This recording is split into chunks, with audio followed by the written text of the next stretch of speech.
Actually, how about that? Let's wait. I'm going to wait to hit register. I'm going to register in 5 minutes when the delay is up. That way I could make sure things are working okay first. And then we're going to register this bad boy. 10 mil guarantee. Venom. 2650 buy-in. Axel, come give me some.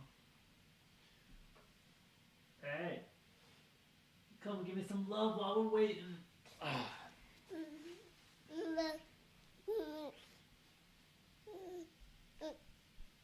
You know how many diapers we could buy with $1 million, baby? Oh, I was trying to move it. I was trying to move it. Yeah. So I can make some space for him. He's good. He loves the keyboard. I know. Baby. You got a long day today. 12 hours of play? Ooh. You gonna come back and visit us? Alright, let me get my poker tracker set up. I'll let you finish that. Baby! Baby! Not a left baby.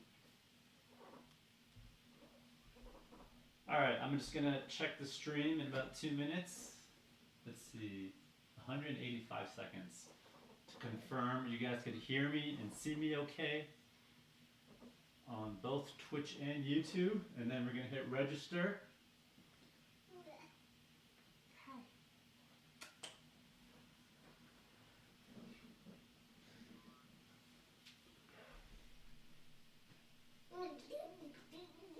I agree.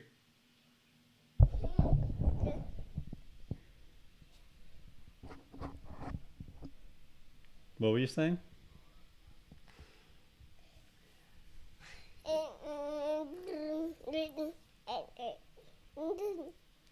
Yeah, probably. Yeah, I know. I'm gonna crush these fools.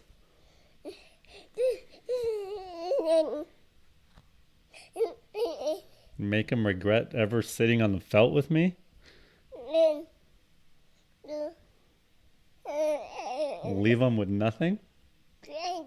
Not even enough for a taxi? Dude.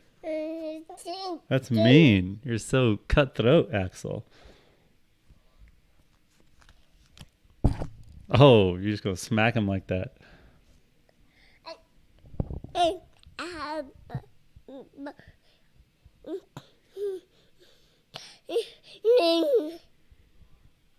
All right. No, 90 seconds. 90 seconds to go live. We got 90 more seconds to go live.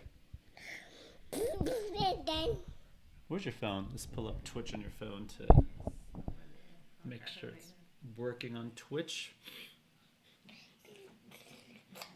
Alright.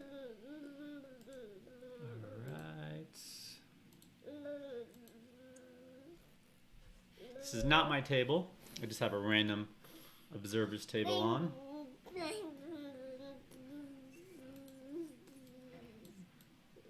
And I'm about to register shortly.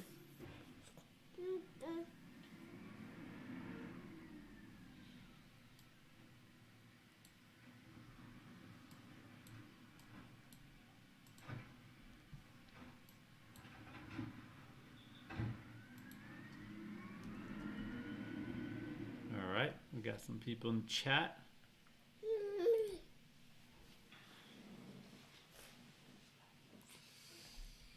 Going to be live in 20 seconds.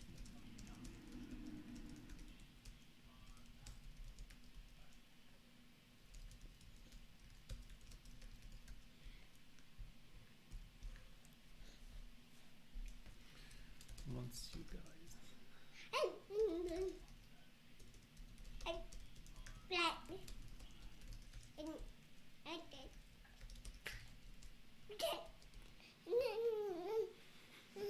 I'm excited too, baby. I'm excited.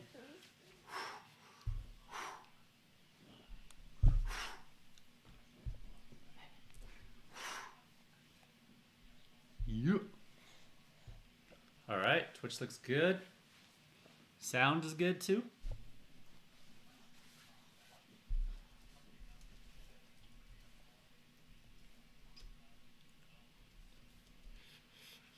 All right, I'm gonna register. I think that as long as it's good on. You can pretty much, you can post it. I was Alright. gonna wait 5 minutes. Oh, no, that's fine. That's fine. Okay. That's fine. All right, sound and video is good. Let me register. Ready? Yeah.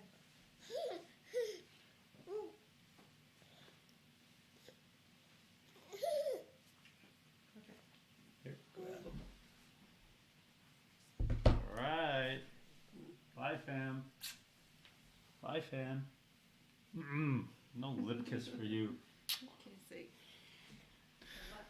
Good. Thank you. I probably need to warm up your coffee again, right? Let's see. Yeah. Oh, it's too sweet now. Oh, I didn't do anything. Really? Yeah. Oh, it just- wasn't mixed in. Damn. Okay, let me fix this. Thank you. All right, let's get in this damn thing. Play some high stakes poker.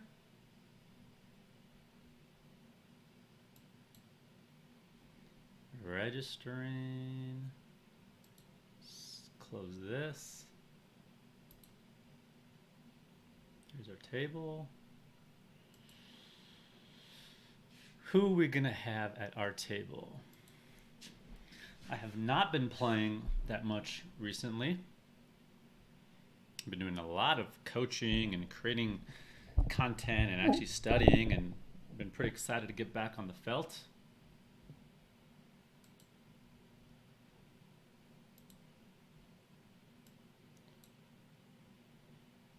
All right, there we go.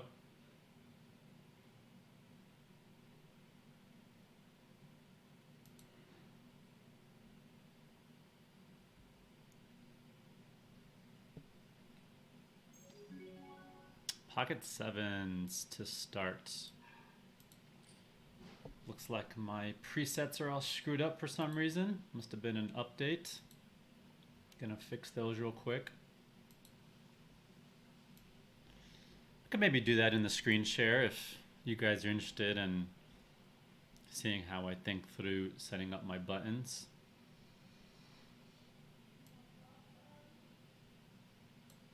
Open sevens here, getting called by both blinds.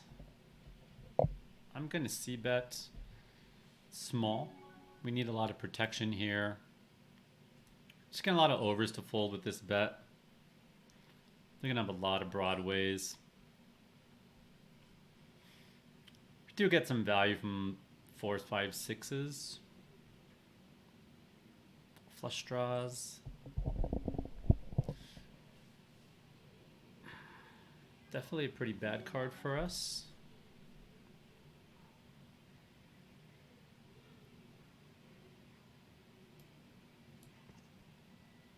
And it gets worse.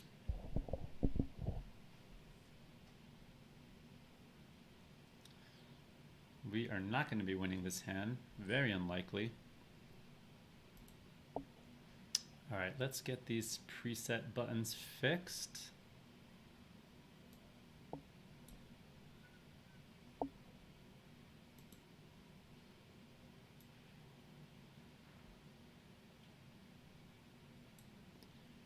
Bet sizing, if you aren't using this, it's a must. It looks like they are already set. So let's see if they work this time.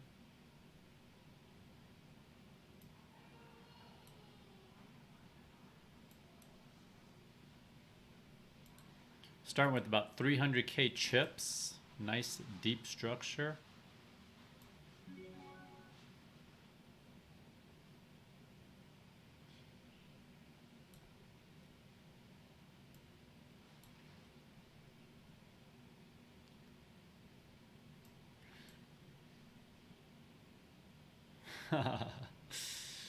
All right, let's see what's going on in the chat.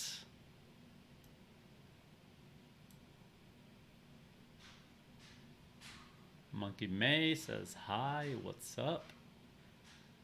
Mr. Mark, Good to have you on here. We just met on Twitter. I know you sent me some stuff to look at. I've been absolutely swamped, so got a lot of catching up to do on messages. Peter in the house, Mr. Peter Brotman. Thank you. King Queen over here. Let's open this up. I'm gonna open 2.5 bigs. We're pretty deep stacked right now, so I'm gonna be going, anywhere from 2.5 to even 3 big blinds. John, one of my students in the house. What's up? Mr. Stu Ungermans. Hello, hello. Jeremy in the house. What's up, bud? How do I pronounce your last name? Kies? Or is that your last name? Kiss? Or maybe that's just the screen name. Kiss Nuts. We're getting 3-bet here. We got King Queen. If I was out of position, I might just throw this one away, but we're in position. It's pretty late. So I'm okay peeling. I might have folded if we were like early position. King Queen can be a pretty troubled hand when you're deep stacked. When you're like if I'm 30-40 bigs, that's a snap flat. But when you're deep, it's not as good of a hand because reverse implieds are a lot higher. If he's got ace king and ace queen and we both flop a queen or king, I could lose 150 big blinds. That's disastrous. Whereas when you're only 20, 30, 40 bigs deep, it's not as big of a deal. I don't want to get check raised. You could definitely have 10s and jacks. So I'm going to check it back. Turn the nuts. Now we got to think, how do we get the most value out of this hand? So if we were to bet big here, that would be a pretty polarizing bet. We could be doing that with some ace-x type stuff.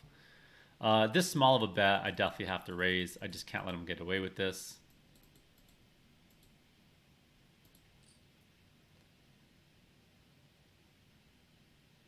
I'd be raising 9s here, obviously.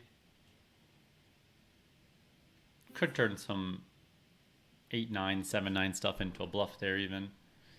Oh, I've got to move table. I was actually feeling that table for some reason. Maybe it's just because I didn't recognize too many players.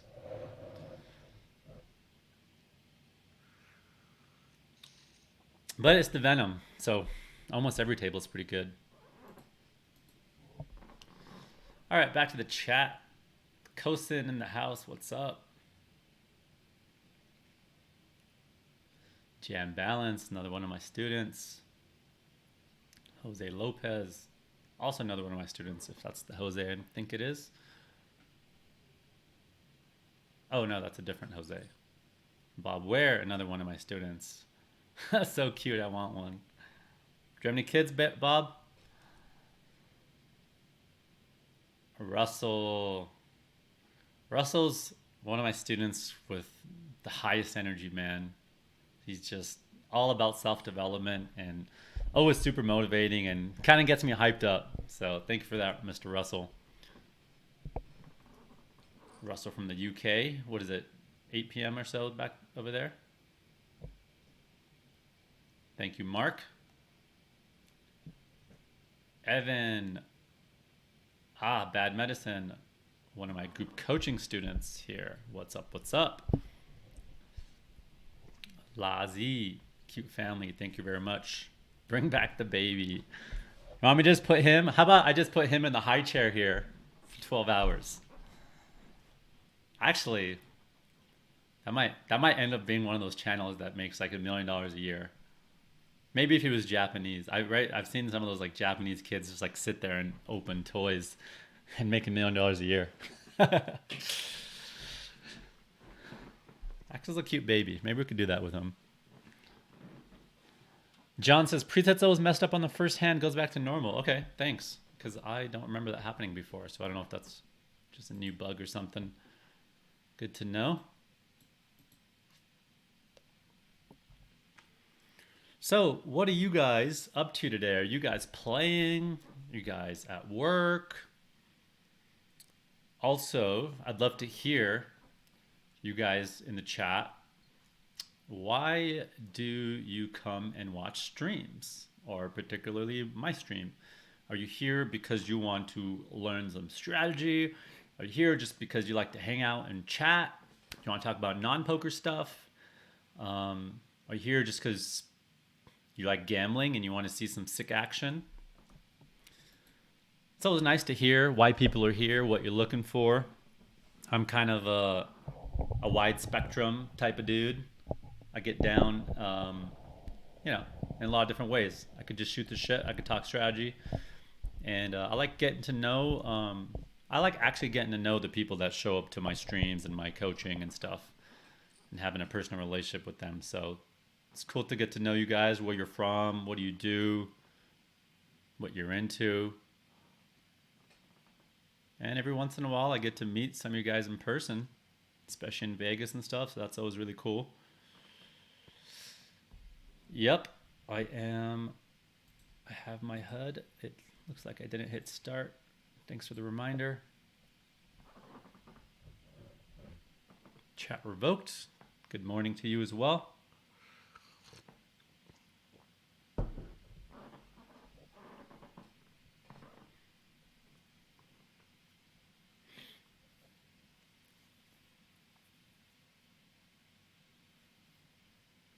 This might be my first. Yeah, this is definitely my first online session of the year. It's only the 21st. Actually, I have not played much online since October. I mean, I played a couple sessions here and there, probably. Maybe not. I don't know. All of October, November was WSOP, so played a ton of live events, and then December felt like WSOP just continued. The Bellagio had their big 10K main event. The Wynn had an event as well. So yeah, I really haven't played online in a few months.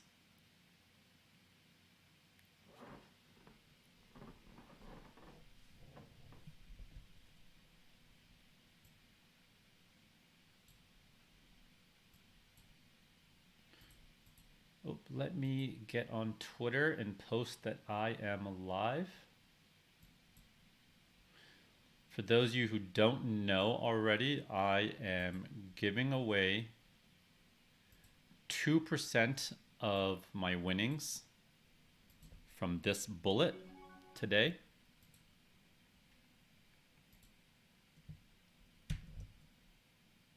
How about, let's say it's for any bullet today.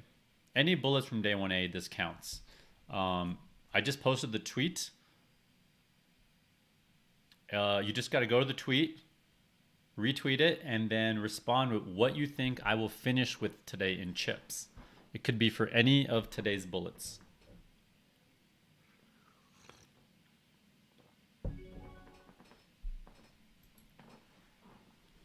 Any of today's bullets count. Closest to guess my chip stack gets 2% of my winnings. First is over 1 million, which means could be up to 20K for you. Jeremy says, my last name is Keisler, if I'm pronouncing that right. Keisnuts, got it. I like it. You always got to come up with some good iterations of your last name. I think in high school, someone gave me the nickname Jocklet. Jocklet. My last name is Jock, obviously. I had a bunch of weird nicknames. Some girls used to call me Furby in middle school.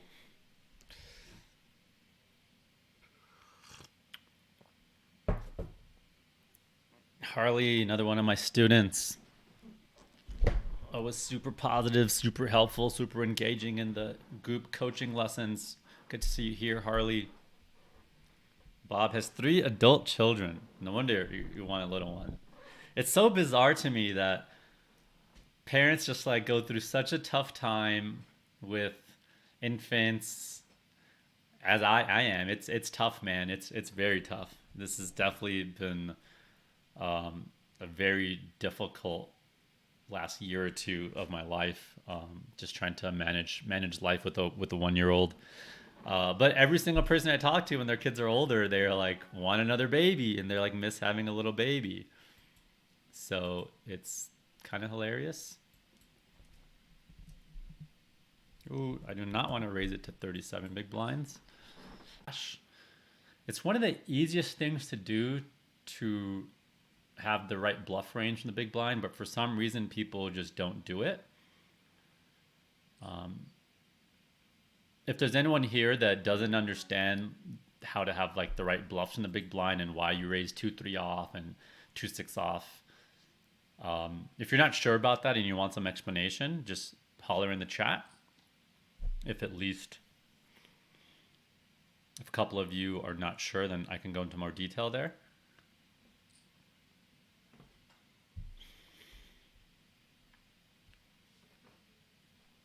Jam balance is working.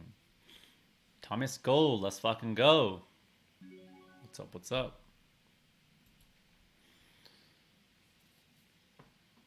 X0 says, I finished Clash for the week. I'm playing some satellites and watching to learn and hang out while I play. Cool, man. Good to have you here. Where are you from? What do you play?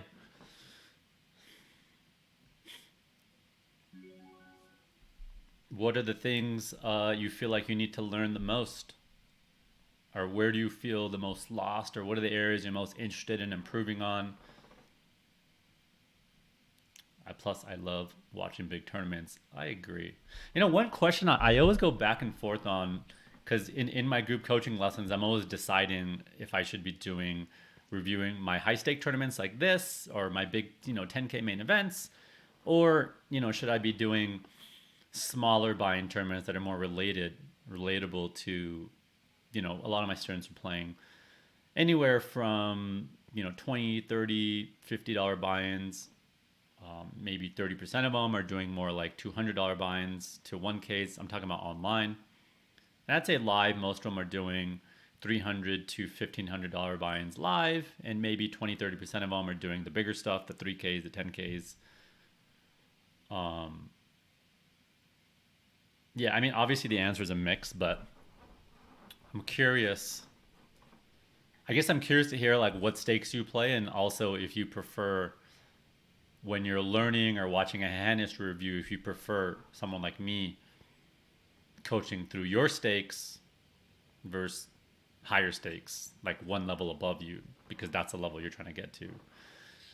Adriano Alves, to the boom. Good to see you here. Cap says, I'm here for the strategy. Well, if you're here for the strategy, then ask questions, because I am what you get out of me. I love to chat. I love to talk about any subject, whether it's poker or non-poker related. I like to have good conversation, but if you guys don't ask me questions, I'm going to run out of stuff to say. But if you ask me the right questions, I can talk all day. So Darth, good to see you here.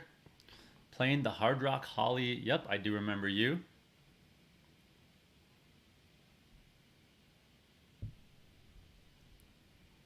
The guy who tried to hero call me thinking I had deuce 7 probably because I kept 3-betting deuce 7 and showing it, but I had aces or something that time.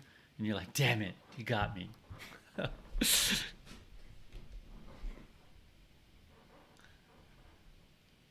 Siddharth says, I come to the stream because I like your way of thinking, talk strategies at the same time. I always want to add on something. It helps for sure. Cool, I appreciate that feedback. Bob says, I'm retired. I'm avoiding housework, trying to study poker more than I play. And yeah, and I would do a mix of playing and studying. I mean, playing is super important. I've heard a lot of different ratios that work for people. I've heard people doing like 1 hour of studying for 1 hour of playing. I've heard people doing, 6, 7, 8 hours of playing to 1 hour of studying. I've seen everything. I've seen successful players everywhere from that entire range. You are going to hear about players that don't study at all and they have results, and people will flock to those players, follow them and be like, yeah, look, like, and that player would be like, yeah, you don't need to work on your game, you don't need to study, like, just fucking play, like. And this is a borderline open, just so you guys know, because of how deep we are. Like, I would probably fold it from these positions. Whereas if we were only 20, 30, 40 bigs, I'm opening it even from under the gun. If you're not sure why, then ask, and I'll let you know. Remember, it's 5-minute delay. So, but yeah, the main logic there is deep stacked. These big card bad kickers are not as valuable, whereas shallow stacked blockers become more valuable. If that doesn't make sense to you, why? You could ask, or you could maybe give your own reasoning of why. You could double check your own reasoning to make sure you understand it. One of the best ways you can learn is, I tell my students this in our group coaching all the time, is when I teach something, try to re-explain what I just explained in your own words. And that will help you reinforce the lesson and remember it. It'll help your brain retain the information. And it also gives me an opportunity to see that you're explaining it back right. Because many times I teach something, it gets explained back like 60-70% accurately, and then I re-explain, and then they really nail down. And obviously, I'm going to be talking about a range of stuff today. Some stuff's going to be very basic. Some stuff's going to be much more advanced. So whatever topics resonate with you and you think are interesting to you, take advantage of it, man. I'm here. I'm playing one table today, right? I'm not playing a bunch of tables because I'm not really focused on trying to maximize my EV here. I'm here to hang out with you guys. I'm here, a lot of my students I coach are here that are in my group coaching, and other students that are interested in being in it. So take advantage of that. Pick my brain. Ask all the questions you want. I'm even open to maybe answering some hand history questions. I haven't tried that before, but I guess you guys can't post links, huh? It'd be really cool if you guys use hand history replayer programs with links. If you don't know one, I could send you an option. You could even DM me on Twitter with a hand history question, and I will pull it up and talk about it during the stream today. I'm open to trying that. As long as it doesn't get too distracting, I'm down to keep doing that all session. For example, if you type in upswing replayer, a replayer will pop up where you can just cut and paste your online hand history, turn it into replayer, and then DM me the link on Twitter. Oh, I just realized I forgot to post that link when 2% of my winnings in this tournament. This Twitter. Carrie, LFG coach. Good to see you here, Carrie. Hope the sit and go grind has been going well for you. Hope you got my message on Discord yesterday that yes.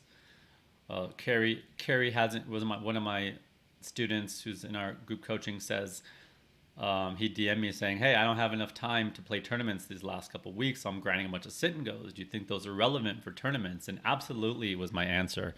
Lots of times when I'm coaching people that are very new, and especially people that don't have the time for tournaments, sit and goes is a very good kind of step before MTTs or even during, because you have that early stages of a tournament, and then the blinds go up, and you have the shoving part, you have the ICM part at the final four. Lots of times people that play sit and goes for a living are very good at final tables, and then MTT players are actually not good at final tables because you only get to so many final tables. So you could think of it as playing cash games really elevates the early parts of your tournament game, especially if you're playing live tournaments that start 200-300 big blinds deep, and then sit and goes really elevate the final table ICM parts of your game. That said, I don't know. I mean, I generally find it difficult to be playing cash and tournaments and sit and goes all at the same time if you're trying to learn them. If you've already kind of mastered them to some extent and you're just grinding them out for income, that's a little different. But if you're learning them and really trying to ramp up your skill in that game, I would recommend just focusing on tournaments or cash games for, at least a few months to really get into it.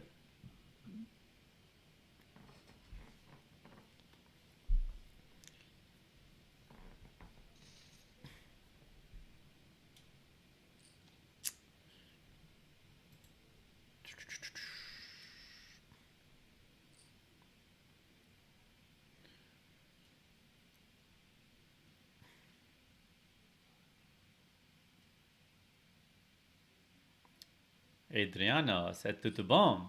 I'm not in Sao Paulo right now. I'm in Denver, Colorado. Mark says, I'm building websites, trying to soak in some poker knowledge on my side screen. Love the way you thought through your decisions. Thank you very much, Mark. Faraz, can you first stack in big blind? Yeah, I'll switch back and forth. When I'm in a hand, I'll probably keep it in big blinds.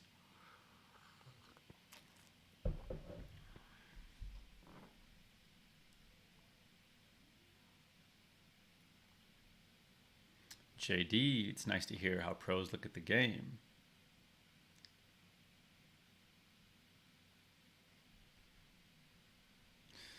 Faraz, did you see the article in the New York Times about the solvers?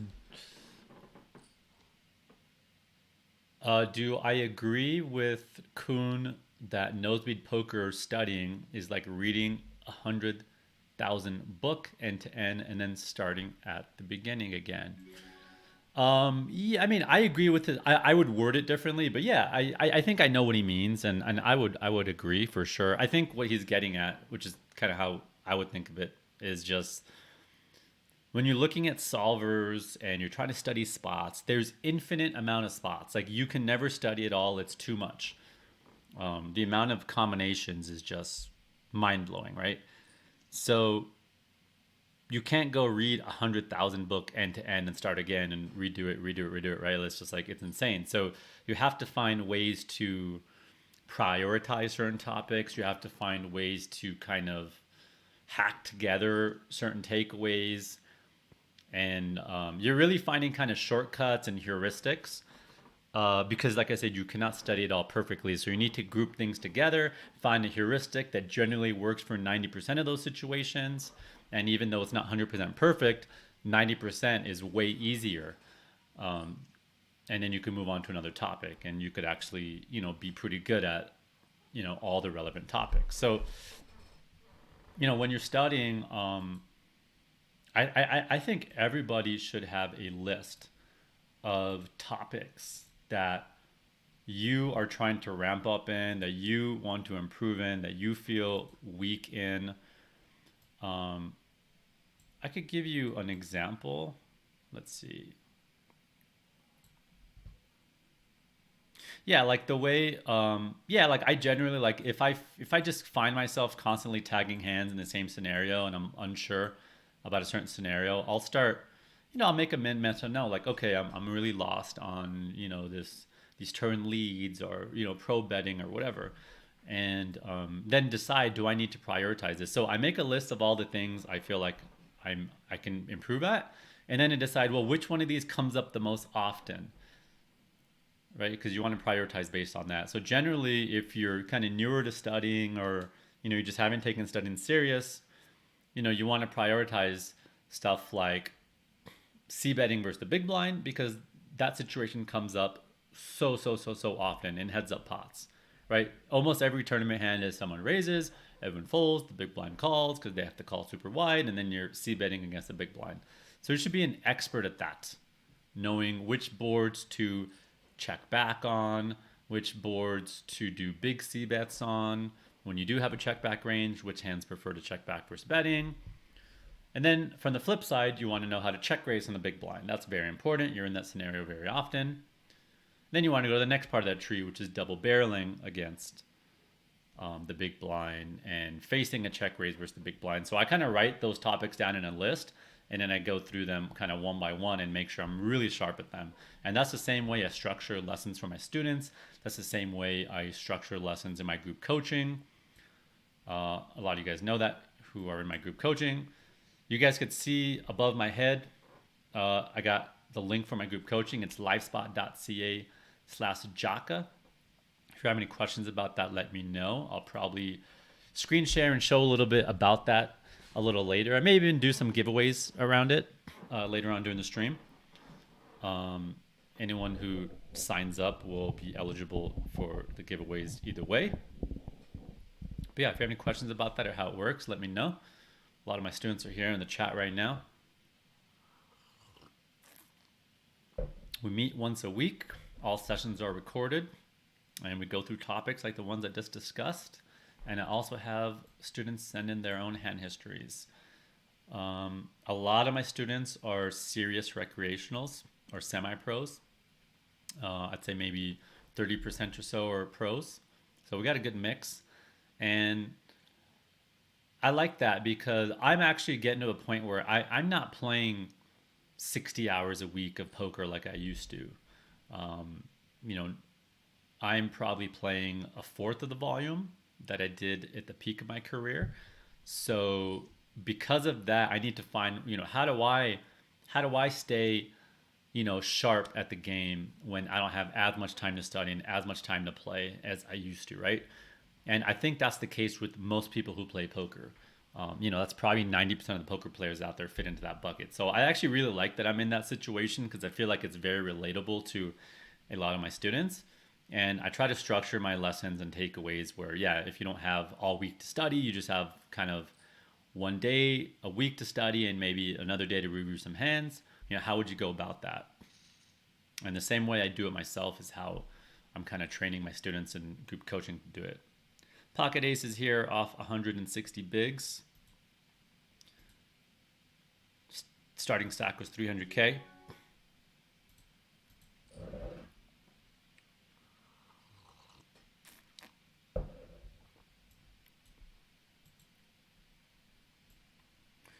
Early in the tournament, it's important to, well, at all times of the tournament, but when you're in these kind of slower, deep structured tournaments, it's really important to pay attention to the players and start getting reads and who's doing what. I haven't really been doing that these first few minutes just because I've been talking with you guys. But I'm going to start shifting into trying to get some reads on the table. 9-8-6.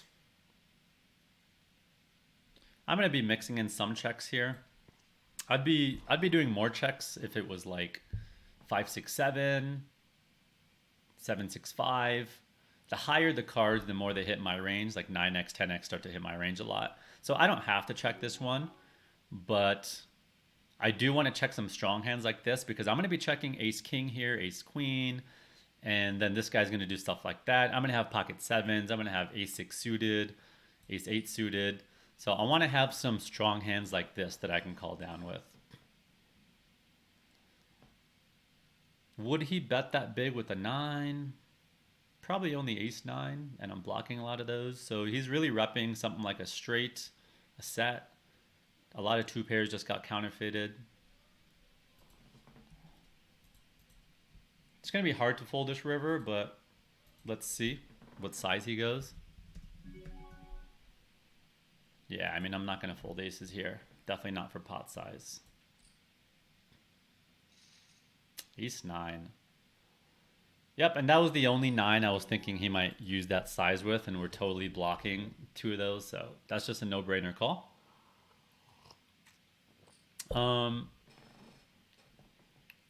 Lots of times when people lose a hand, they try to figure out, especially newer players, they'll be like, there's something I did wrong there. Like, was that check stupid? Like, I let him get there and he hit the 9 on the river. Like, absolutely not.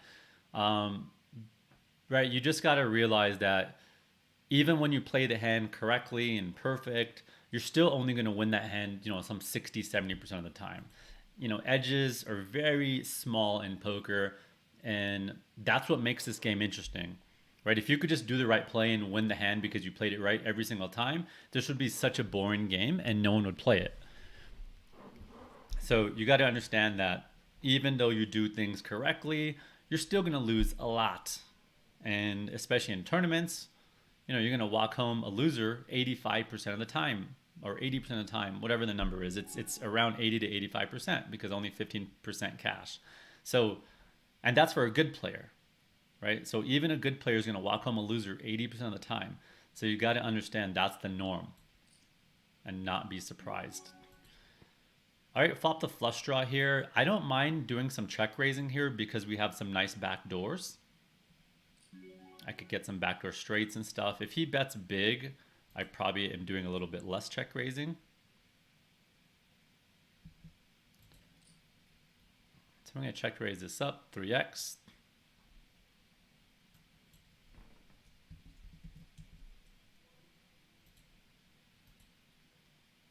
And I want to have some more flush draws than just my ace-high flush draws.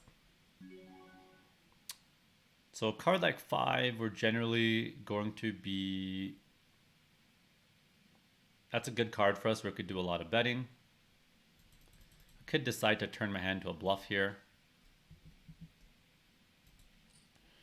Yeah, and I'll go for it. So now we're trying to fold out stuff like 9s, 10s, jacks, queens. I could have even went a little bit bigger. So I could have played that hand two ways. I could have checked and went into check call mode. Or I could have even check raised. Or I could have just kept betting. So I am going to check raise some gut shots. And that 5 made the straight for some of those gut shots. So I decided that, hey, I'm going to go and try to rep that. And see how I had in mind what I was targeting, right? I'm targeting queens, jacks, 10s, 9s, right? And that's a decent amount of hands. And I'm also getting some folds out of some ace queens and stuff that might, have some equity still. So you always want to understand why you're betting, what size you're betting, and what it's accomplishing. And, if I'm like, you don't want to just be like, I'm trying to get 10s to fold. That's way too narrow. You want to have a nice bucket of hands that you can mention. For a lot of players who aren't used to that, you're going to be like, you're going to feel like you just can't do that. You're like, I can't think that fast. And literally you might have like self-doubt thinking like, I'm just not capable of doing that. And I promise you that's not true. When I stopped playing poker full time for 3 years because I was doing a startup. That was like 5-6 years ago. Came back to playing again full time. That was like 3-4 years ago I came back. And I was talking with some of my high stake friends and they were going through blockers, like really advanced blockers, like really quickly. And I was just like, I felt that way. I was like, man, like my brain's just not that sharp. I can't do that. Like that's so fucking fast. They're going through these intense, deep combos of blockers. And what I found was just by reviewing hands and doing it slowly when you have time and talking it out with people, it's like going to the gym. And after doing that for a couple months, it was just like automatic for me. And I've seen that with so many of my students. So really, if you feel like thinking through combos and thinking about all these thought processes is really hard, all you got to do is make sure you're documenting hands live. Make sure you are reviewing hands on Poker Tracker. If you don't know how to use Poker Tracker and Hold'em Manager, you need to learn. I have resources, videos and stuff that I help some of my students in our Discord group. Don't know how to do some of that stuff. But find ways to learn that stuff because you got to be doing that stuff, and that's how you get sharp.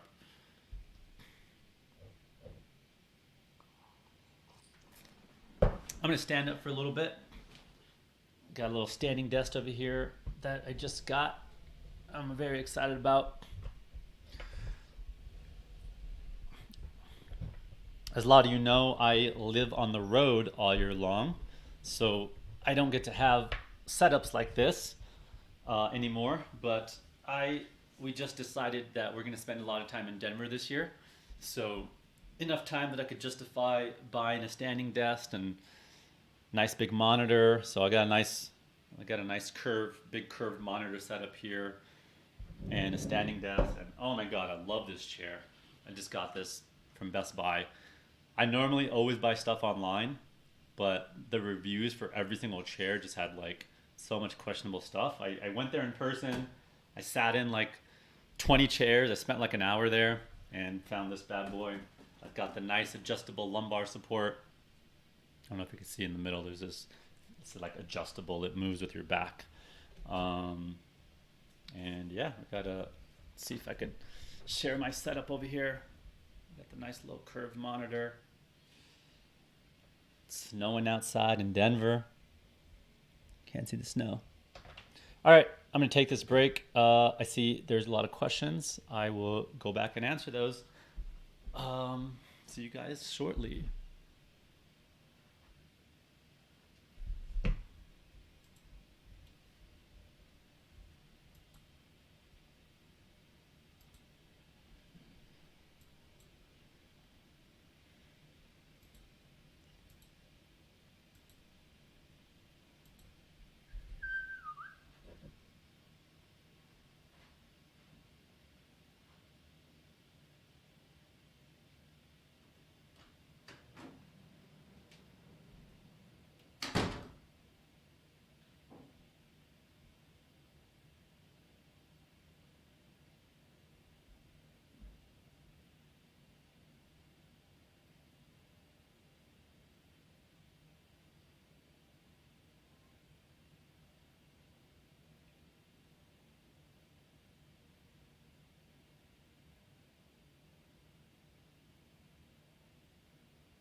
much time bank did I lose?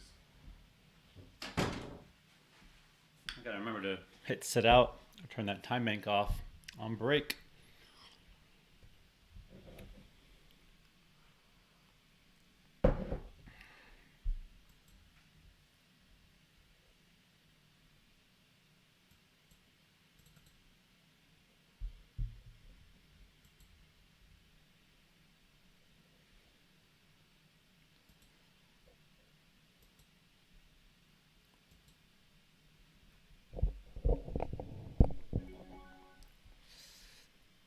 Jack 8 suited here, just a standard fold.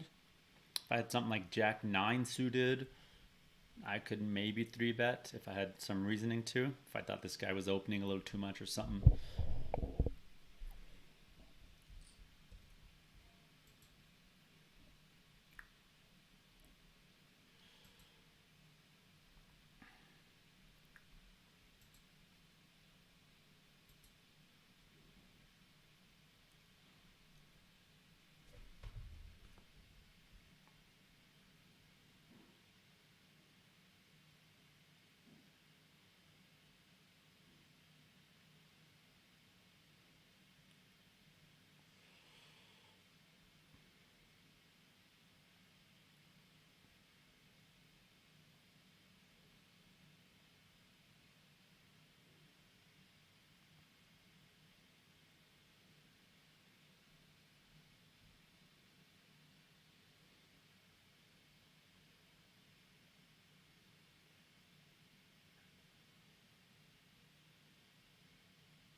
Pocket 9s versus UTG open. I'm gonna flat here.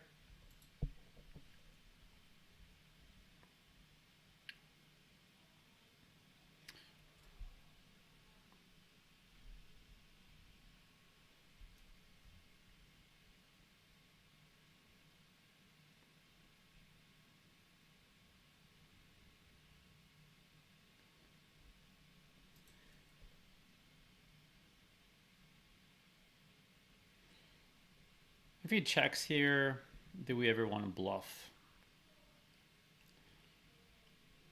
In one sense, it's going to be hard for us to ever win this hand if we check. It would be nice if we had a diamond in our hand. Let's go for it. I just don't see ourselves winning this hand if we check.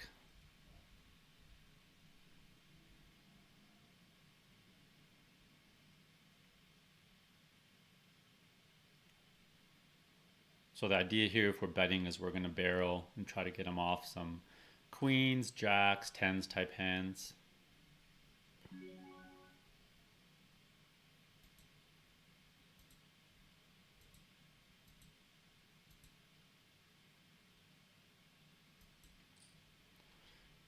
Gonna try to rep the quads here. And it worked. We got quads. He snap folded. I mean, yeah, the cool thing is when he has hands like queens, jacks, and tens, he's blocking my like 10 jack suited, queen jack suited type bluffs. So those are kind of tough hands for him to call down with. He's gonna be calling down there with the king, obviously. But yeah, I'm always understanding what am I targeting? Tens, jacks, queens. I didn't think he had too many hands like 8, 7, 6s, 5s because I felt like he'd be more likely to c-bet those for protection. So if that's true, he's betting all the hands worse than mine and he's checking the hands better than mine. That means if we could check down, I didn't feel like I had much showdown value. So even though 9 seems like a good hand, it's all relative to the scenario, right? So if you don't feel like you have any showdown value with your hand, it's as good as, 3 high or whatever.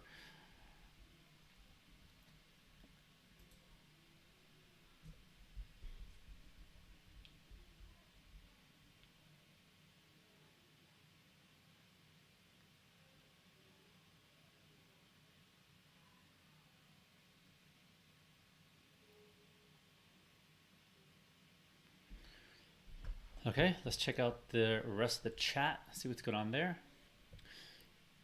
Monkey May says, I would prefer to watch you playing your smaller vines, as I would imagine population would allow for more exploits, and your divergence from solver play is the most interesting to me.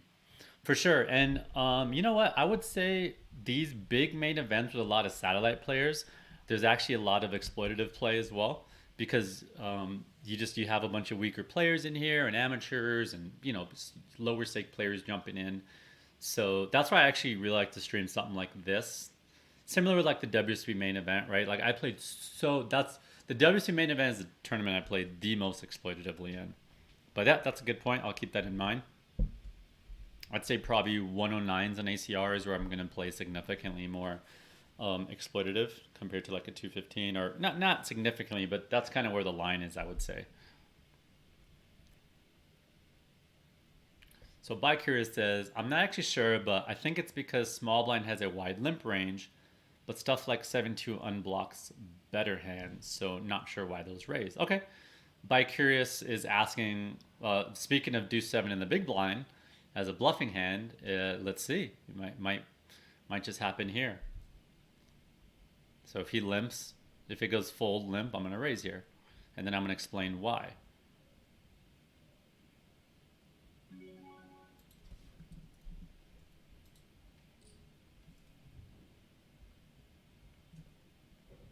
Went with the snap raise. So why were you bluffing that hand? So in general, you are always... I wish I could pull up a range chart right now. But obviously I can't because I'm playing. So how about let's 3-bet this guy and show. Try to annoy him.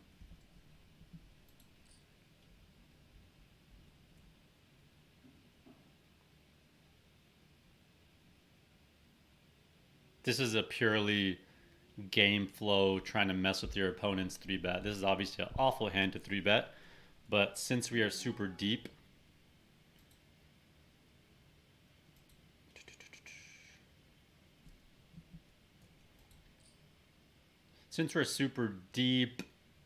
and I think there could be a lot of edge in starting to mess with your opponents and getting under their skin and that kind of stuff. Just starting to test a little bit who I can mess with.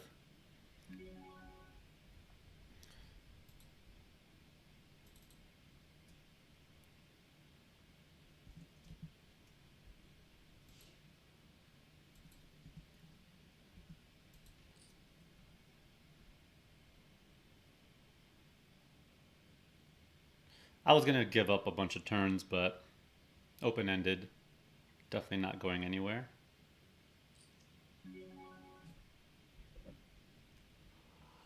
I'm going to check call here. I think it's a good spot to let our opponent maybe bluff, and they could have a flush, obviously. So if he does have a flush and he doesn't go all in, I could save some chips. He had king queen. So after that, my image looks like I'm a maniac, right? This guy's 3-betting jack 5 suited. So really the only times I really kind of mess around with some of these like awful junky 3-bet hands are going to be in like these big, like high buy-in, but a lot of satellite winners, where again, I'm doing some exploitative play. Maybe that's not the exact player that it's going to work against, but all these other players at the table are seeing it. And it's just going to allow me to start kind of messing with people. Maybe they don't know how to react to people that are playing overly aggressive. Whereas if everyone's really good and knows GTO, they're going to know exactly how to respond against me. But players who kind of don't have good fundamentals, they're just like, they don't know how to adjust, and they're just going to be like, oh, this guy's an idiot. Like, what the hell is he doing? And, sometimes do some dumb stuff against me. So I'm just kind of testing the waters, poking around a little bit. If I don't really see anyone getting out of line, or I don't feel like they're getting emotional or playing differently against me, then I'm really just wasting my chips. You don't want to overdo it.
Okay, back to the. Oh yeah, so the deuce seven, right? So why did I raise from the big blind? So, um, by the way, the deuce seven raised from the big blind. That's not a crazy play. The jack five is a crazy ridiculous play that you basically generally should not ever be doing.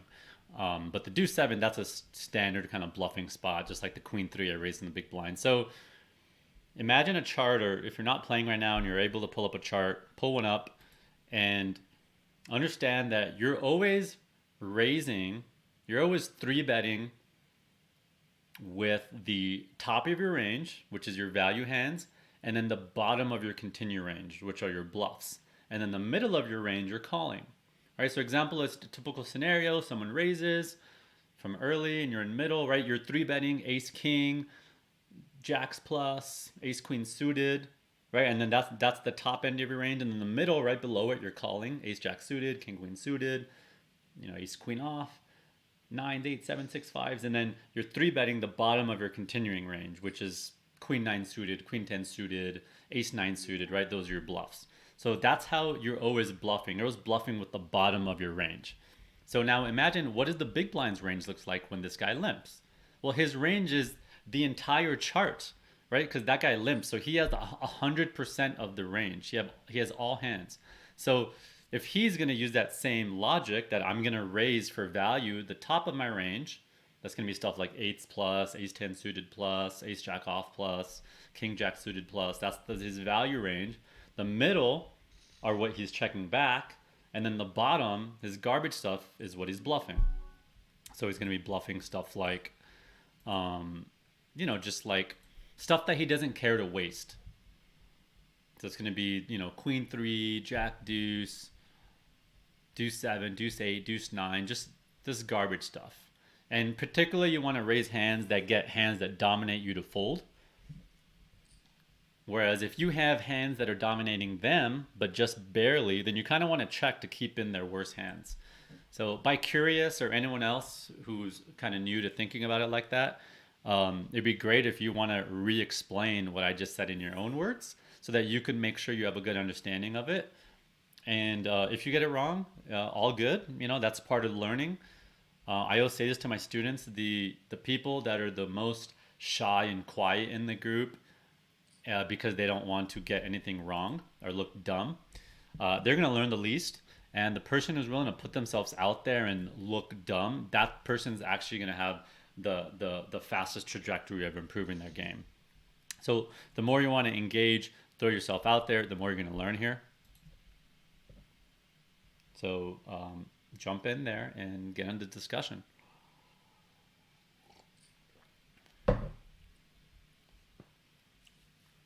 X0 says, I want to improve my post-flop play the most. I play low stakes tournaments online and more often low stake satellites into high stakes. Got it. Okay. So you want to improve your post-flop play. So I touched on this a little bit earlier that I would prioritize that into kind of categories and say, I want to learn C betting versus the big blind.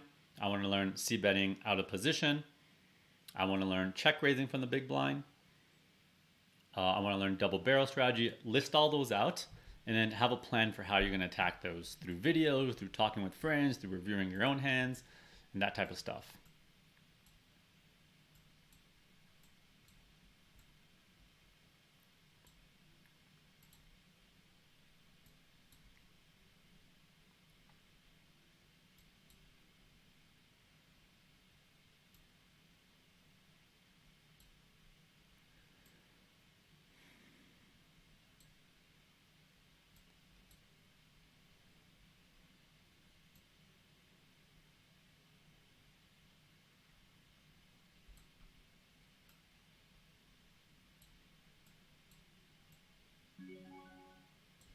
Pocket fours, we're going to set mine here.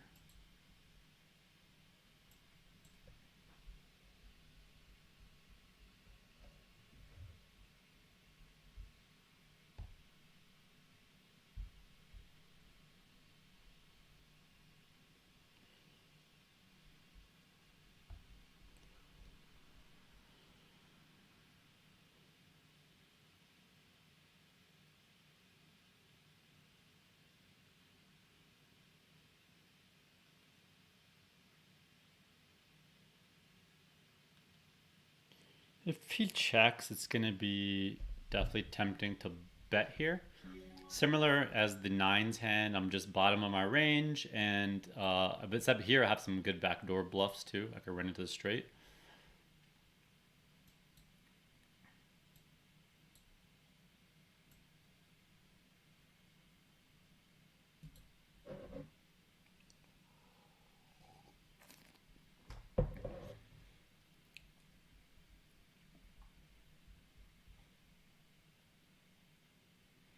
Six five suited. Make sure you're not opening these hands from early position when you're only 30, 40 bigs deep. Right, these are good hands to play deep stacked.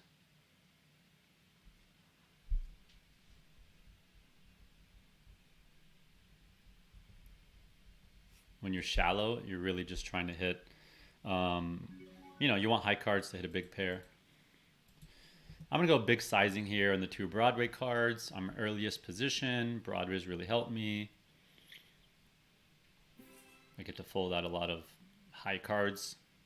Even getting 7-8 to fold, which is beating me, is really nice there. Which is a gut shot that would probably continue versus small bet and fold versus a big bet.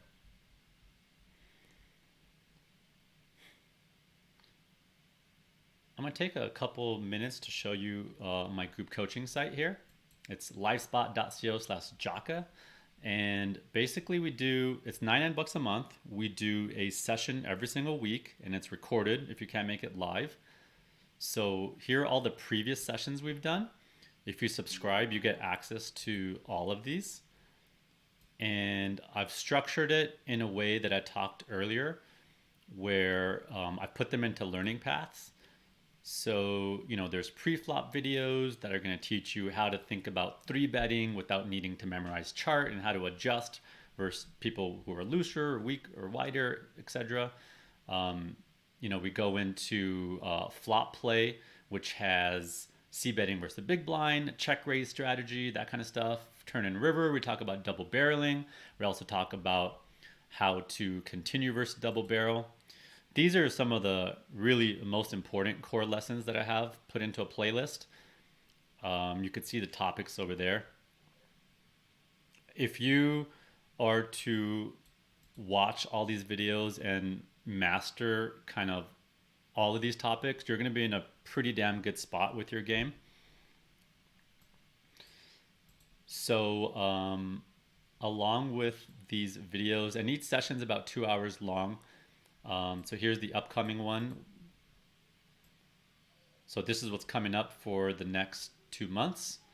Every 6-7 weeks, we review student hand histories. I'm going to review in-depth analysis of interesting hands from this tournament, raising c-bets, open limp strategies. So yeah, I really try to cover all the base fundamentals, and then go into some advanced stuff as well.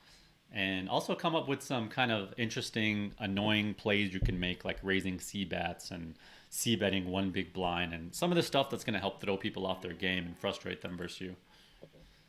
I'm also this year going to try to come up with some interesting lessons about live play, how to tilt your opponents, how to get under their skin, how to take advantage of all the information to you at the tables, especially for live poker, stuff like that.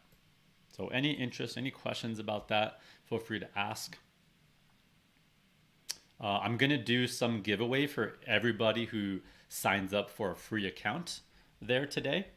So if you just go to that livespot.co/jaka, I haven't decided what the giveaway is yet. I'm going to decide later today. But as long as you register, you'll get counted in the raffle. So livespot.co/jaka. Subscribe for a free account to my group coaching. And I will be doing a giveaway to a few people who signed up for the free option today. Obviously, if you decide to join and purchase, you're still going to get counted in that raffle, no worries. I just put it in the chat.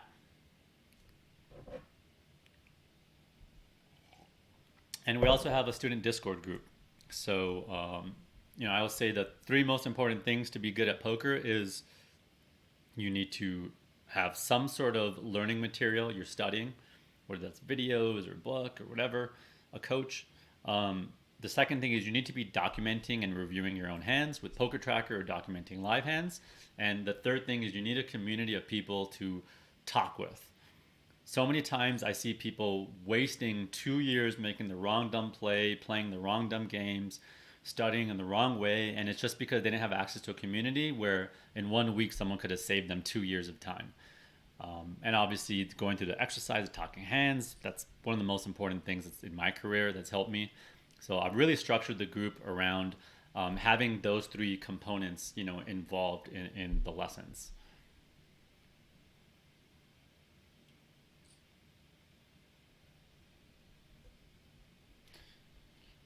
Okay, so I'm gonna go back to the chat, see what's going on, see what I missed.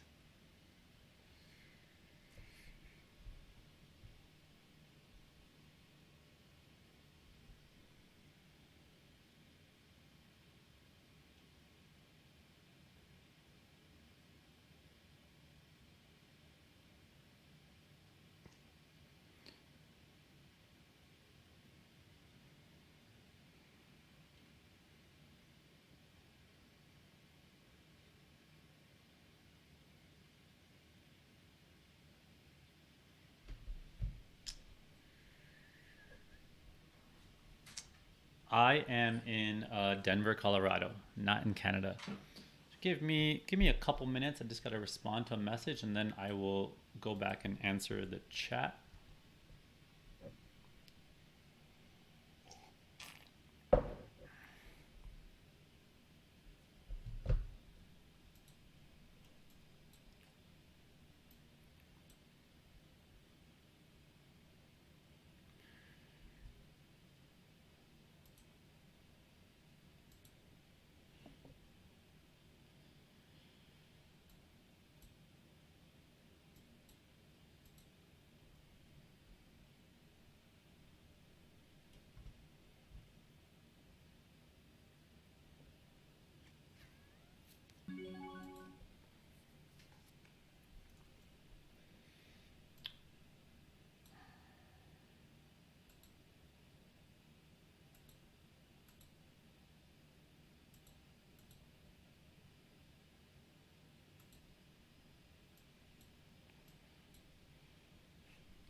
I am setting up my, what do you call it? The commands right now for you guys. So I'll be done with that in just 5 minutes. And then I will start engaging with you guys in chat again. Sorry about that.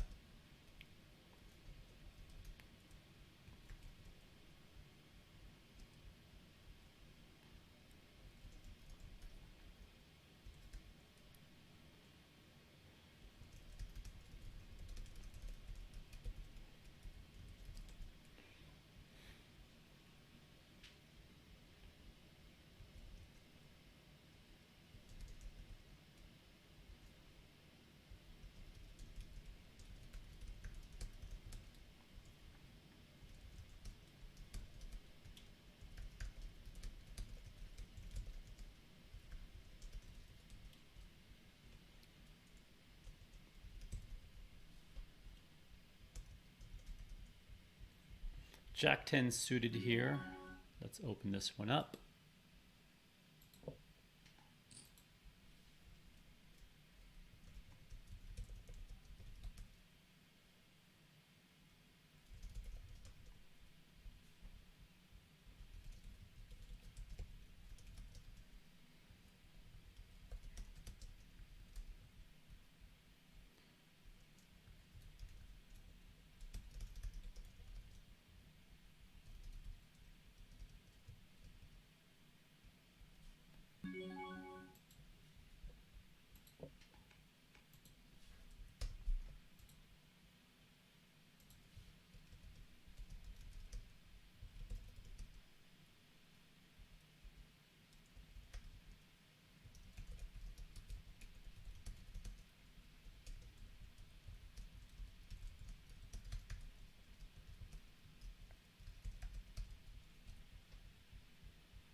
Are there any other tags I should be doing in my commands other than location, giveaway, coaching,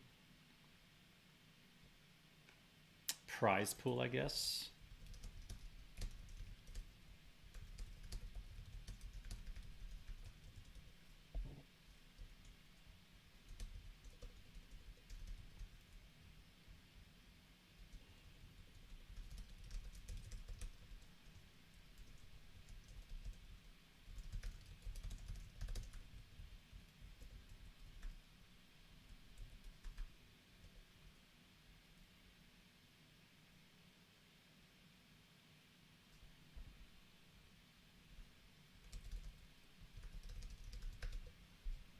Ace Jack suited here in the small.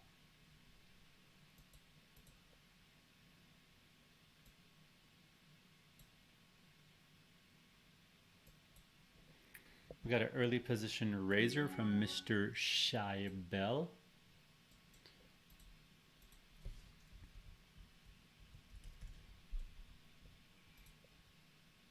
We got a flatter on the button. I'm just going to overcall here. Got a pretty good ace.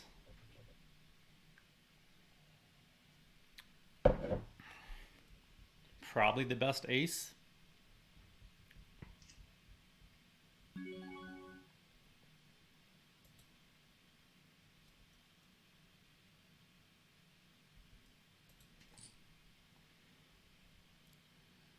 I'm gonna go decent size here for value.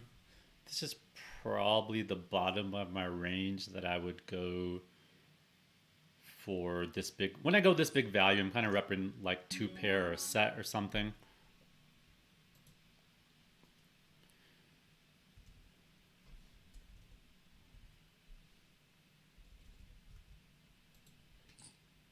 Same here.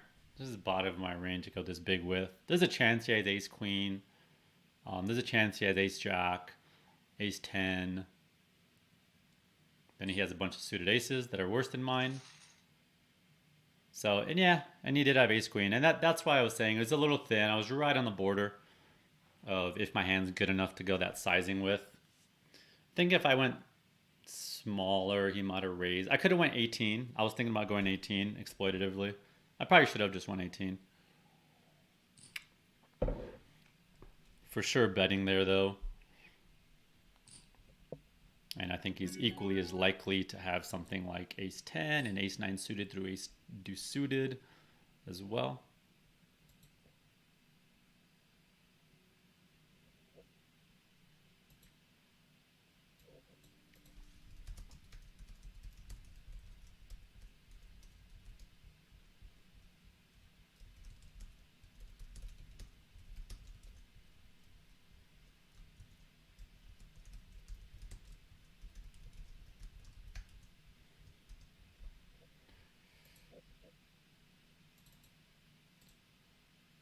We'll definitely be calling here with this hand.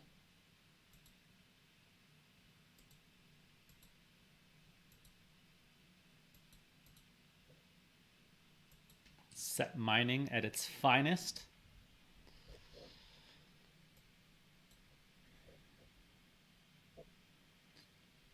Chip stack wise, we are sitting at 250K. We started with 300K today.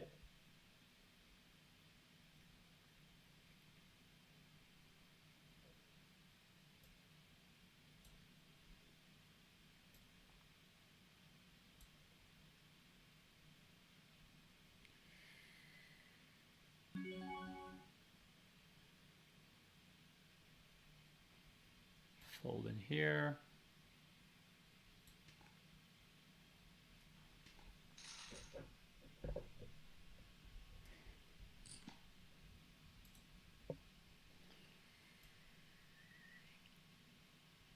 Okay, now I am back to your guys' attention.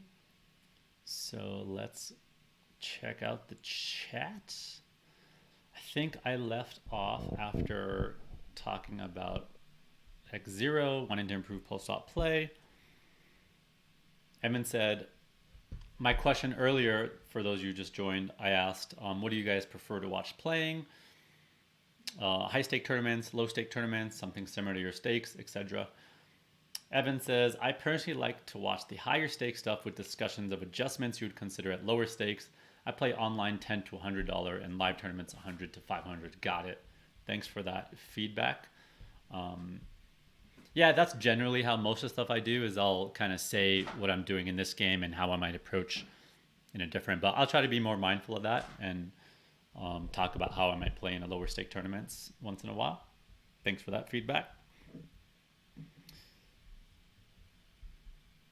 Mark says, I think the concepts are most important to me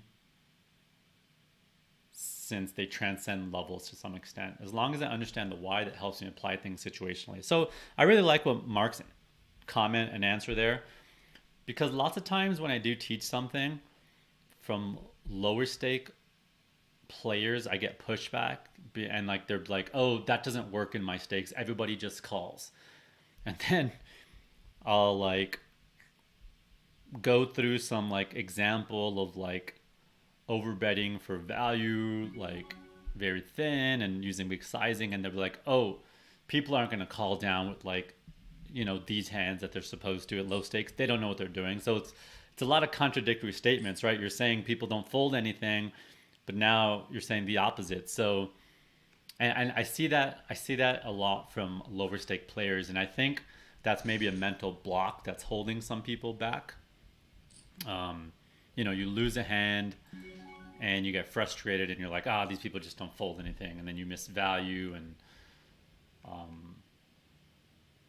ignore the misvalue part. But yeah, I mean, learning the right fundamentals to play, they are going to transcend all levels, and then you are going to now that you understand the game on a deeper level, it's really easy to figure out that, okay, this guy never folds, so I'm not going to bluff as much, and maybe I'm going to widen my value range. But at least by having the understanding of what you're supposed to do, how two ranges play against each other, are there a lot of better hands than you had in this situation? Like that stuff's going to really help. Um, so, um, so yeah, in general, if that whole statement of like even if I'm learning stuff at way higher stakes than I'm playing, like let's say 100Ks, I don't, I've only played a handful of 100Ks in my life, so I don't grind those regularly. If I'm learning something from someone who's playing in 100Ks, I definitely won't be like, oh, that's not relevant in my games. I'm gonna be like, all right, that stuff's gonna be really helpful for me when I'm playing against the other regs, the top players in my game, and against the other players, I probably won't play the same way. But by learning that, that's really gonna help me understand that spot on a deeper level. X0 says they're having a 350K guarantee mystery bounty tournament in Philly, which looks really fun. Yeah, these mystery bounty tournaments are all the rage these days. I played one. I finally played one at the Win. Super fun. I actually played the first live PKO event at the Win. That was really fun. I'm actually kind of more excited about those. Yeah, just the increasing bounties live, and a lot of people do not know how to play PKOs. They don't know how to value it correctly. They don't know how to adjust the value as it gets deeper in the tournament. They raise too wide with deeper stacks. They don't go after bounties wide enough, or sometimes they go after them too wide. We did a lesson on that about 3-4 weeks ago in my group coaching with the guest coach. We talked through some stuff there.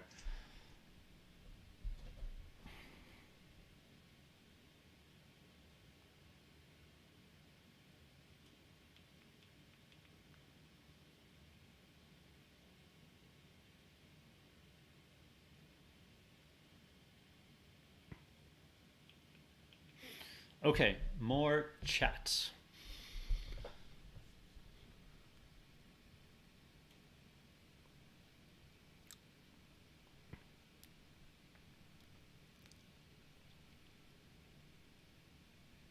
So, just a heads up. So Stu asked a question about kind of my poker HUD stats on current players and do I have any exploits on them.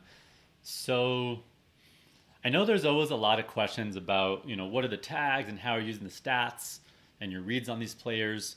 Now, because this is a live tournament and some of these people are going to be watching my stream, obviously if I just say exactly what my exploit and my read on a certain player is and how I'm going to play against them, that puts me at a big disadvantage.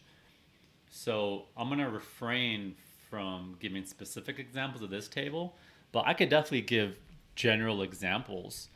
So, if I see, right, so the first stat here, we have VPIP. That's how many hands someone's playing. And this one is PFR. That's how much they're raising. So if I see somebody is raising, and I could click in here and see more details of what position, early position.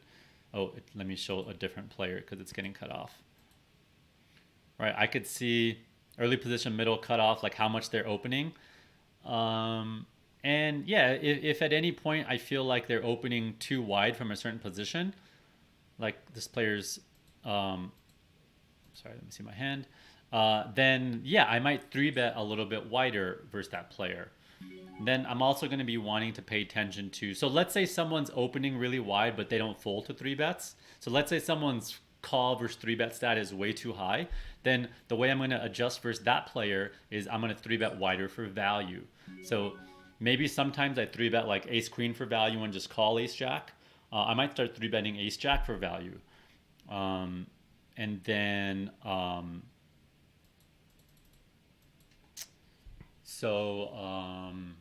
whereas let's say someone just doesn't flat too wide versus 3-bets, but they just open a lot, I'm going to increase my 3-bet bluff range. So based on, the specific stat, I might increase my 3-bet bluff range, or I might widen my 3-bet for value range.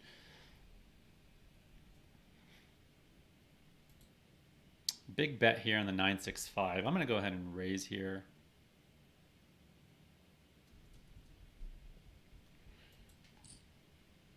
This is an interesting hand to tag.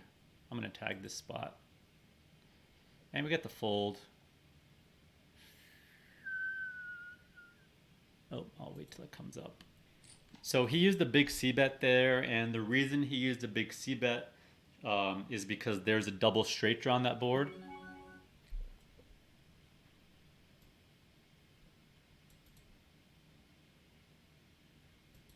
I'll go with the limp raise.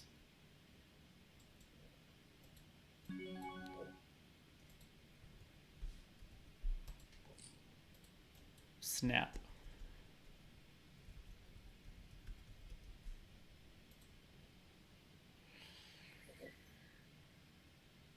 So I check raise that spot because I had a lot of back doors. It's nice to have some ace highs in your bluffs because lots of times you check raise and an ace comes on the turn and it's like, oh shit, like I don't really have many aces in my range. Like now I'm just like only repping, you know, like a set. So it's nice to kind of find some ace highs you can check raise. And the best ace highs are going to be lower ace highs that get better ace highs to fold, and stuff with some good backdoor straight draw, backdoor flush draw. So that's why I chose that combo. Again, anything I explain doesn't make sense to you or I said it way too fast, just ask in the chat. You know, say, hey, that hand where you check raised ace 5 suited on 9, whatever the hell it was, 9-6-3, something like that. You said this, like ask what your question is or try to repeat. Do that a bunch. People don't do that enough, and that's how you're going to learn. There's so much opportunity here for you guys to pick up a lot of valuable tips, and the more you ask questions, I'm not going to get annoyed. This is what I do in my group coaching, you know, every week in our sessions. I answer questions like this. I encourage people to ask more questions, and that's how you're going to learn the most.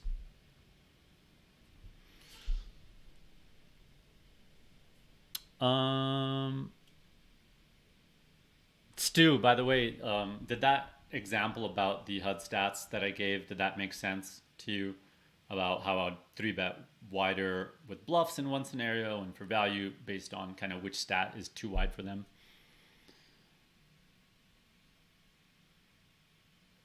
Bikir says, I guess it's like 3-betting where you bet the top and bottom of the range. Yep.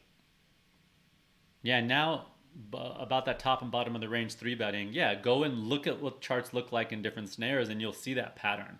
And it's that pattern you're trying to understand. You don't need to memorize the exact 3-bet range, but what you do need to know is you want to understand the logic behind 3-betting and which hands you 3-bet. And once you understand the logic behind that, then you're going to be able to figure out what your value 3-bets versus your bluff 3-bet should be in any scenario. So that's a really, really important thing you should have nailed down. And I have a lesson specifically on that topic called Constructing 3-bets and flat ranges without having to memorize charts. I'll link it in the chat for anyone who's interested in that. 8-10 suited, I'm going to fold here. A lot of their kind of worst opens are suited 10x, and I could be dominated easily here.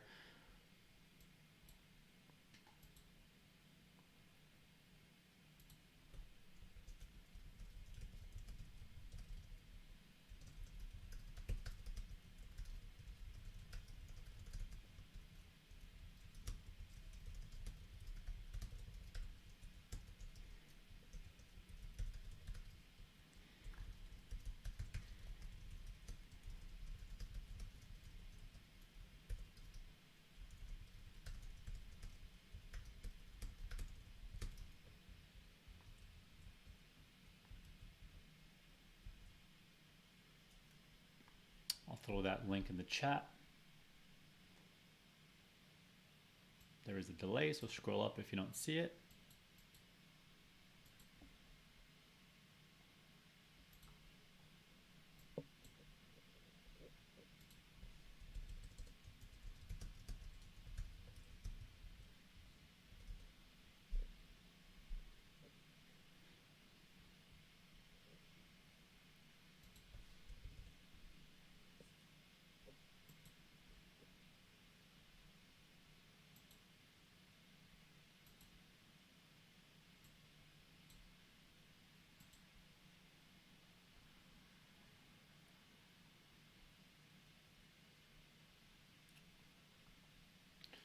Okay, Daniel asks, when I open that king jack off, um, if I get 3-bet, what's my play?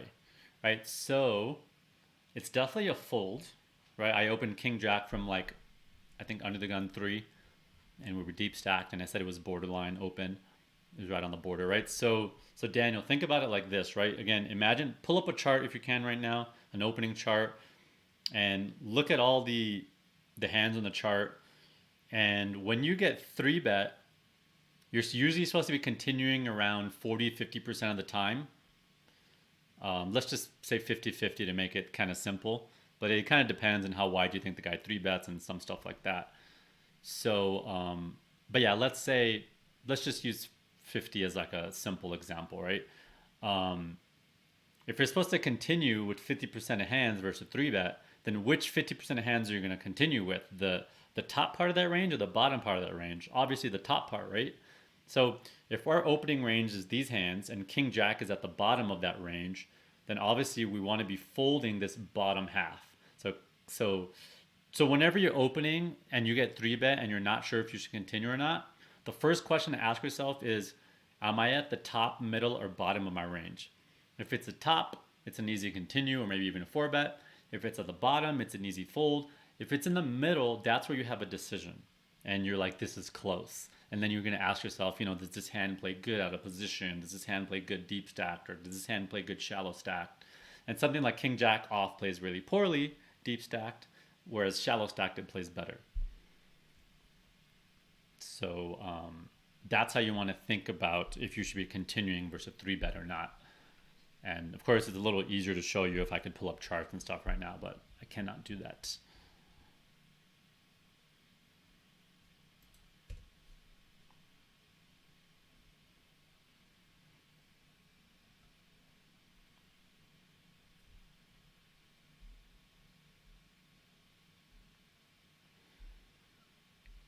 Okay, back up to the chat.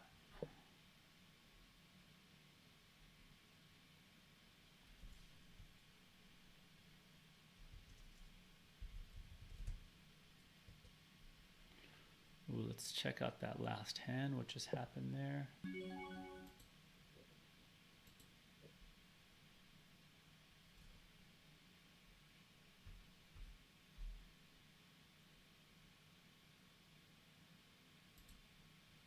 Ace 9 here. I'll go ahead and open from middle position.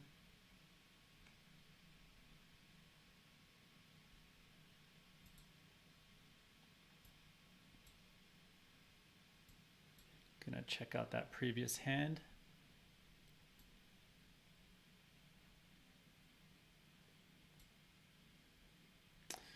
Ace 9 here, there's a double straight draw here, so this is a board where whenever there's double straight draws, that's when you could do some bigger betting. And the reason is you get to fold out a lot of equity.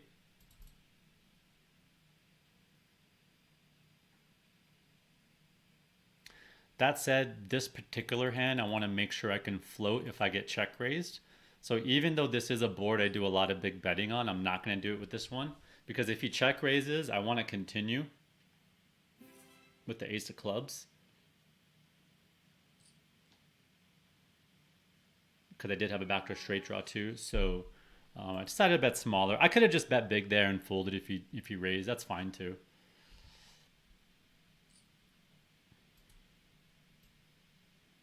So another thing I tell students a lot when you're deciding if you should bet or not and if you should bet small or big. All right, there's these general heuristics like double straight draws you bet big, or boards where it hits the big blind a lot and you're still betting, you want to bet big. Not with all your hands, but you can on those spots. And then you want to ask yourself, how annoyed are you if you get check raised with this particular hand? Right? Like, let's say you have a backdoor flush draw and the guy check raises and it's an easy float, then who cares? You don't care if you get check raised. But let's say it's a spot where you have some really good backdoors and an over, but you cannot call a check raise, then it's really annoying to get check raised off that hand with so much equity. So I might check in that case or bet small so I could still call the check raise. Or maybe sometimes you cannot even call the check raise if you bet small. So then I'm definitely just checking. So maybe an example will come up and I'll reiterate. Um, but yeah, thinking about how annoying is it if you get blown off a lot of equity. Like, are you going to get blown off a lot of equity if you bet here and get raised, or can you continue? Asking yourself that question is really going to help tell you if you should bet or not.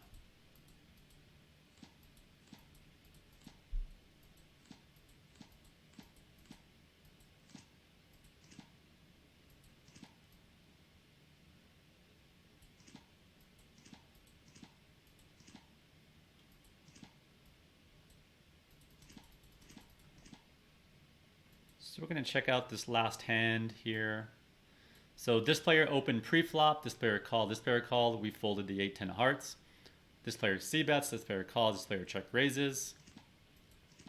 Let's see what ended up happening. And then he bets pretty small on the queen, very small on the queen.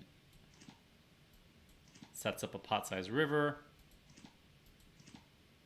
And then checks, and check calls. And this player rivered the full house, and this player had a queen on the turn. So interesting.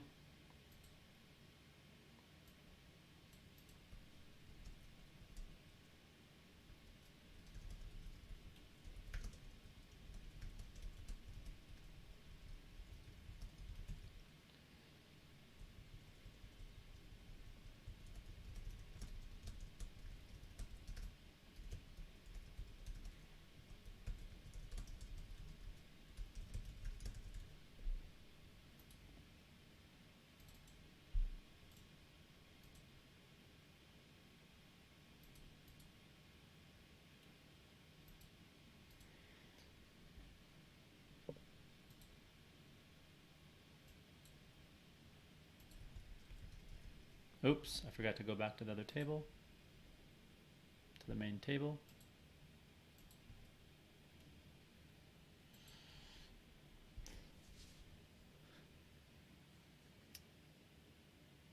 And yeah, and like an example, the last hand is just showing that, you know, this player is willing to check raise with other flush draws that aren't just the ace high.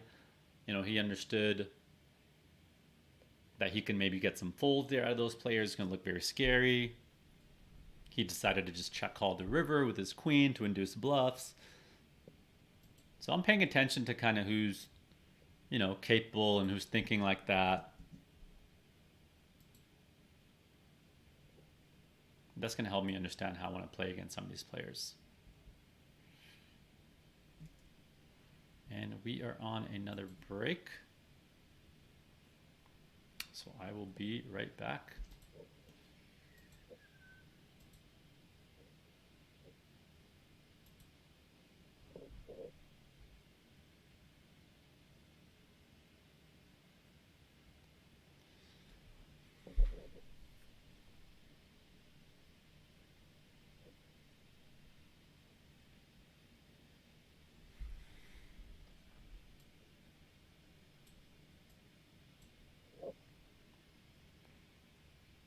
Where did my commands go?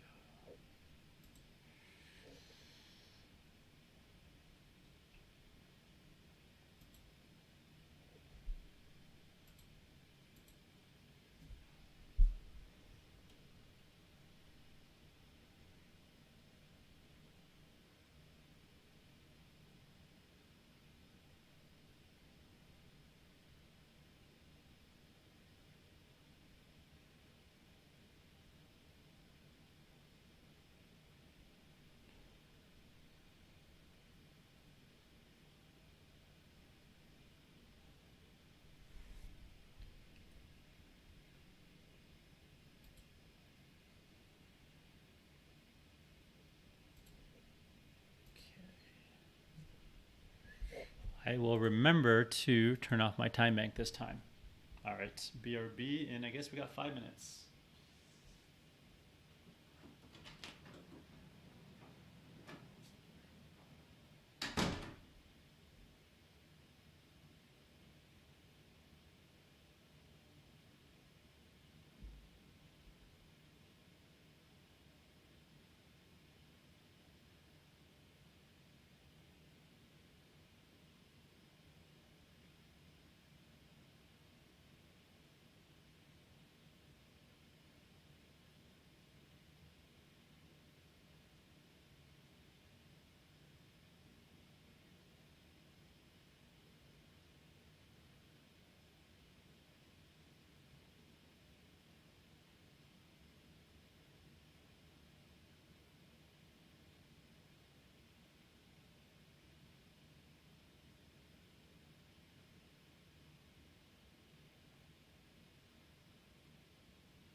so loud. It's gonna wake up the baby.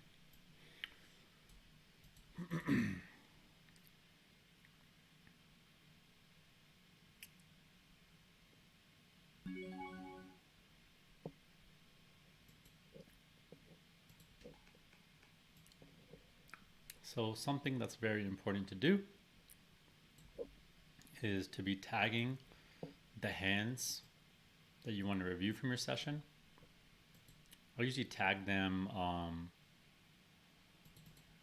right away, but distracted talking to you guys. So I'm just gonna mark them for review. The ace-9 one. The ace-5 was a pretty interesting one where a check raised.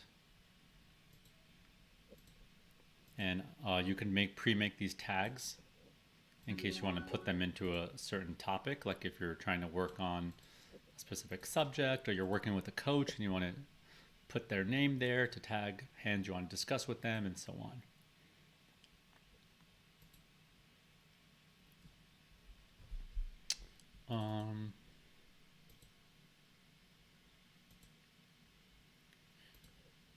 Maybe these will be some of the hands that I also analyze in our group coaching session that we're going to have in 2 weeks, where I review some of these hands. 10 jack suited, what happened there?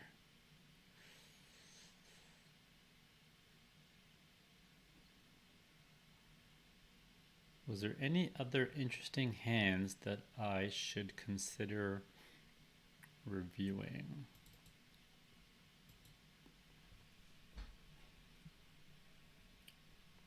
I might just go through all the hands that I VPIP'd, but more specifically, I will kind of go into more detail on some of these more interesting hands or any of the spots that I'm also not sure of that I want to study myself. Kind of do that together. The aces we check back on the 8-9-6 board. That would be a cool one to check back to see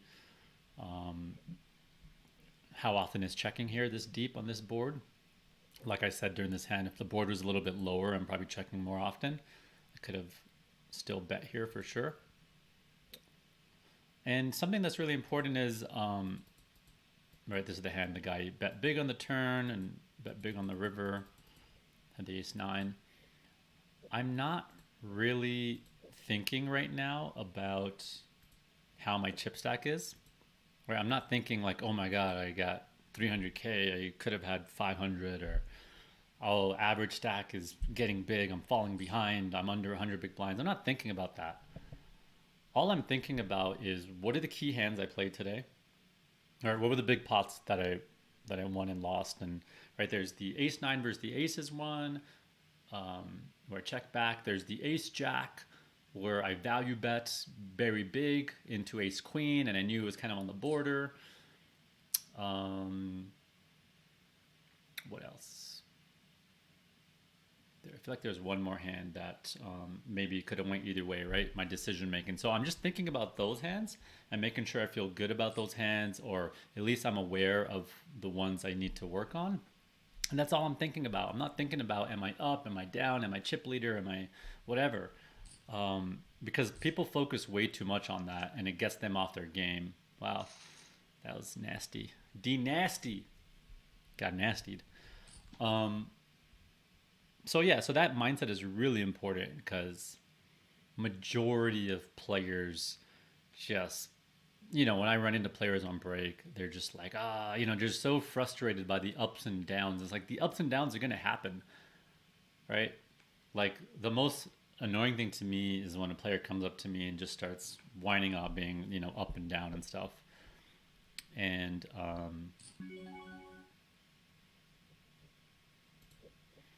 I'll just call here. Right, you want to be focused on, if you're going to spend time talking about hands with players on break, like why waste that telling a bad beat when you could have been talking a strategy hand and learning something. Squeeze here from Mr. Micah Sexton. Mixa Sazan. This is going to be a decent hand to peel with versus squeeze because it plays really well post-flop. Like I'd much rather have this than 9-8 suited because this player is going to be squeezing stuff like ace-9 suited, king-9 suited, queen-9 suited, whereas 5-4 suited is a bit more, doesn't interfere with their ranges as much.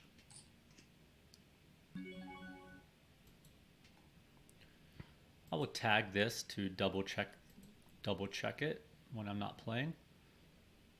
And some multi-way pre-flop.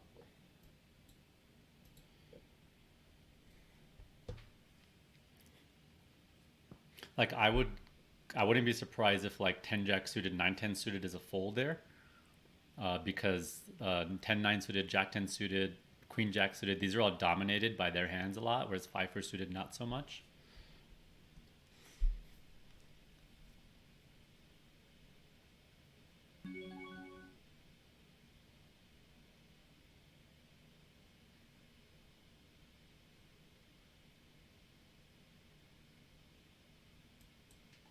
It's a little tempting to raise there to get him off ace-jack, ace-queen type hands.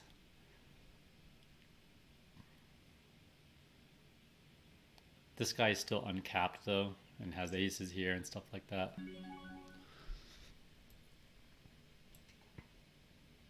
This is really annoying if he shoves, because you can't really call.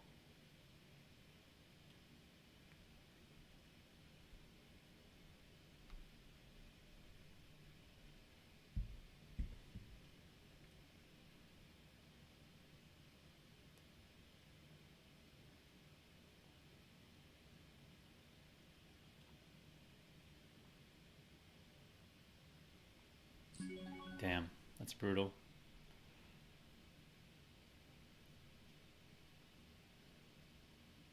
Yeah, we have 12 outs, and 12 times 2 is 24. So we have about a 24% chance to win. But he's shoving a pot-sized bet. So we're only getting 2-1, which means we need 33% equity to call. So we have to fold a lot of equity here.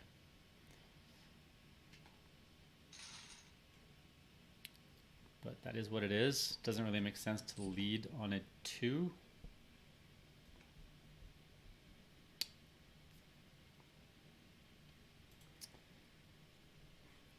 Yeah, I don't know. That hand is interesting. I'm trying to think if there's any value hands I would want to lead for protection there.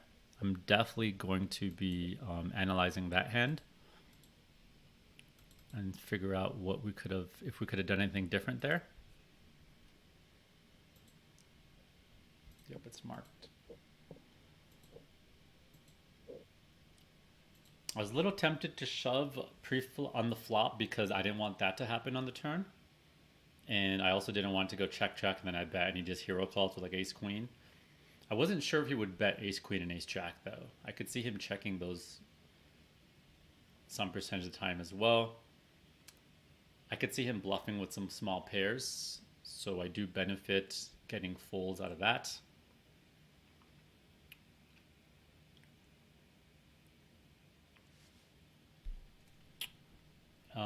From the way the hand went down, it just seems like he had it, to be honest, though. It just seems like he had tens or maybe king queen suited.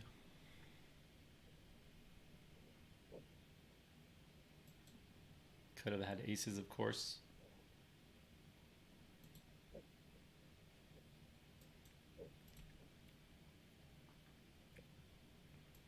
So we're sitting here with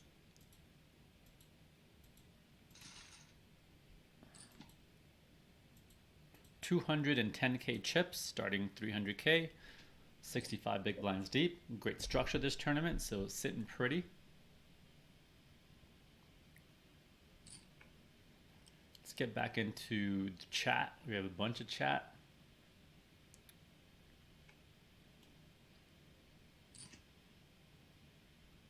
Bunch of chat to catch up on.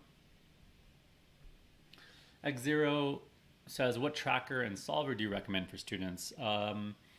Generally, Poker Tracker 4. I hear mixed things on Hold'em Manager being better or not. The thing with Hold'em Manager is not as many people use it as Poker Tracker, and I just think it's easier Like lots of times I'll get students asking me hold a manager questions and I just can't answer them because it's not the one that I use. So I would say both hold a manager and poker tracker are the ones to use, the most prevalent ones. Make a decision there on your own. But if you have a circle of people you talk hands with and you share hands with and talk about using the tools with, it's kind of easier if you guys are using the same one.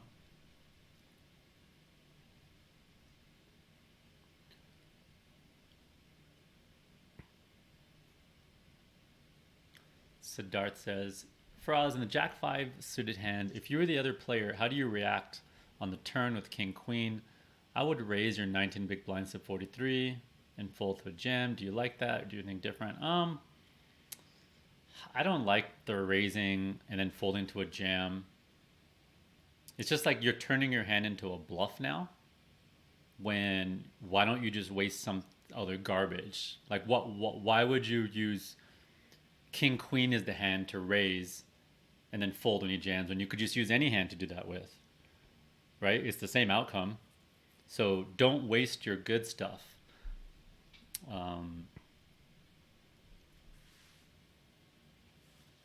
Let me maybe pull up that hand too.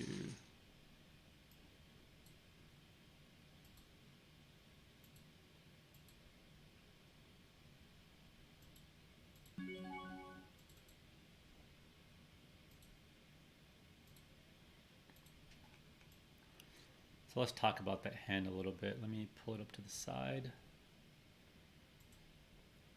All right, so this was the one where I did a very, very exploitative getting after it, getting out of line 3-bet, just to try to mess with this guy early in the tournament. It's a little mental warfare. I was going to show if he folded. And I just kind of raised and 3-bet him several times already recently. So we bet here. So Siddharth is saying he would have raised here and folded to my jam with King Queen. So I don't like that play, and I'll tell you why. First of all, your hand's not good enough to raise for value, right? If you're raising for, it's like you need to be saying, I'm raising for value or I'm raising as a bluff. And what is King Queen raising for there? It's very unclear, right? If you have a flush or a set, you know, yeah, maybe you can say, hey, I'm raising because I think worse hands will call me or shove. Now that's a very clear value bet. I cannot make that statement with King Queen. I can't think of worse hands that are gonna for sure put it in with when I raise King Queen. So we can't do it for value. And then obviously it's not a bluff. I'm not folding something better than King Queen. I mean, maybe aces, but that's just like one combo. So King Queen's just a bluff catcher, right? If you want to raise and then fold, like why waste King Queen? Why don't you do that with 9x? All right, why don't you do that with 10x? Why don't you do that with some worse hands that don't have as much showdown value? That's what I would say. Hopefully that's helpful.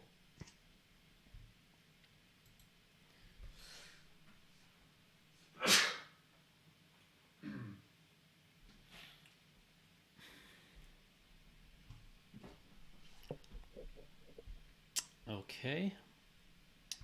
Next question. Let's see. Bob says, how often would you squeeze with ace-10 suited from the small blind? It's new table.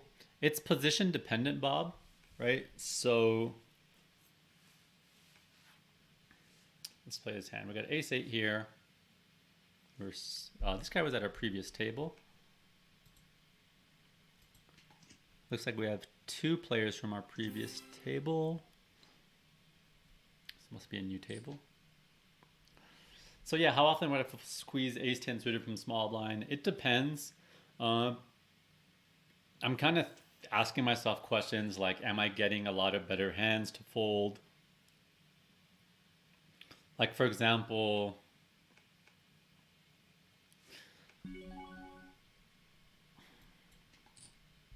let's say like this player opened and this player called, I might not squeeze ace-10 suited. Whereas let's say like this player open and this player call, I might squeeze ace-10 suited because I feel like I get ace-queen and ace-jack off to fold. Whereas if this player opens and this player calls, I kind of want to keep in like ace-9 and king 10 off in some hands. So I'm kind of asking myself those questions when I decide to squeeze or not.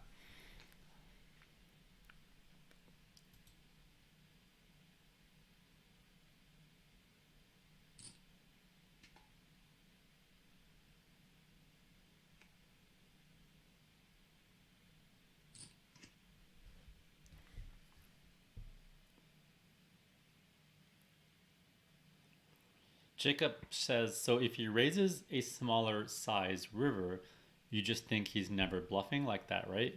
We're on a 5-minute delay, so I'm not sure which hand you're talking about. So if you're ever going to ask a question referring to a specific hand, if you can include, you know, hey, on the XYZ board where you had this, if the person raised smaller, then I could remember which hand it is, or at least pull it back up on Poker Tracker if I'm not sure.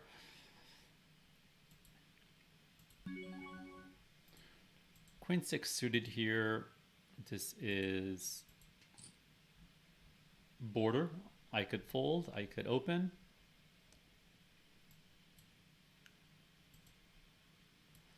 Nine, 3, 2, I'm gonna c-bet.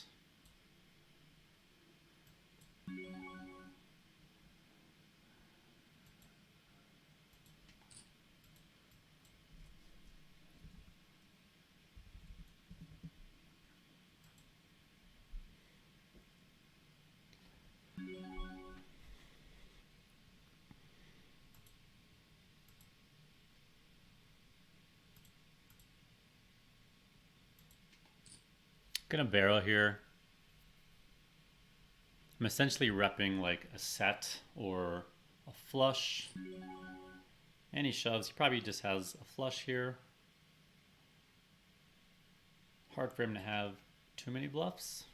Unless he's going to turn something like 4s and 5s with a spade into a bluff. Either way, we're very polarized there. Don't mind folding queen high.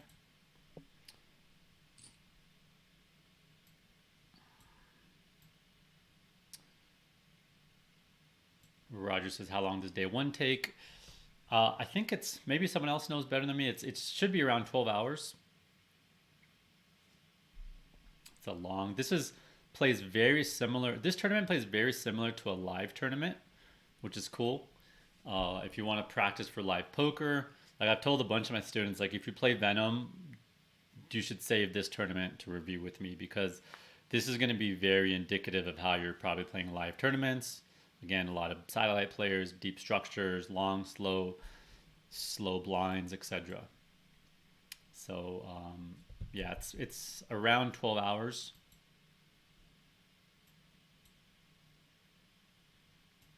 So nice long day, and there are 4 day ones every Friday and Sunday this week and next week, and then we will get to day 2.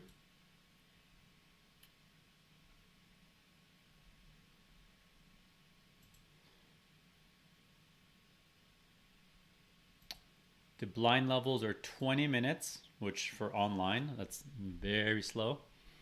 And it looks like we are playing until what level?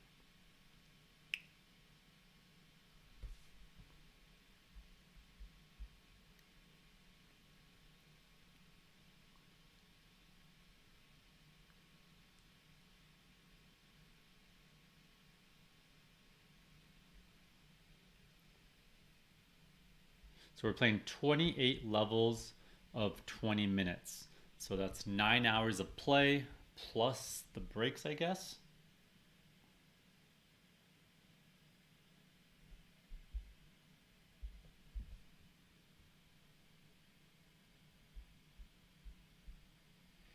So yeah, so it looks like it's about a 10-hour day. And we started at 1 p.m. Eastern, so it's going to go to 1 a.m. Eastern.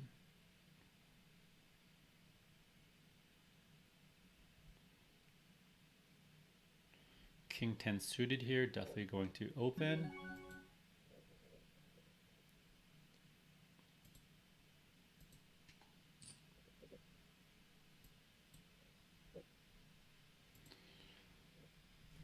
Gonna check out that last hand, see if we missed any action.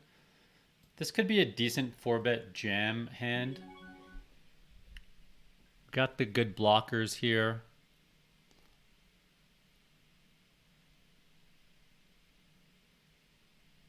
This is a regular who could definitely be 3-betting me wide here. So we're going to go for this. King Jack suited, King 10 suited are some decent hands here to consider. Ace 5 suited would be some other type of hands I might do a big bluff with here. I could flat, but he might be 3-betting King Queen off and King Jack off. So it's kind of nice when you get... This is again that whole shoving the top of my range for value and the bottom of my range as a bluff. I'm thinking about, am I getting hands that dominate me to fold? Because I'm definitely not folding there. It's a decision between a call or a jam. And I'm jamming because I want to get Ace 10, King Jack, and King Queen to fold, which will dominate me. Whereas if I call, I might stack off to them if we both hit the same pair. So calling's definitely fine there, but that's part of the reason of why I'm considering a jam there at that spot.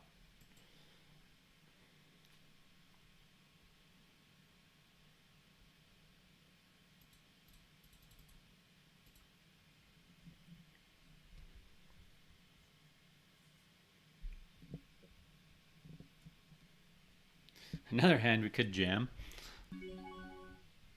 I don't know. I don't have many hands on this player.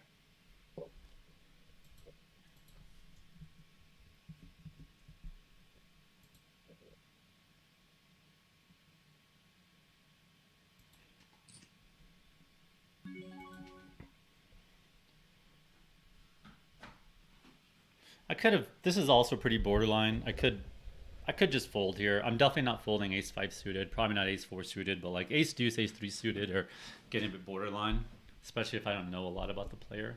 This is a higher stakes player though, based on their stats.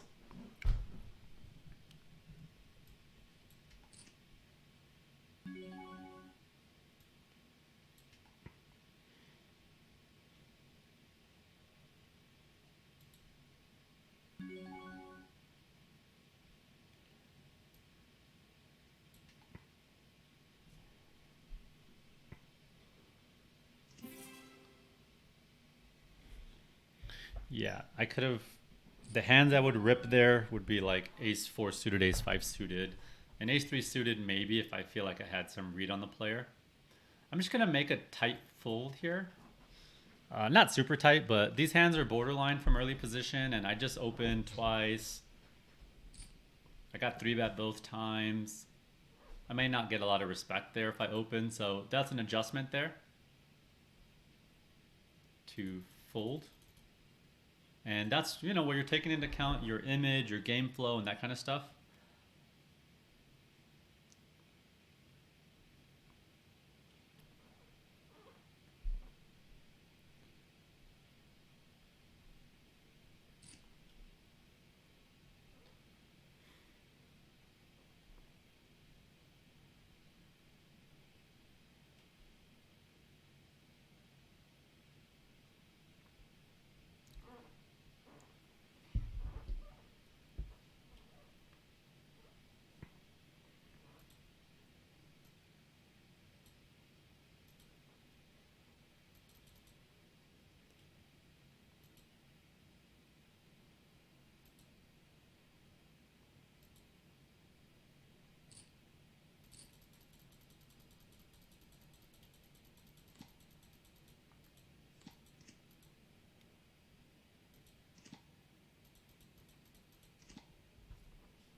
Jack 5 suited in the big blind, calling any 2 suited.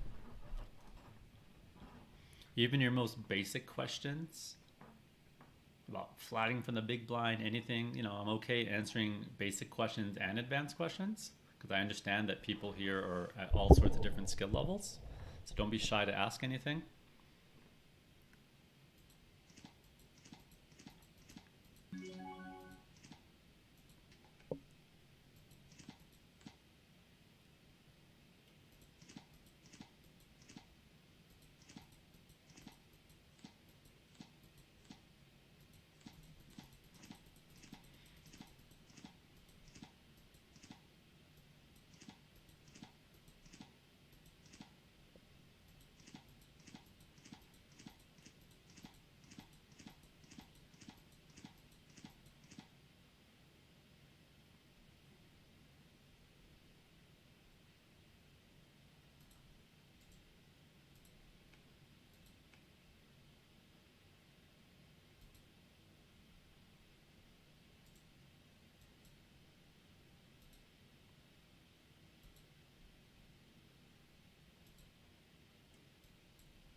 ace 10 here on the button.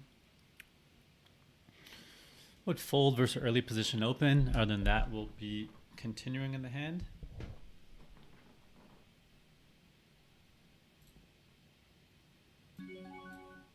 Just gonna call here. So this is an example where, I mean, I could do some 3-betting, but I'm not super confident that I'm gonna get ace jack to fold when I'm only 50 bigs deep.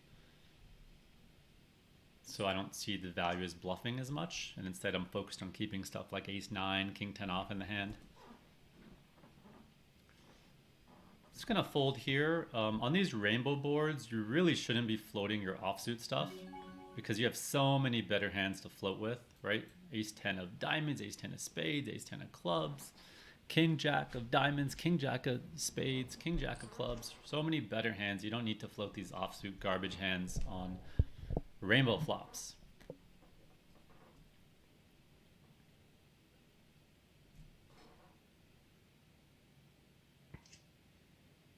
Grind is for life says, I feel like ace jack suited can mix heads up versus under the gun, but likes to 3-bet with the overcaller. Yeah, on that ace jack hand with the small blind, yep, I definitely could have squeezed there.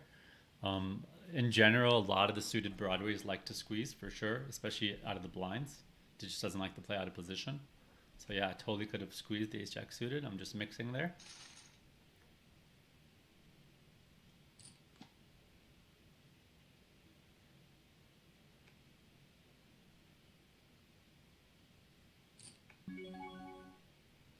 Seven, eight suited here. If I was deeper, I would maybe 3-bet this, but I kind of want to keep the SPR nice and big with this hand right now, because this hand plays well as a deep SPR, stack to pot ratio, but doesn't play so well shallow. Shallow, you rather have big cards.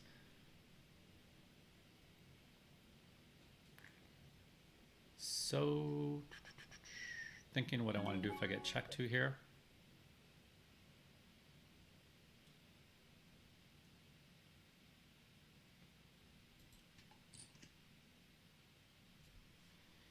That question is, do we want to turn a hand to a bluff?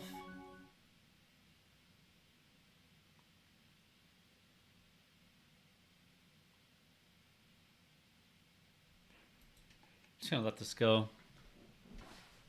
It's a pretty weak looking bet by the player, but I think there's a lot of cards, a lot of hands they could bet and still call with there, and I just wouldn't feel comfortable barreling off first them.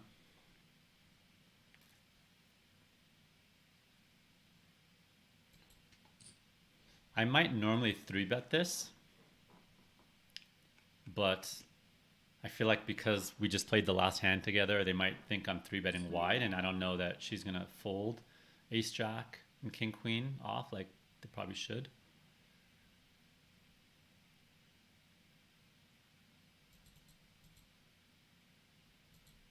I'm gonna raise this for value.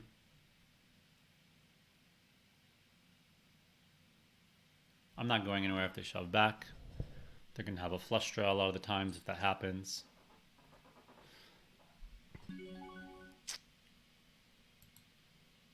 I'm comfortable bet folding this because I was kind of repping, because it could look like I'm repping that I have a flush here. So I might get some calls out of like pocket pairs with a diamond, and then I could check it back. I could, you know what? I probably should have went a little bit smaller even. Like 8 big blinds, and I could just check back the river. I just don't think I'm getting bluffed that often if this person shoves, because I look very polarized, like I have nothing or a flush here or a set. Yeah, there's a chance that sizing induces a protection shove out of them. So yeah, I would have liked to go small on the turn, but yeah, I basically bet the turn with the intention to check the river here.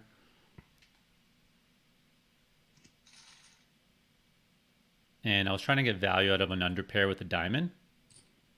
Unfortunately, that underpair just happened to be 10s and hit the 2 outer there.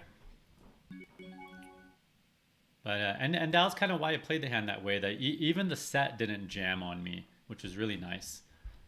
So by playing it that way, I feel like I got to get the maximum amount of money out of the underpairs with the diamond.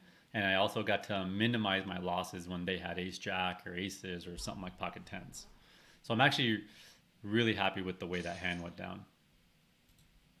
I feel like I maxed my wins and minimized my losses for the times they had it versus didn't have it.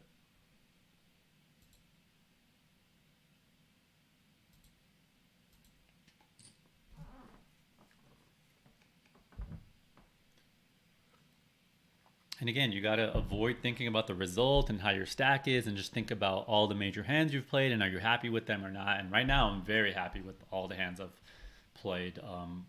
The big ones specifically, right? So even though I just lost a bunch of chips, I don't feel bad about it at all. There's a couple spots I wasn't sure, could have gone either way. I tagged them, I'll review them, but generally pretty happy with how I've been playing and feeling. So yeah, just really can't get caught up in looking at your stack size and worrying about it too much.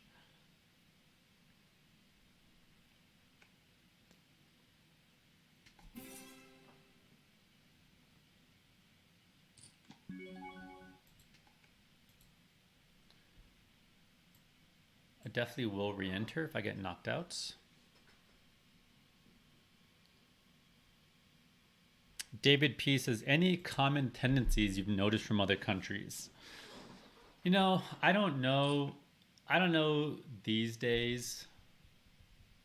People play a lot. It's like the rest of the world, even the non-poker world, right? Like different cultures used to be like extremely different, and the internet has made cultures much more similar around the globe. But you know, back in the day when I was traveling, and I'm not playing as much on the European tour these days, but you know, in my basically in all my 20s, from the age of basically 20 to I don't know 32, I was traveling Europe and overseas nonstop, basically all year long. So back then, the kind of that was like what, maybe 10 years ago. So back then, the stereotype was Italians would play with a little bit of an ego, and you could kind of get them to kind of hero call you or bluff you if you mess with them. And you know, poker is very recreational there, so there was a lot of kind of newer players.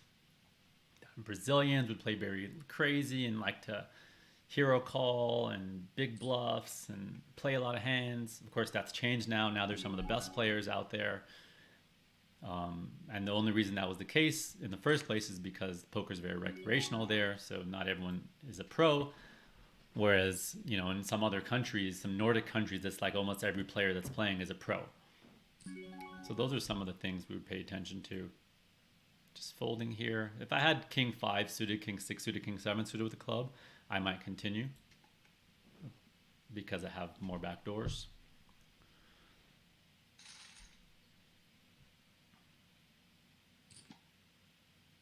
Generally, German players are known to be very strong players, very mathematical players.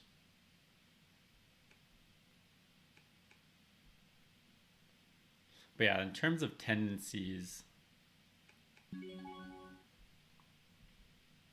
I don't feel like it's as prevalent as it was back in the day. Stoned Ape, great to see you streaming. Time to learn some shit. Welcome, welcome.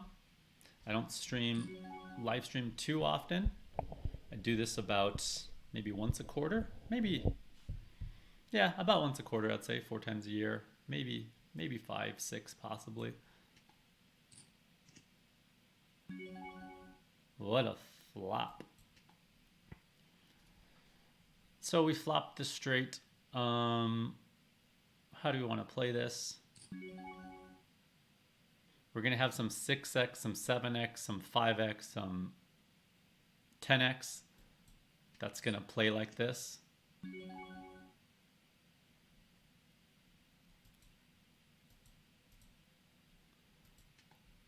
If I was deeper, I might lead here because I would turn some 6x, 7x into a bluff. But I'm just going to try to play like I have like a 6 or a 7 here.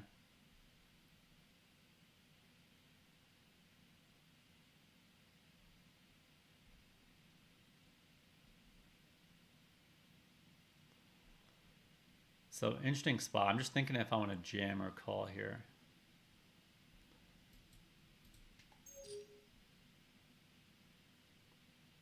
I'm trying to think what I would protection jam with here. That's what I was debating. Like, how would I play a 6 or a 7 here?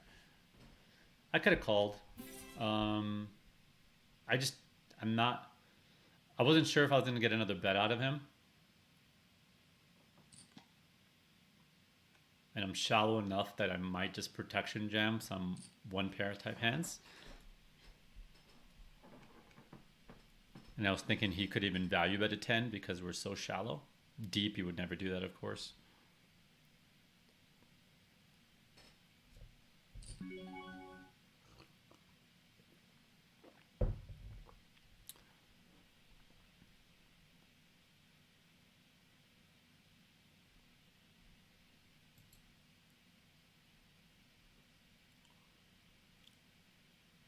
This is a reasonable hand to consider 4-bet jamming with.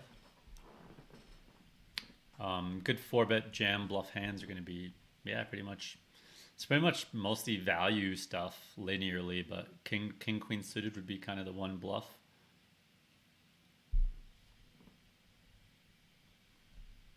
Maybe king jack suited if you really think they're super wide. It's a bit early position. Like from later positions, I think I definitely could have considered it there. Why don't we tag that hand and we could play around with it in Hold'em resources calculator and in our session, in our study session.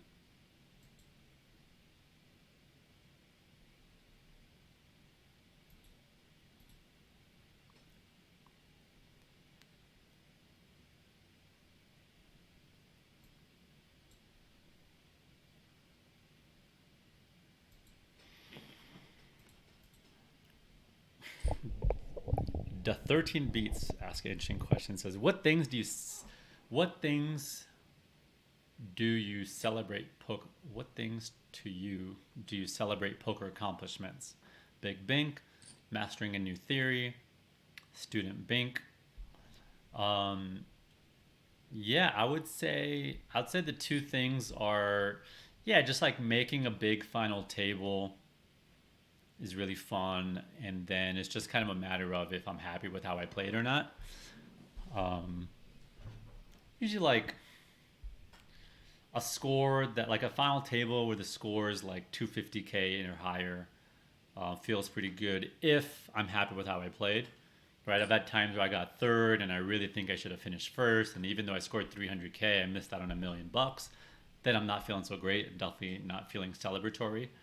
But yeah, I'd say live, like 250k plus scores feel pretty exciting if I'm happy with how I played.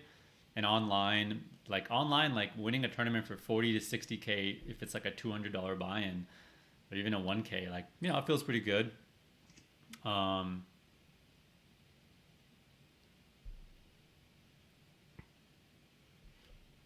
Probably like celebratory would need to be like a large amount though to really feel like, all right, let's go, freaking, let's go out and let's take some time off and go legit celebrate. Probably need to be at least I don't know. I'm not sure what that number is. It just very depends. The answer could change like depending on the situation, but I mean back in the day. When I was like in my early 20s, I would celebrate a bit more in some of the big tournament scores. Like I final tabled the Bellagio 15k WPT event. I got second place for 750k, and then like 3 weeks later I got third in the 6 max WSOP 5k for another like 300k. And then a month or two later, I final tabled the Bellagio again, 15k buy-in. It was like $1 million at first. So I flew out all my friends, like all my close friends. I have a, I wonder if I could find that picture. I have a epic picture. All my friends flew in from Chicago, and they brought all the hats from my closet, and they all wore my hats. So I had like 20 friends in the stands all wearing my different hats. And I flew them all out. I got them a 6 suite, and we definitely celebrated. You know, I busted third in that for 500k, and you know, we got a table at the bank, which is the club at the Bellagio back then, and we definitely went hard, which is crazy because like now I definitely don't. Well, I don't really go to clubs that much anymore. I used to, but now after a big win or a final table, like I definitely am not celebrating that night. They usually finish like at 1 a.m. and you're just drained. And I would have assumed that's because I'm older now, but when I look at the younger kids, I don't see them celebrating and going to the clubs after a big win either. And I was wondering why that is. And I think poker has just gotten a lot more mentally challenging because I still hear even the 23-year-olds like after a huge final table where they finish, they're like, I'm drained, I'm beat. Like I hear it in the interviews when I talk to them in person. And back then it's like you weren't thinking about so many different combinations. And like people play so much slower now because there's so much stuff to think about. Um, so I do think you're just way more mentally taxed when you have a big score now. So for me, if I was to celebrate something, it would be like, all right, the next weekend or the next day or something. Definitely not the night of.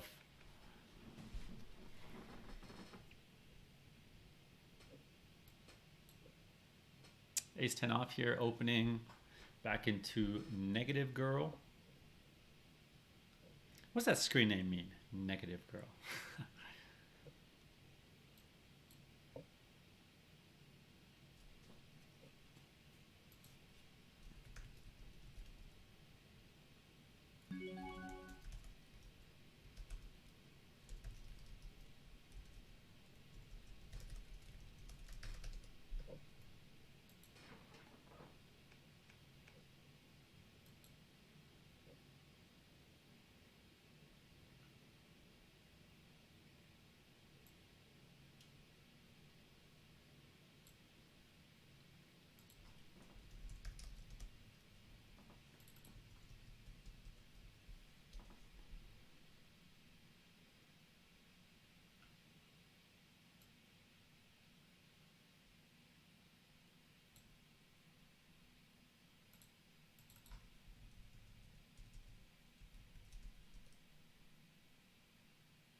Now you said it.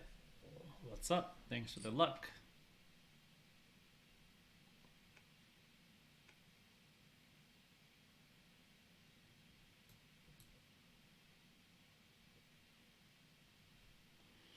Paul Thompson, love the stuff. What's up?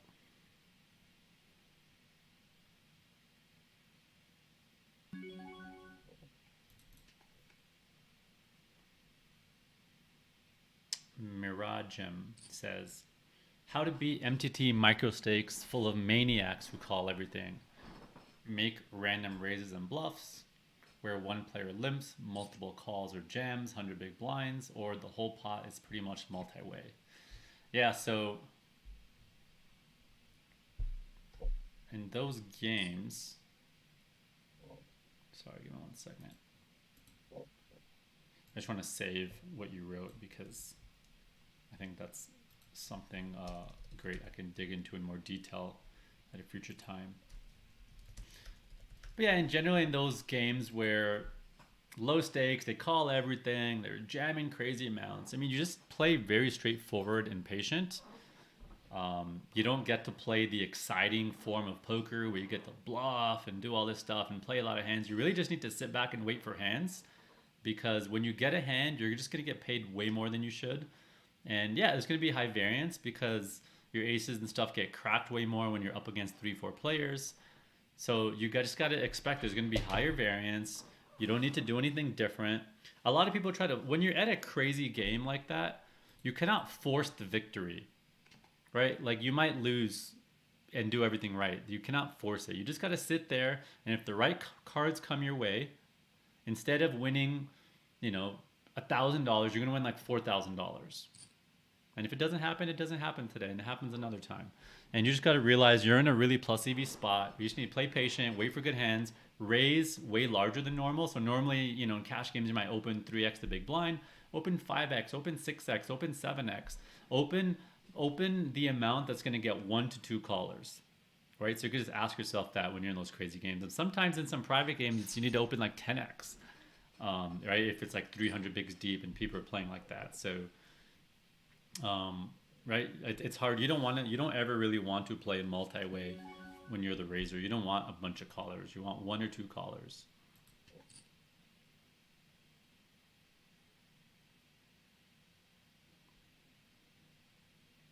Daniel, thanks for the 3-bet calling tips. Absolutely. Jacob, you speak just as well as you play. Thanks for the compliment. Appreciate that.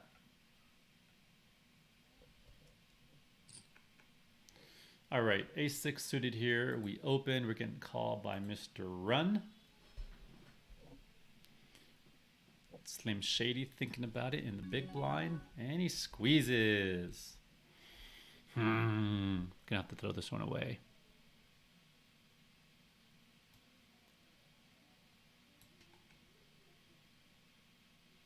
Certainly could consider a jam if we thought this guy was out of line or something.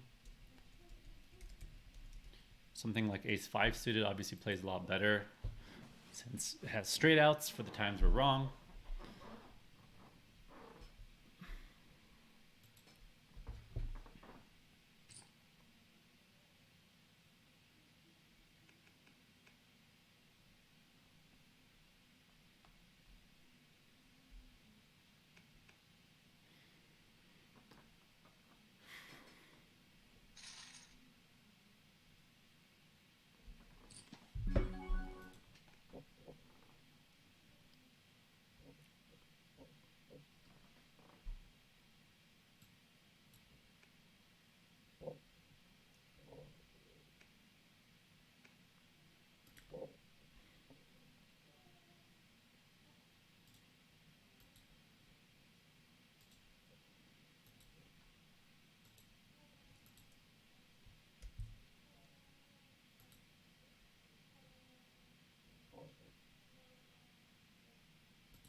Break time.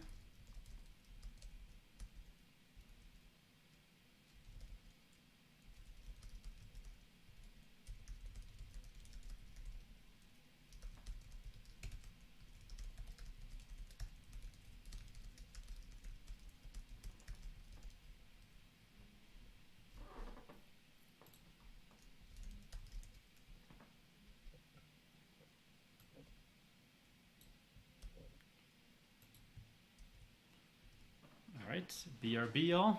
Take this break. You know what? I need to get on the floor a little bit. So it's important when you're playing sessions, you get some exercise in, get your blood flowing. So I'm going to do some back exercises, specifically muscles that I'm not using while I'm playing, while I'm sitting all day.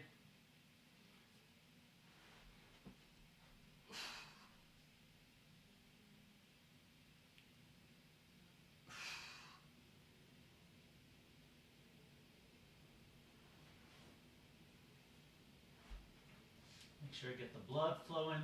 Blood's not all built up in my legs all day.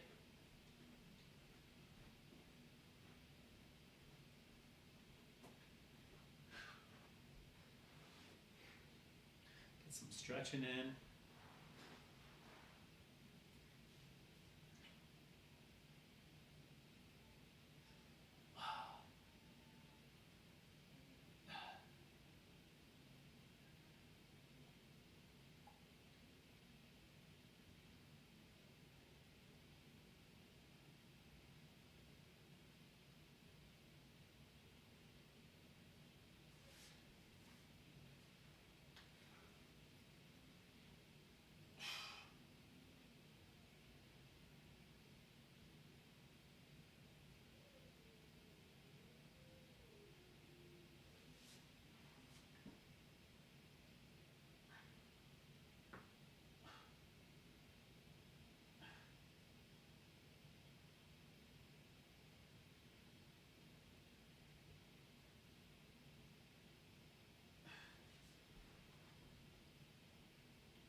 French place. French cafe could be good. Bob asked for the baby earlier. You got the baby back. Axel baby. Hey, hey. Can't be whiny on camera. You gotta make a good impression, okay? It was happy like as when he carried him as a monkey. Yeah, yeah, yeah, yeah.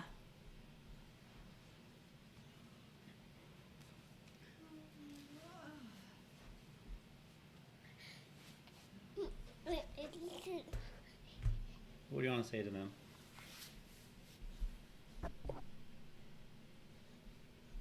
He's distracted by the microphone.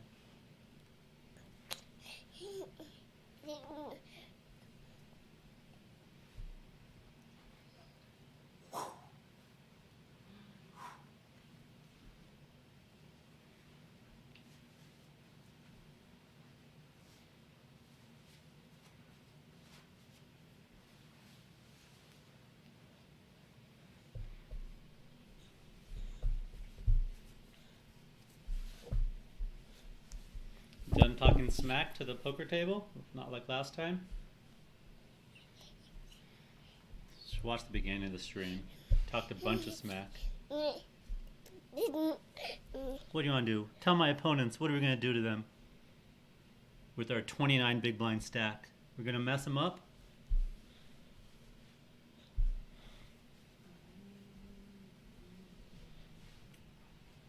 He's enjoying his slippery socks on the table, so he's distracted. Ooh.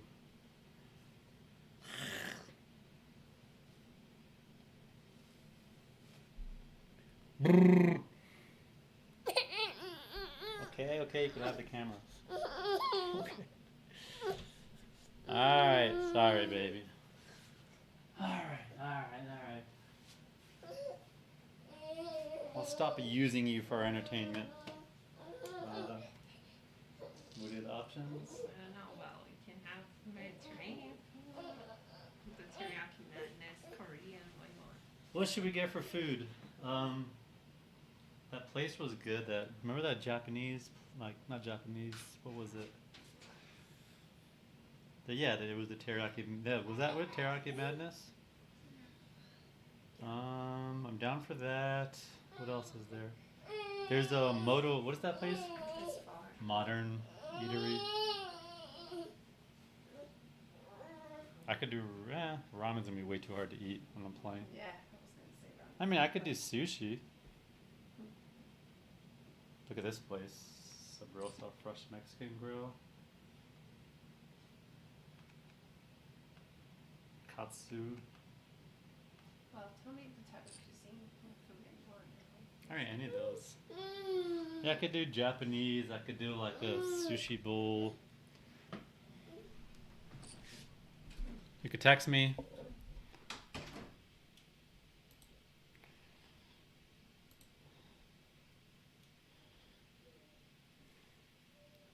Right.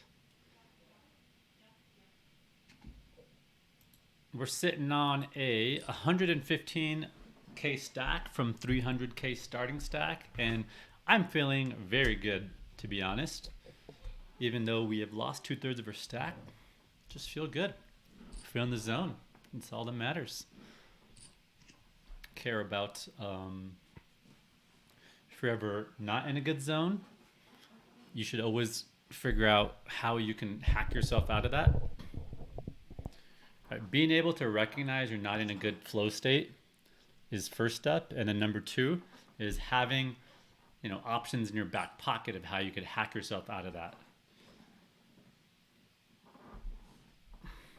And I mention that because I hear a lot of players when they're playing a bigger event that's not going so well, they're very frustrated on breaks, just getting way too down on themselves or about the situation, or frustrated at the players who are sucking out on them. And if you find yourself in that rut, you need to be able to snap yourself out of that.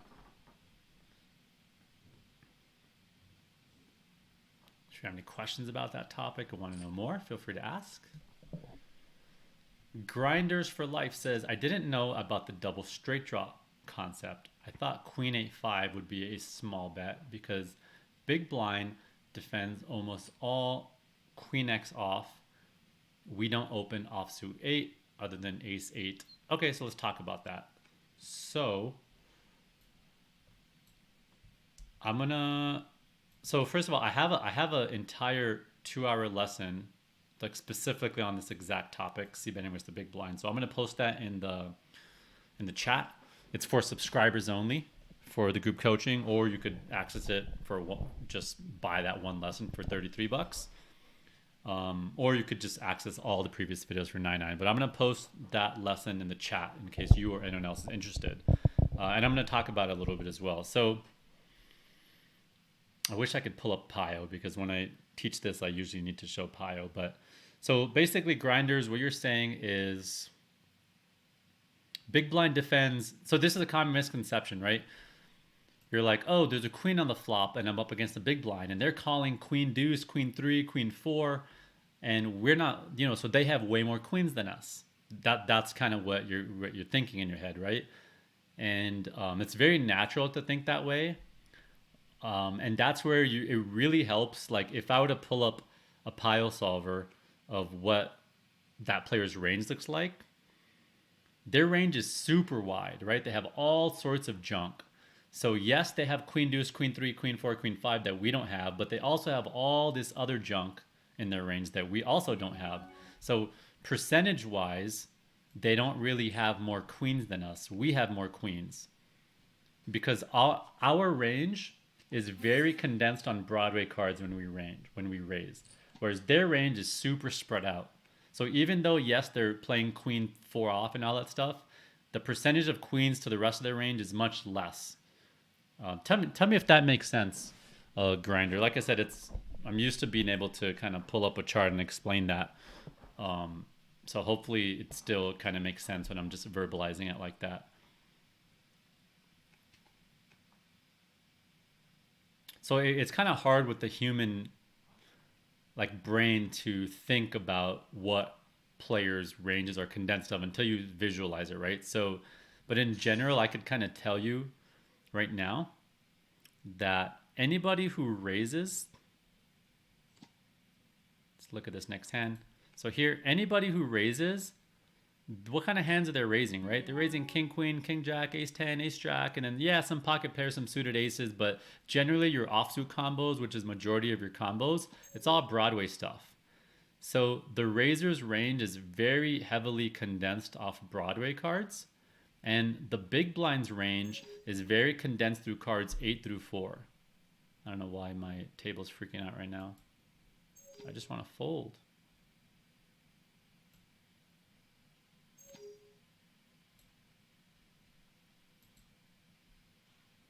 Maybe I can close the table. Table, stop freaking out.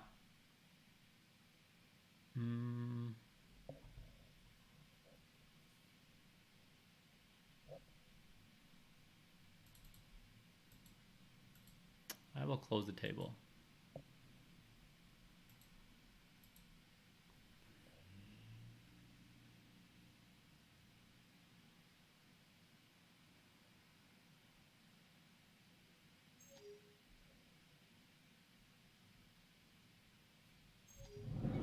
There we go.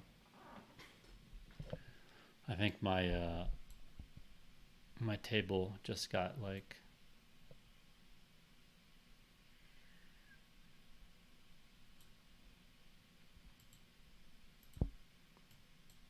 the Exorcist. We just had to get the Exorcist here to get that demon out of my table. Something funky was going on.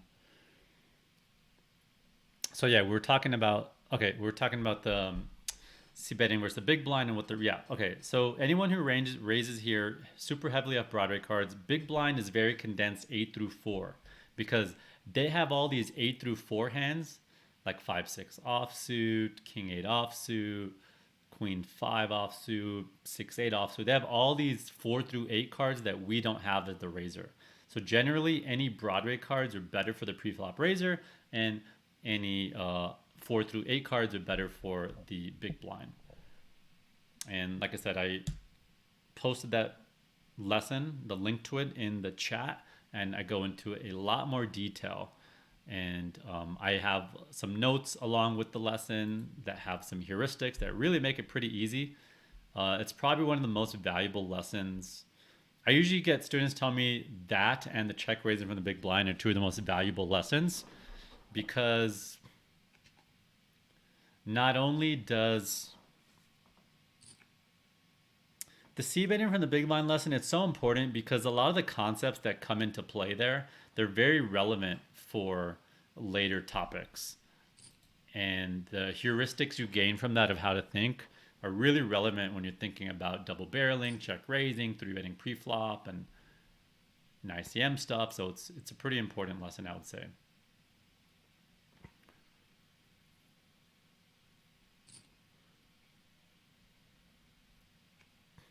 Okay, Daniel's saying, what kind of notes do I want to know about a player other than kind of just their poker tracker stats? So, you want to kind of understand the logic they might be using. So like, first of all, there's general like advanced topics that people only know if they're studying. I want to know if they know that or not. So let's say I see someone kind of betting big on these double straight draw boards, if I see someone using like small pairs as bluffs, like deuces and threes with bluffs on like high card boards. Like those are things not everyone does. So if they're capable of that, I want to make a note of that. Like pretty way off of what you should be doing. I want to note that. I sometimes will make notes on like bet sizing stuff if kind of their bet sizing doesn't make sense, or maybe they use a very smart bet sizing that not a lot of people are doing, like some overbet stuff. Sometimes I'll notice players are missing value by using kind of not great sizing and spots where they could go very big. Lots of times I'm just trying to thinking through the logic that they might be thinking. Like there's some spots where it's like you have a big hand and this card just really helped them. So you should be betting big on that spot because the card that came helps them. So they're very likely to call, and you have a big hand and you're unblocking their top pair or whatever. And then the player just still bets half pot. I might make a note of that because it's like, all right, they're not thinking like that. Of course, you want to word it a little more simply than that, but I'm just kind of thinking through what are the things I might notice and pay attention to. Yeah, like if someone, I want to know what people are check raising with. Like, are they check raising their gut shot? Are they check raising ace high blocker, flush blockers? Are they ever turning bottom pair into a bluff with a check raise? I might note those type of things. Yep, good call, Peter. So someone's asking, when you assign color to players, what are the categories? I don't want to talk about specific notes that I'm putting on players because it of course puts me at a disadvantage when they're watching the stream.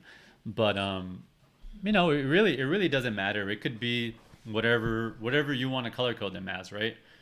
You might want to have categories for pros or like really advanced pros versus just pros, really splashy players, very tight players, recreationals, players that are really bad, passive players versus aggressive players, right? Those are the different type of things you might want to tag people.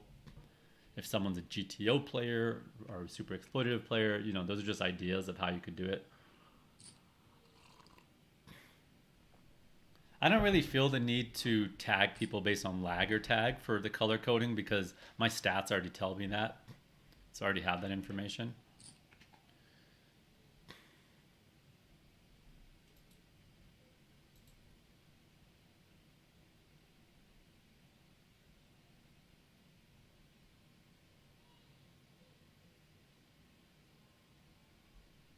So James Brady says, could you have shoved turn? As I said before, I am seeing this on a 5-minute delay, so I have no idea which hand you're talking about. Oh, you're talking about, okay, I see someone else. So I'm guessing you guys are talking about the 5-4 suited. Could I have shoved turn? Yeah, I thought about it with the 5-4 suited.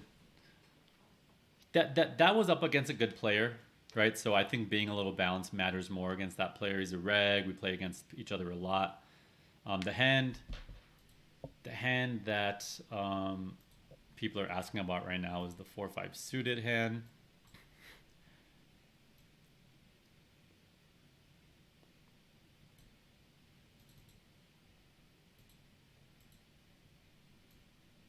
All right, so let's look through this hand. So people are asking, right? So this guy squeezed, this guy called, we overcalled, flop the flush draw.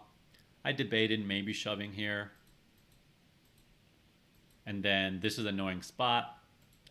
And someone asked, could I have shoved the turn? Because obviously I realized he might just shove and blow me off equity. I thought about it. So when I was thinking if I should shove the turn or not, I was trying to ask myself, what are the value hands I would do this with? Because this is a good player. He's going to be thinking deeply about it and understand my range construction. So what are the value hands I would play that way? And then, yeah, what do I accomplish, right? So one thing I accomplished by jamming would be getting ace queen off and ace jack suited to fold. So that crossed my mind, right? What is he going to do with those hands? But at the same time, I was like, he's definitely not calling ace jack offsuit. He definitely could have ace queen off. I wasn't sure if he was for sure going to be betting ace jack ace queen here. You know, maybe. So I'm discounting that a little bit, that he might not even have those hands. What else do I get him to fold? I guess I could get him to fold 7-8 suited, which he could have. But at the same time, I did not see any way he could jam 7-8 suited. So I wasn't super worried about that.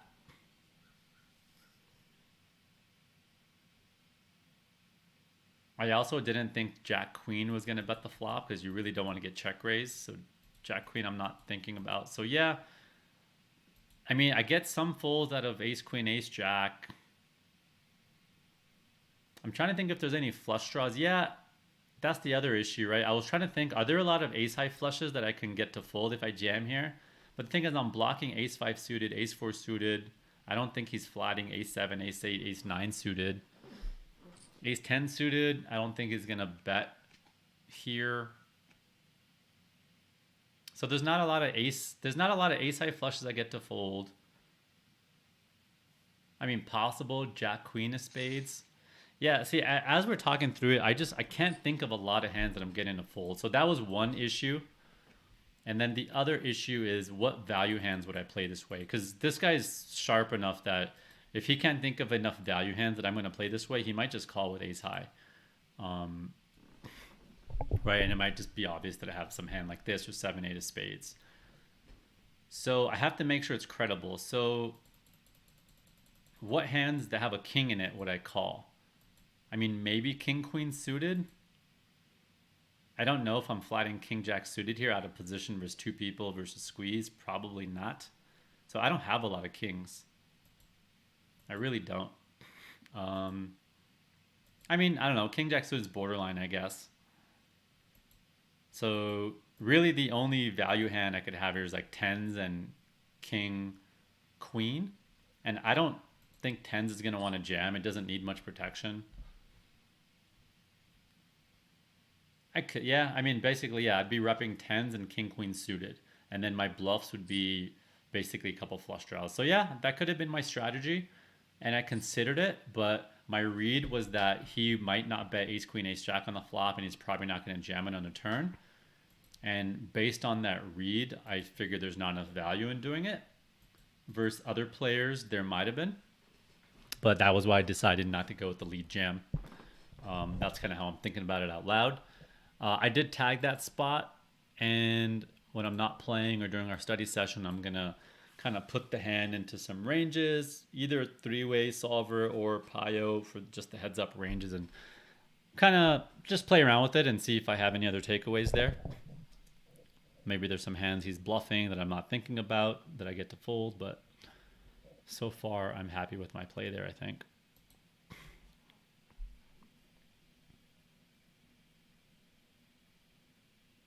So long story short is I could have shoved the turn, but I didn't think it would be very believable. And if I get looked up a bit light there, it's pretty, it's a lot of chips.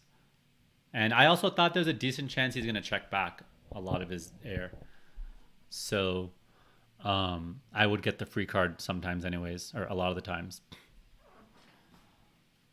Monkey says, have you ever compared your yearly ROI live on versus online? I'm guessing your live ROI is 2x your online ROI. Couple things. So first of all, live ROI could be way more than 2x your online ROI. ROI is a function of how many hands you see. So that's why when the structure is deeper, you're going to get to see more hands, and you're able to have a higher ROI, right? Because every single hand you play, imagine you're playing someone heads up and you have an edge on them. Like you're beating them by like, you know, X amount of big blinds per 100 hands. So the more hands you play against them, the more edge and EV you get to chip off them, chip off them, chip off them. So the same thing's true for a multi-table tournament, right? If you're going to see 100 hands over the course of a tournament versus 1,000 versus 10,000, the more hands you play, the more EV you get to kind of burn off these guys into your pocket. So deeper structure means higher ROI. Also, more players means the tournament's going to take longer. You're going to see more hands, more ROI, deeper starting stack, all that stuff. So live Generally, ROIs are much higher, partly because of that, but also because online play or live play is a lot easier too. They're just way more recreationals. People make a lot more mistakes, a lot more gamblers. I don't know what the exact ROI difference live versus online would be. No one really knows. You can track data from like 20 top live players over the last 10 years, and then you could get a large enough sample size. But the problem with that is the game changes so much every few years that I don't think ROIs from 10 years ago are going to be very relevant to ROIs today. So really, live ROIs is a bit of a mystery, and all you could do is guess. You don't just wildly guess though. Online ROIs you can really tell because there's large enough sample sizes, and then you can say, well, okay, in the high stake games, the top players have this ROI, the mid stakes they have this, the low stakes they have this, and I think $50 and $100 buy-in games in ACR are very similar to 1K and 1600 type main events. And you could say like 3200 main events, like WPT events, are similar to like maybe the 1Ks on ACR and the 200s. And then you could see what the ROIs are in those and assume they're going to be similar to the live events, but you need to make the adjustments for if the structure is slower. So then you'd need to, add to that the ROI, and then you also say, well, it might be a little bit softer. So you're really just kind of guessing, but not just wildly guessing. You're taking a baseline and extrapolating from there. Stu says, Faraz, now that you're in Denver primarily, are you planning on playing mainly on ACR or any other US friendly sites?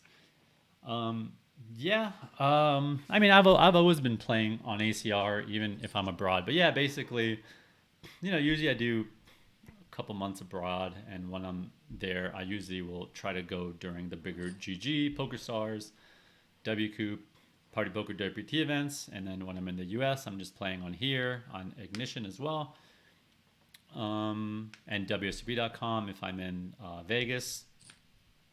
But honestly, really, I'm spending. I'm going to like a live series like maybe once a month on average, like 1 week a month. Like I'm gonna go play the Win 10K, and then like the Win 10K and the 3500 event that's coming up in March, and obviously the series. And then I'm just playing online on Sundays. Not even every Sunday right now. I'm really focused on creating a lot of content and helping a lot of my group coaching students.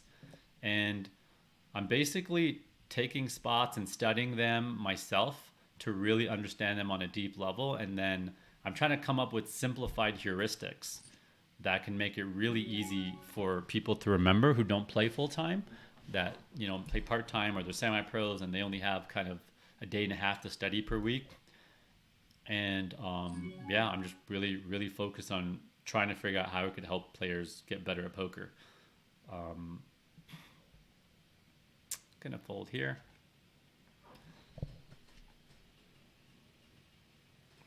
And yeah, I've been doing the group coaching now for, I think I'm about 5 months in, and I really want to walk away from it each year feeling like a lot of players got way better, and that the money they're investing into their game and the time that they're getting, not even close, but a way high ROI from the time and money invested. So that's really my main focus, and I'm keeping my game sharp with the studying and lessons I'm creating, and playing a live series once a week and on Sundays. And that situation is pretty similar to, I think, a lot of my students with the volume. And I really like that as well, because I'm in a similar situation as the people I'm coaching. So the way I need to solve the problem for myself, I'm also solving it for them in that same way. Reshoved here with jacks. We're down to 23 bigs, 118K still.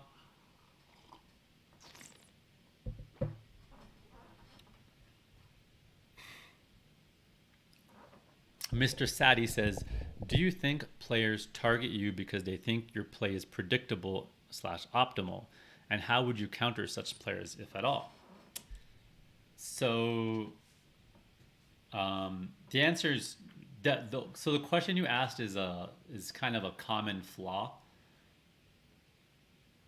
That well, let me think if that's the right way to answer that.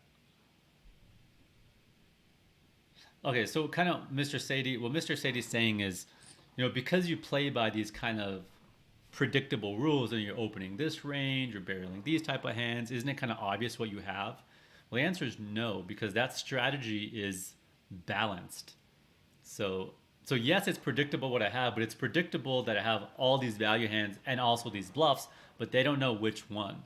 And I'm also mixing it up sometimes, right? I'm taking hands that are not supposed to be in this category and throwing them in there to mix it up. And I'm using game flow and reads and how emotional I think someone is, and I'm mixing it up based on those things. So that's kind of how I counter it, right? Um, and definitely no one's going to target you because of that. I think people will try to, but they'll be unsuccessful if they don't understand the game as deep as you do.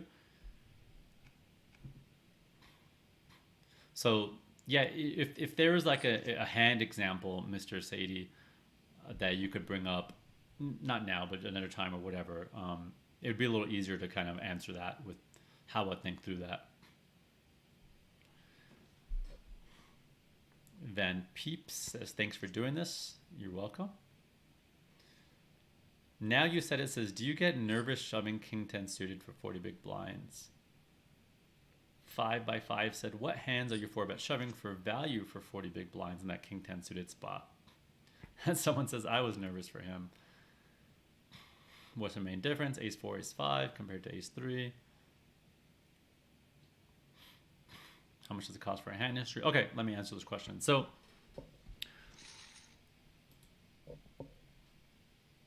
I'll pull up the hand people are talking about.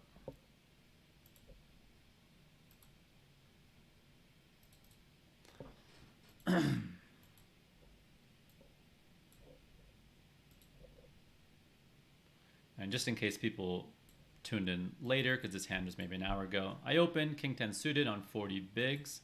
This player 3-bet. I thought this player was capable. Their 3-bet stats were also showing that they were capable. I jammed it in for 40 big blinds. I mentioned I would maybe shove Ace 5 suited, Ace 4 suited, not so much Ace 2 suited, Ace 3 suited.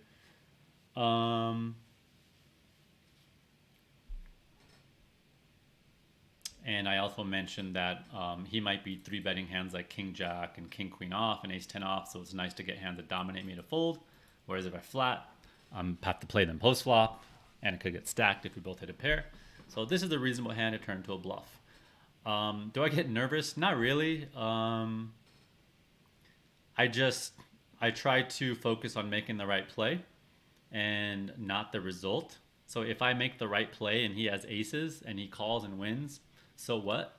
Because the way I think about this spot is some percentage of time he's going to have aces. Some percent of time he's going to have ace queen. Some percent of time he's going to be bluffing with ace 10, with king jack, with king queen, with queen 9 suited, right? Some percent of time he has all these hands. And when I shove, he's calling X percent of the time and he's folding Y percent of the time. And as long as that Y percent is big enough, my shove is profitable. So I'm just assuming over the course of thousands of hands, he's folding enough that this is a profitable shove. So if this is one of the times he has aces or ace king, who cares? Right? You cannot really make a judgment on your play being right or not from one hand. It's irrelevant. So it's really just thinking about his range over the course of thousands and thousands of hands, and if I get enough folds here to make it profitable. And that's where sometimes I'll use some programs like Hold'em Resource Calculator to double check my assumptions, and I'll put in what I think is his 3-bet range, and I'll be like, all right, if this is his 3-bet bluff range, is this a profitable jam? And sometimes I find out that no, it's not. Like he needs to be 3-bet bluffing way more, and then that's where I'm like, all right, this was a mistake. And I don't feel bad about it. I mean, sometimes I do, but generally, if it's something I didn't know and I just had to learn that lesson, I don't feel bad about it. I really try to live by you either win or you learn. If I win, great. If I lose, and I made a mistake and it's something that I didn't know before and I learned now, then that's great. I'm stronger, I'm better, I'm a better player than I was before. Or sometimes you make a mistake that you already know. And for me, that's the one that gets a little bit frustrating when I'm like, I know that. Why did I do that? That's the one that gets me the most. And the way I kind of deal with that is I just try to understand, like, why did I make a mistake on something I already know? Was it a discipline issue? Was I tired? Did I lose focus? And I try to identify what caused it and then what I can do differently to not let that happen again.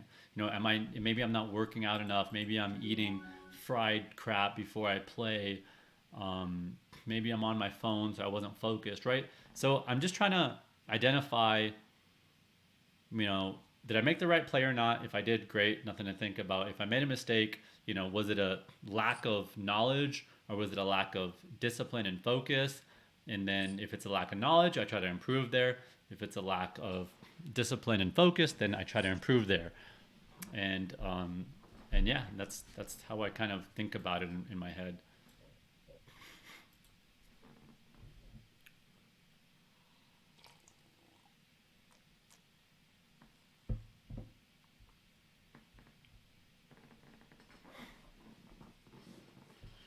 Polar Bear says, what's the main difference with ace 5, ace 4 suited compared to ace 3 suited? I mean, I'm sure the difference is subtle, right? But if ace 5 suited is a little better than ace 4 suited, which is a little better than ace 3 suited, which is a little better than ace 2 suited, it's just like at some point there's a threshold where like the EV of each hand is less, and like there's a cutoff. Right? It's like, what's the difference between king 10 suited and king queen suited? I mean, maybe that's not the better. Maybe it's a better example is maybe like when you're 4-bet shoving like fives rather than deuces. It's like when you shove fives and get it in, fives is gonna win a little bit more than deuces will, or a little bit more than fours will, which will win a little bit more than threes will, and you just, you know, it adds up incrementally. Like with ace 5 suited, I might win with a pair of fives, whereas like with ace deuce suited, the pair of twos might not hold up as much as a pair of fives because pocket deuces can get counterfeited more than a pair of fives with ace 5, right? So there's just kind of incrementally adds up. There could be a better answer than that I'm not aware of, but you know, if I look at the EV difference and kind of solvers and I play with them, you see it is significant that there's a difference as far as logic. You know, these programs don't tell you the logic. You kind of got to figure it out yourself. Good morning, Craig from Australia, one of my students. Good to see you here.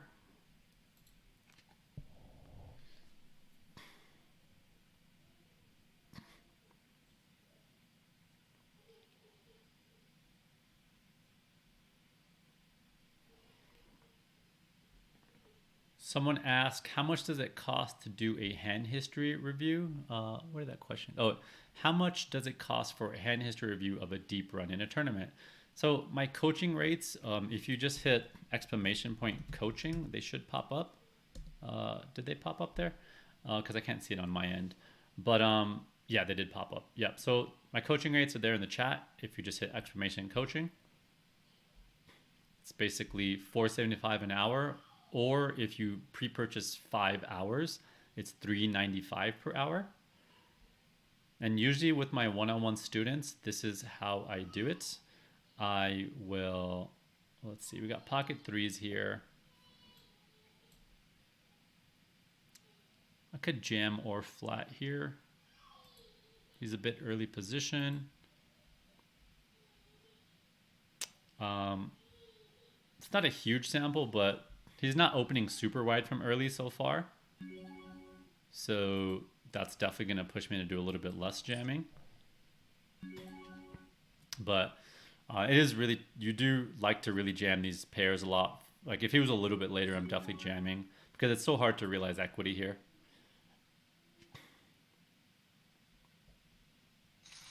That's when I want to double check on a range chart later.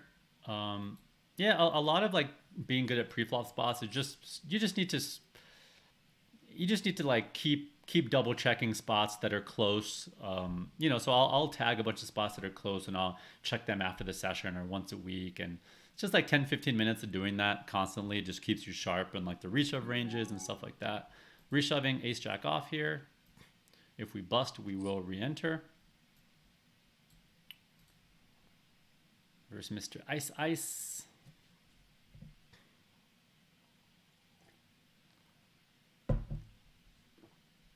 And I will continue on the coaching questions in a second. Ice Ice, what are you taking with? King Queen suited, pocket eights.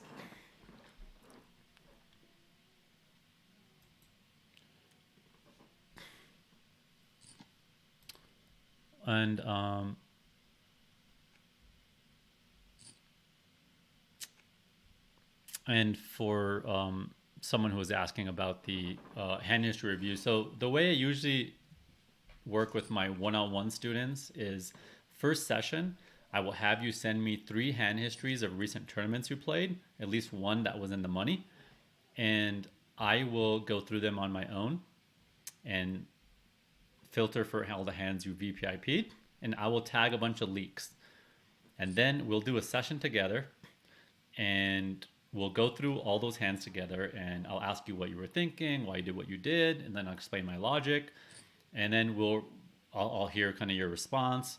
And from that session, we'll come up with a short list of topics that I'll write in a shared doc of what your leaks are. And then we'll prioritize those in order that, hey, these are the ones you should tackle first. These are the ones later. These are not that important yet.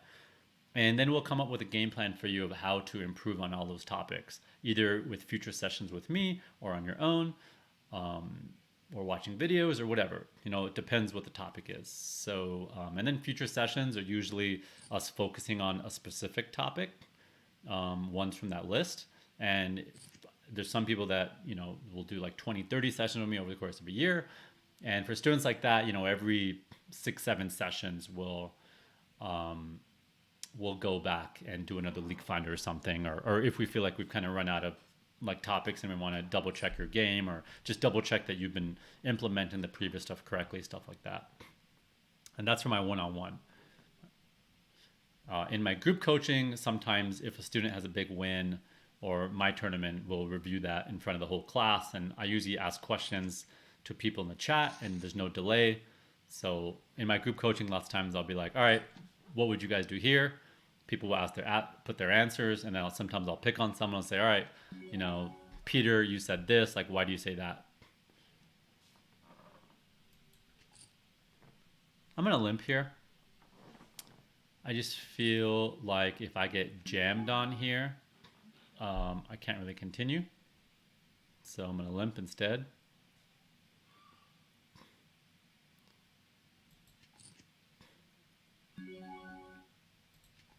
I could definitely just raise fold as well, though. That's not a problem. Just toes to play it this way.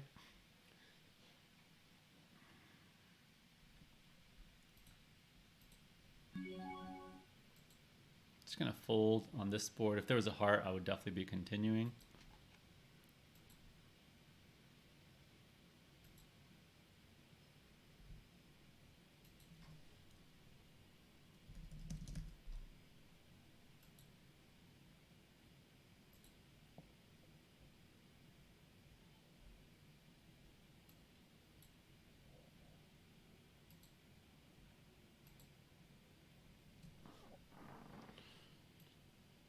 I'm actually going to tag, I'm going to make a new tab for Limp Pre, because in about a month, one of the sessions we are doing is on open limps pre-flop and also how to play those spots post-flop. So I'm going to start tagging every spot that I do limps on so that we can talk and I could do a presentation on open limp strategies with our group coaching students. So those of you who are in my group, you have that to look forward to next month. Or I think in March we're doing that. I can't remember. I got to look at the schedule.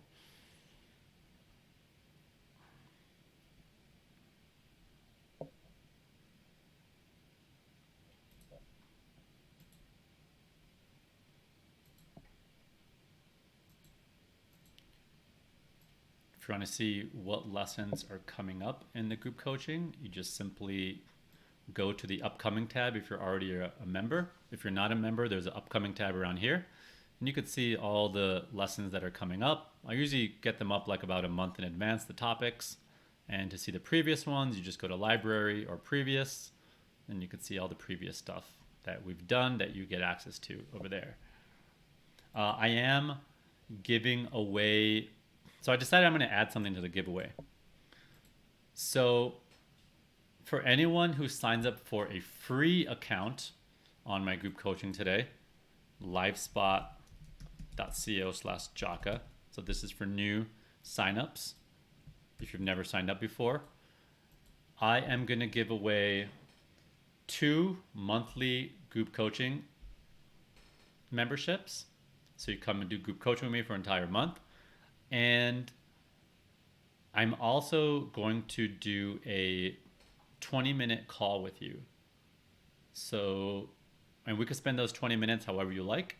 It could be reviewing some of your hands. It could be talking about a topic you're having issues with. And if you're not sure what to talk about, then I could just pull up some hands, some quizzes, and put you through them. And kind of what I hope for you to walk away from those 20 minutes is you walk away with having a little bit of a game plan of how you should approach studying, what you should focus on, if there's some leaks or flaws in your thinking, and how you should improve on those. I might even point you to certain videos. So that's a giveaway I'm just announcing right now. So go to livespot.co/Jaka, and this is for anybody who signs up today.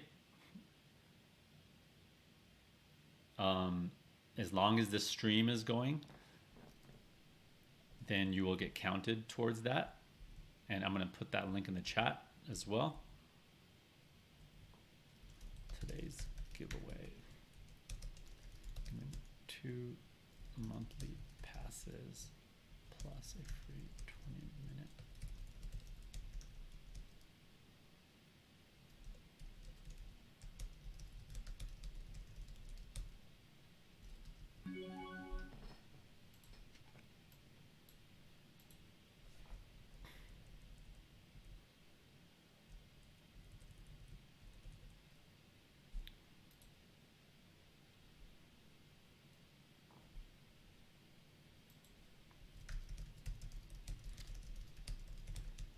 Also, I'm gonna do one more thing.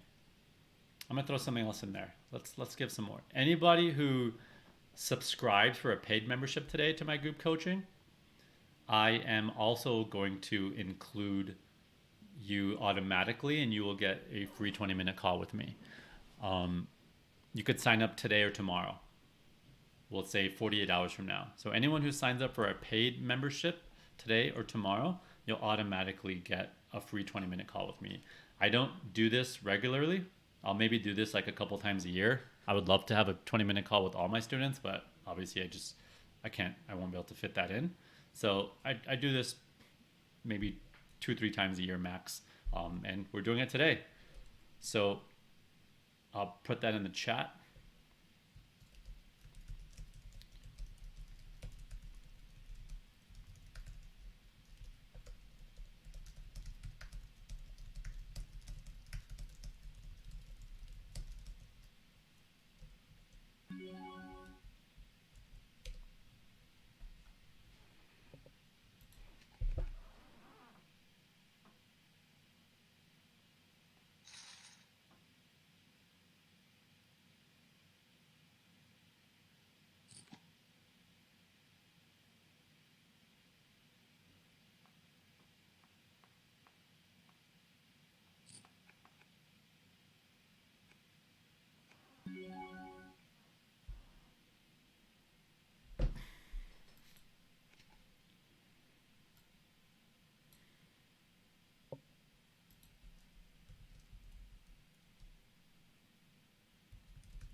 Oops.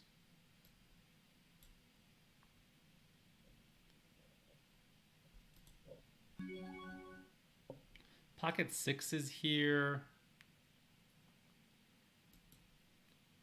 I could just open shove it. I'm going to raise call. I would definitely just be open shoving like deuces through 4s, 5s. Golfa, what's up, buddy? Good to see you in the chat. We're gonna have a double here, hopefully. Boom, boom, boom. Back up to 31 big blinds and up to 173K.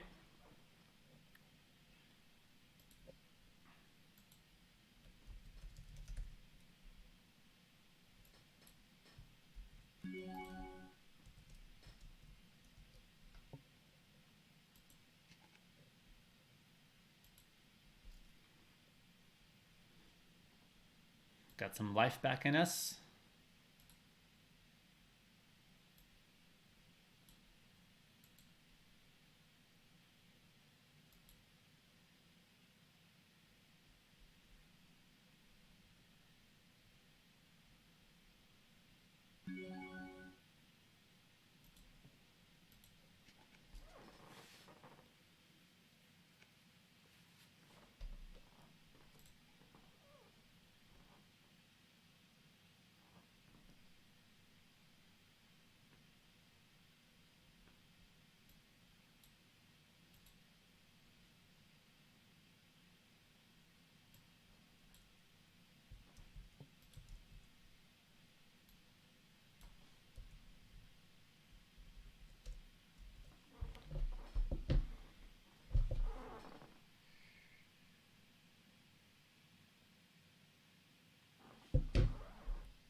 New table here. I'm getting moved around a decent amount.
Tim F says you explain things very well and concisely. Nice job, dude. Thank you very much, Tim. I appreciate that.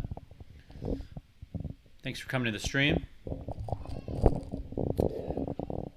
What are you up to, Tim? Where you're from? Where do you play? I always like to get to know some of the people in the chat, as many people as I can. Harley says, are you playing Blackhawk since? When I used to live in Boulder for like 9 months, I definitely played there sometimes. I'll probably just like go there for, I think there's like sometimes like a $1,600 main event, like a WPT deep stacks, and there's usually like maybe, I don't know, 3 of those a year or something like that. So I'll probably pop in for some of those, yeah.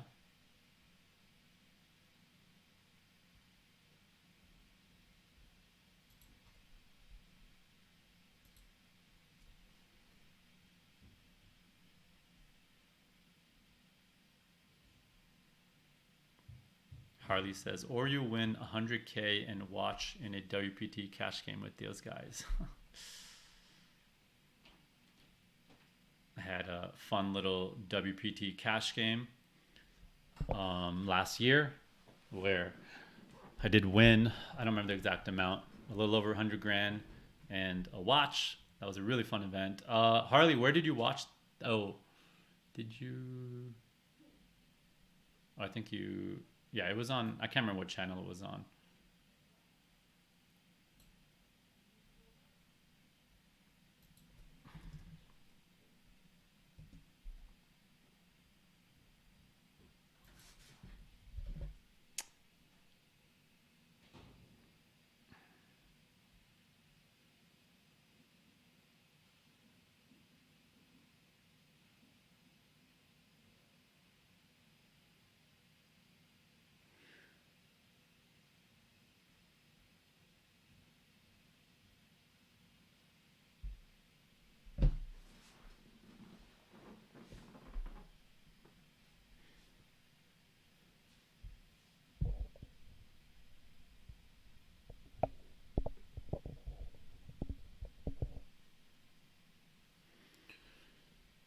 Okay, more questions that I did not answer. So, James Brady, how's it going? Can you go over your big blind defense versus early position raise? Ooh, what's going on in this hand? I will answer that question. I'm just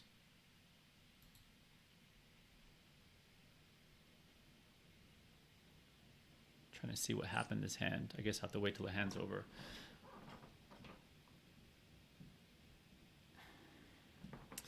Yeah, I need to find another mouse pointer. I made the mouse pointer big because lots of times when I'm recording videos or I'm explaining things to students, I think it's really nice, like, if they can see the pointer. I need to get one of those nice, cool, like, round, highlighted pointers. I tried to look how to do that, and it came out really funky, so. My setup, though, is, let's see if I could do this without breaking things.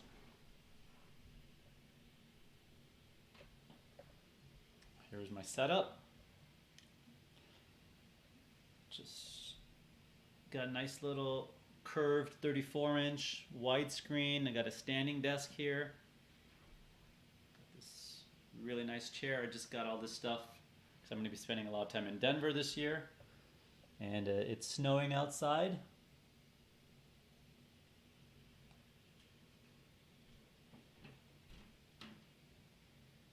Looks like that was a big hand. I'm gonna rewatch that hand real quick.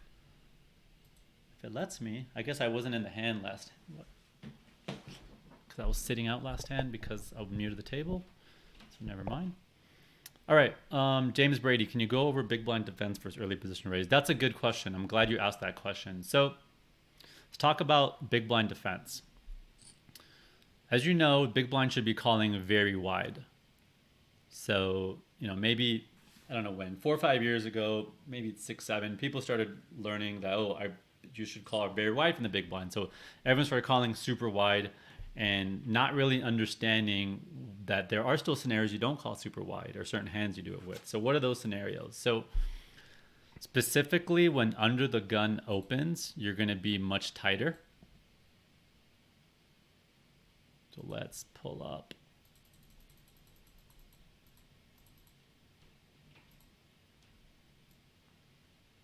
Right, so I'm going to answer that question. So here, so when this player opens under the gun,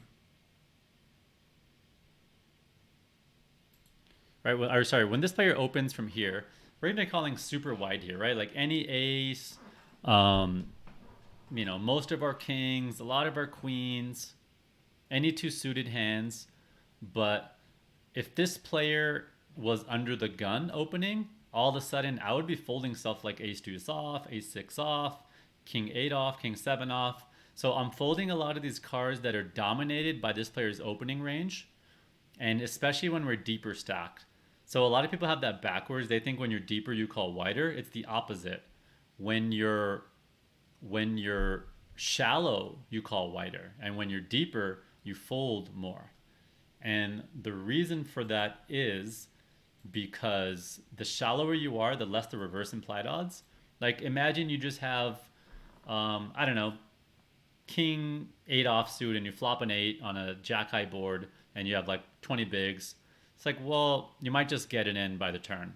Like you're happy to call off, right? But if you're 60 big blinds deep with kind of some of those low pairs, like you're probably going to have a tough time realizing equity. You might get blown off the hand, right? If you're 100 big blinds deep with king 5 off and the player bets flop, bet turn, bet river, and all you have is a pair of kings, you might get bluffed off your hand by the river. Or if he has the king, there's a lot of reverse implied odds.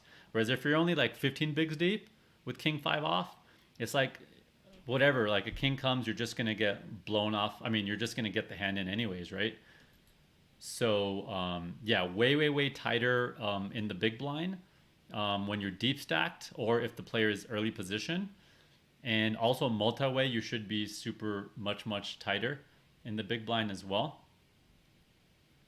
I think I actually did a lesson specifically on flatting from the big blind and even adjustments for multi-way.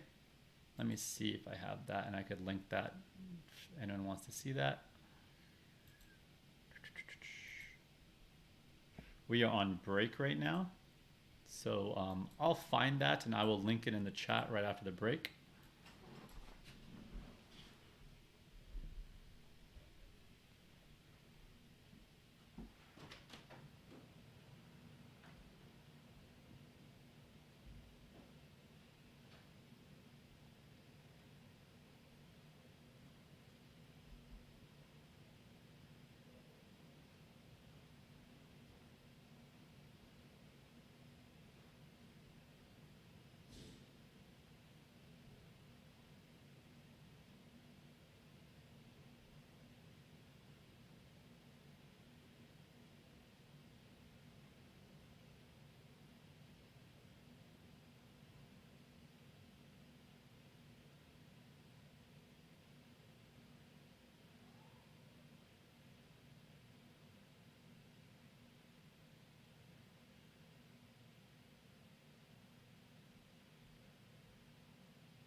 Huh?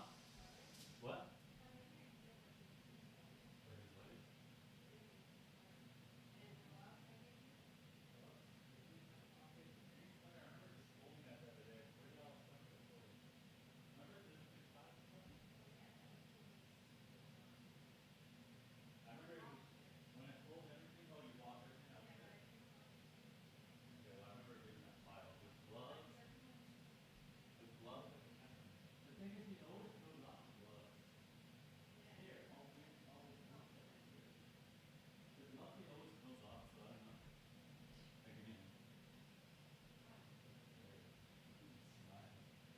Look at this smiley guy.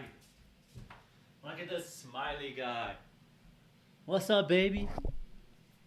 Going ready to get out in the snow? Yeah. Ooh.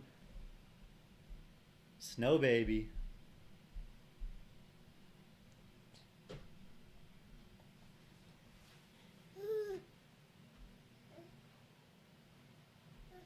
Alright. Here, let me see if I have his gloves.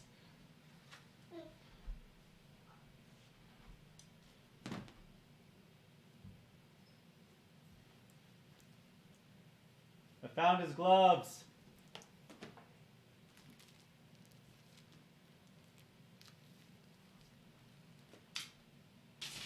He never wears these things. He's just gonna throw them off his hand in like 2 seconds. Let's try. How about these mittens, baby? Are you gonna let me put them on?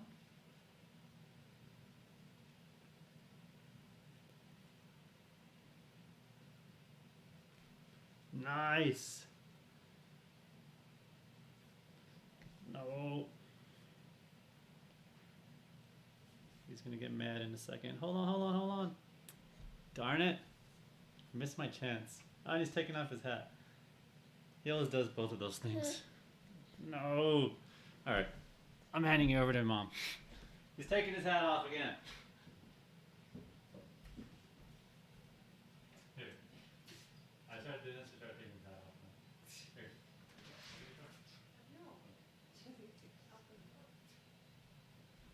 What's beeping? Alright. Struggles.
Five seven suited, shallow stack. I'm gonna fold. Maybe if I was pretty deep, I might open there. Rather have blocker hands to open right now.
Okay. So earlier, someone was asking about big blind defense.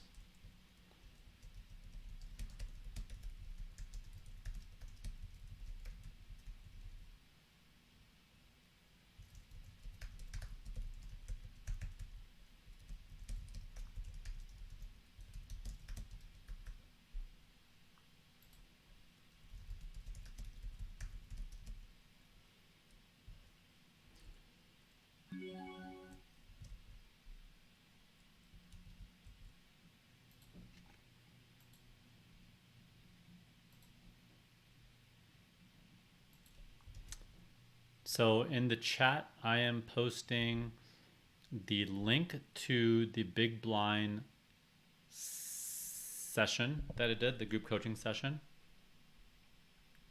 in case anyone is interested in that. And I will also pull up the presentation a little bit to just kind of quickly show you what we talked about, so you kind of understand what you might learn in that. So it's in the chat. You're gonna have to scroll up a little bit because there's on a delay.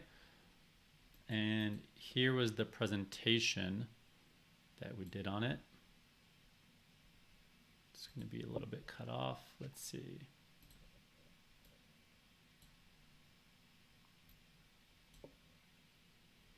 So these are kind of the main kind of key things you want to understand with big blind defense. How different stack sizes and the pre-flop raises position. That's what we just briefly talked about before the break. Multi-way, how it adjusts, 3-betting from the big blind, and ICM adjustments. So yeah, just talking about what odds you're getting, why you get to call so wide. We go into the stack sizes in depth, and I kind of quiz you guys and explain kind of equity realization with different hands and how it changes, and how you can check shove at shorter stacks, which allows you to realize equity more, the barrel thing. And not just do I say this, but we actually go pull up examples of these and go through it. Positional adjustments.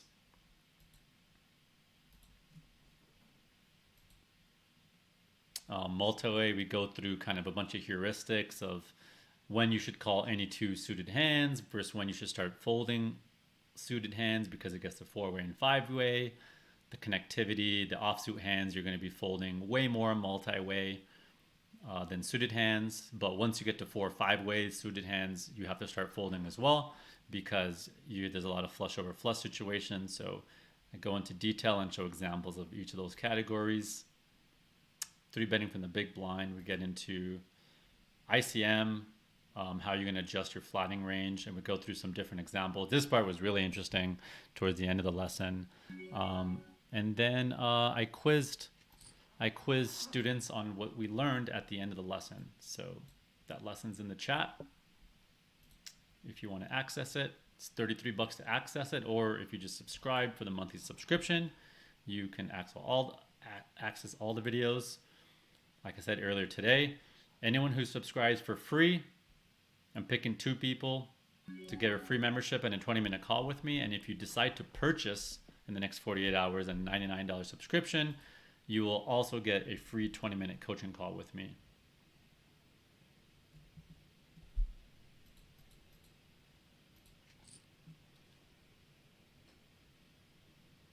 Gonna go big here with my sizing. Try to put some deuce X type hands in a tough spot, some overs to fold, and so on.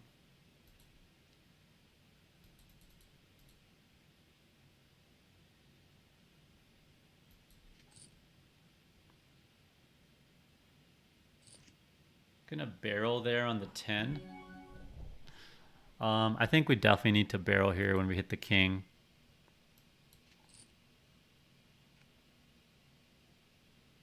I mean, there's just so many hands like 4-5, 5-6 that are gonna, like, just a lot of pair and gut shots that are gonna continue to the river, and we're gonna want to bluff a lot on the river. When your opponent has a lot of pair plus draw combos that have to call flop and turn, now you should be bluffing a lot on the river because there's so many hands they had to fold now. And most people don't bluff enough in those spots. So because I'm bluffing so much, I also want to have a wide value range there. That's why I'm going to definitely bet something like King 8 there. I mean, he could have stuff like Ace 10, and he's obviously calling. And he might hero call me with some flop top pairs and stuff. It's definitely thin, that value bet on the river. But that's one of those things where versus anyone who's decent and calling decently correctly, it's like a no-brainer bet. Versus maybe some really weak players that are going to fold too much, I might not want to value bet that. But another thing is I'm going to value bet more liberally when there's only like 18 big blinds behind, because I don't have the risk of, oh, I bet 18 big blinds, the guy shoves all in for 60 and blows me off the best hand. Right, I don't have that risk when we're this shallow.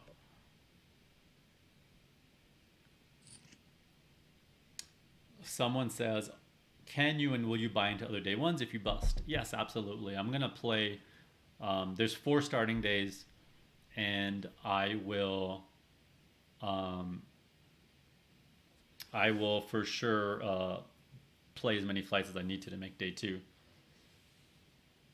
Also, just a heads up, if I do make it through today on day 1A, the plan is I'm going to stream until the end of the tournament, which I've never done that before. I know all of you know that every time I make day 2, I normally don't stream later.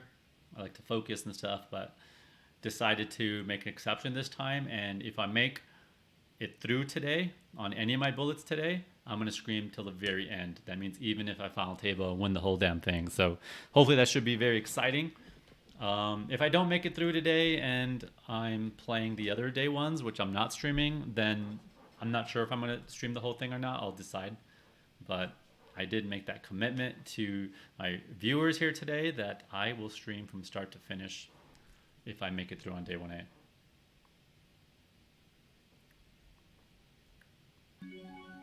Pocket 9s here. I'm gonna go ahead and 3-bet here. I'm definitely calling if he jams. It's a big jam, but it's definitely good enough to get in. Oh my god, was that a misclick? Let's see.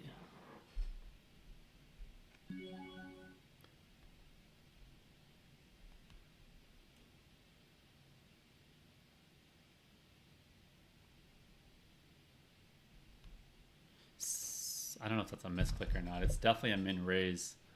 I mean, obviously, you could be leveling with aces, but I think I'm probably going to have to go with it here. It's such a weird...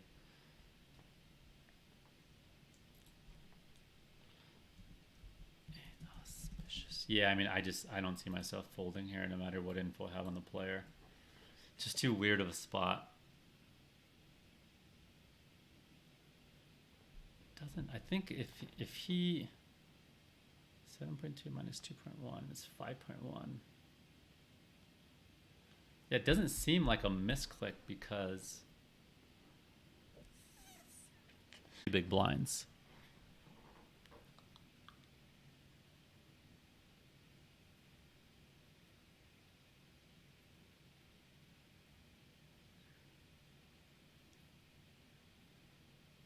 I really don't know what to make of this. I mean, if he just shoved or 4-bet, I probably would have just folded. And if I don't think this is a misclick,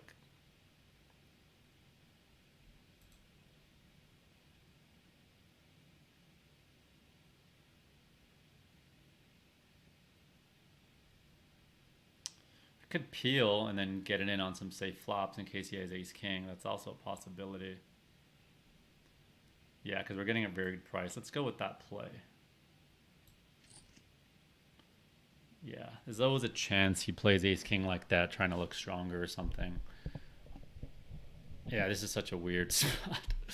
I'm definitely getting it in here, though.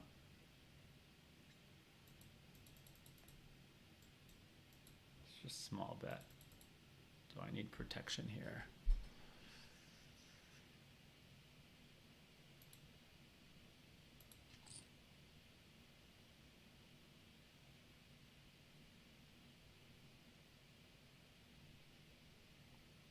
Yeah, I mean, we're getting this in at this point. We're just raising for protection. We don't want to let him see turn and river super cheap with ace-king or 2 overs.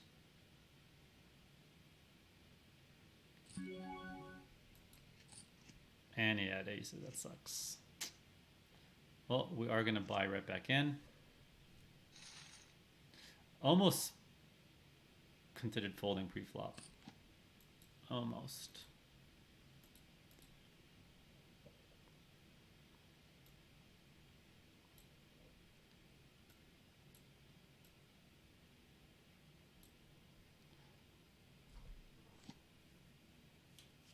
And looks like my table is, there we go. same table. Why did my time make not come back? That's weird.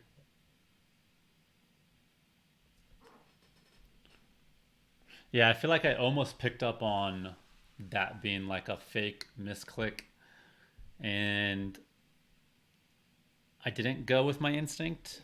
It's so hard to be what's the word I'm looking for? It's so hard to not be results orientated in a spot like that. It's just such a weird spot.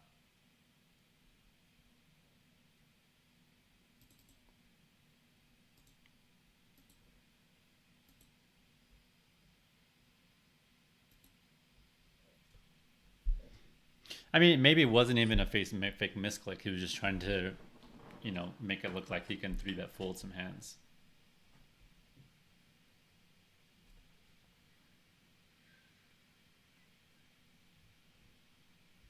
I could have considered calling the turn because since I had a backdoor straight draw, there's still a lot of cards I get to continue on easily without much stress. So I could have considered calling maybe, because the protection thing matters a little bit less when I'm in position, because I get to guarantee a bet goes in on the turn if it goes check, if he checks. So yeah, I don't know. That's such a weird spot that I'm not used to being in that spot. And then you have like a sample size of 1 to try to decide if you did the right thing or not. So yeah, I'm not going to think about it too much, because there's no point in letting a spot that comes up like once in a blue moon waste all your mental energy, when I could be paying attention to the stuff that I'm going to be in over and over and over again instead.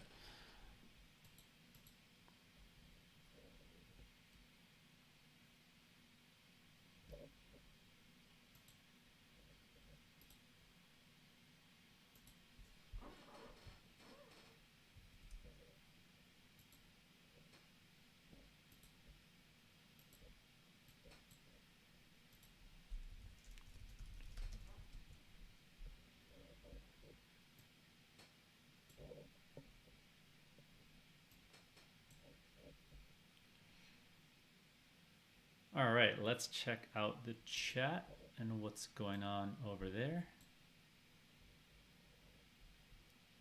We got a big pot brewing over here.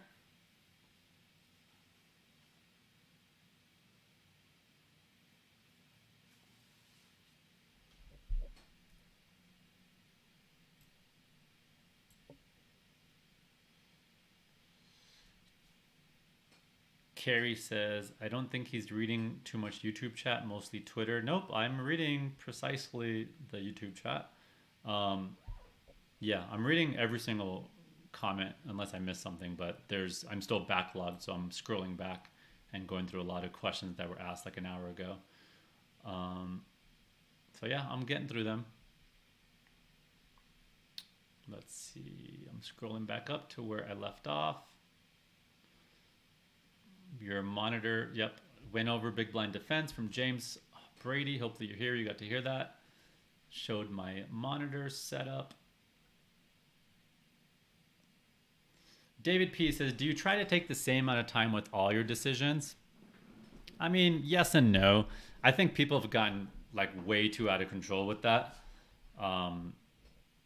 Like yeah, sometimes like I'll take a little bit of time, even though I know what I'm gonna do, just to kind of balance, like you said. But it doesn't need to be like exactly the same every single time, right? Like it's mixed up enough that no one could get a read on it.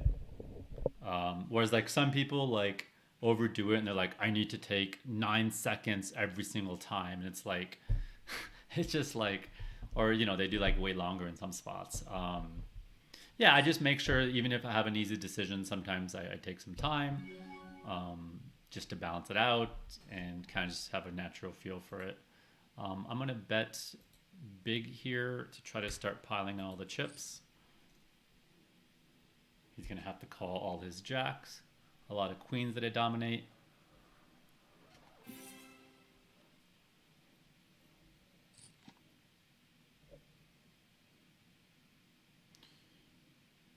E-Money says, where are you streaming from? I'm streaming from Denver, Colorado. Mark has to take off soon. Take it easy.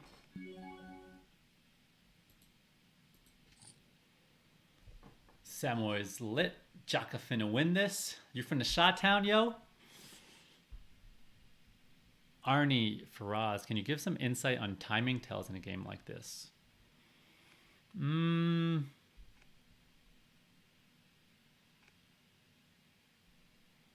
I'll just talk about poker in general. I mean, there's definitely some tells in the sense like sometimes a card comes where like that's such a equity shifting card that you really need to like think through that spot. And then if someone is like acting really fast on that card, leads really fast, like let's say the turn goes check check and the river comes like a really interesting card and they just like snap bet. It's like, okay, they really didn't take that river into consideration much. Maybe that means they really had something strong. Or maybe it means they're just bluffing for sure. Here we got aces. I'm just peeling. I don't need a lot of protection. If I had like a hand that needed more protection, I could consider raising back. That card, he could check raise some 4-5 and 3-4, so that's not a great card. Most people don't do it though, and we got aces, so these chips are just getting in no matter what. I'm just gonna check this back because we're shallow enough that I could still get in all the chips against a queen because he'll probably bet big on the river and I could jam. So if we were deeper, I would have 100% bet that turn because I want to build the pot to make sure we get all the chips in. But this way, at least maybe he can river a 7 with his 6-7 or, you know, bluff the river or something. So I'm just repping ace high, ace king, pocket jacks, pocket tens. Boom. Chips were getting in either way.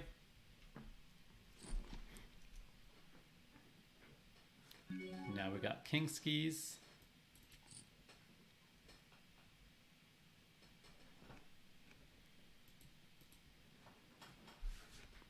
Started with 300k chips. It's our second bullet.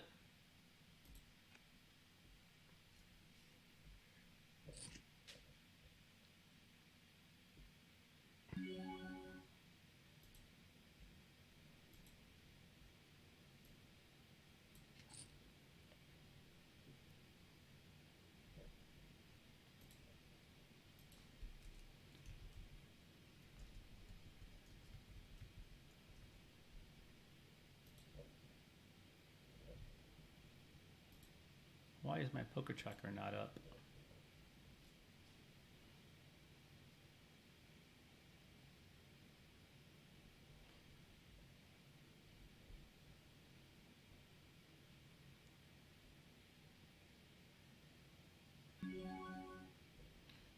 Leads here. His bluffs are going to be some 6x stuff.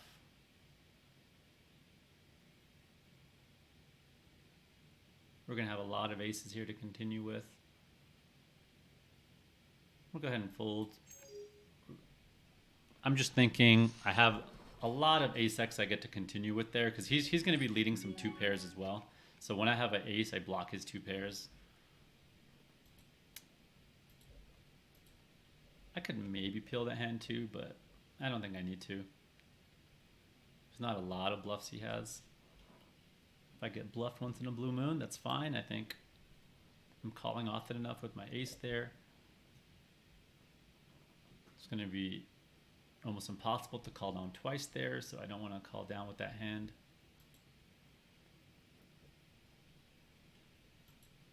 I will tag that spot to kind of go over, and if I find anything interesting, I could, or I'll include the hand in the group lesson we do when we review the hands from this lesson. So let me tag the king's hand for review.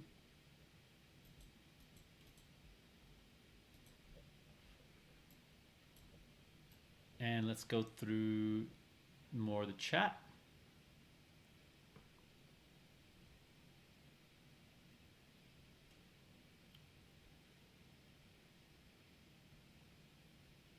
So Shane Huco says, will you defend the big blind the GTO recommended range even against a nit? And then a follow-up, would you defend tighter against someone to your direct left to avoid giving them chips unnecessarily? Okay.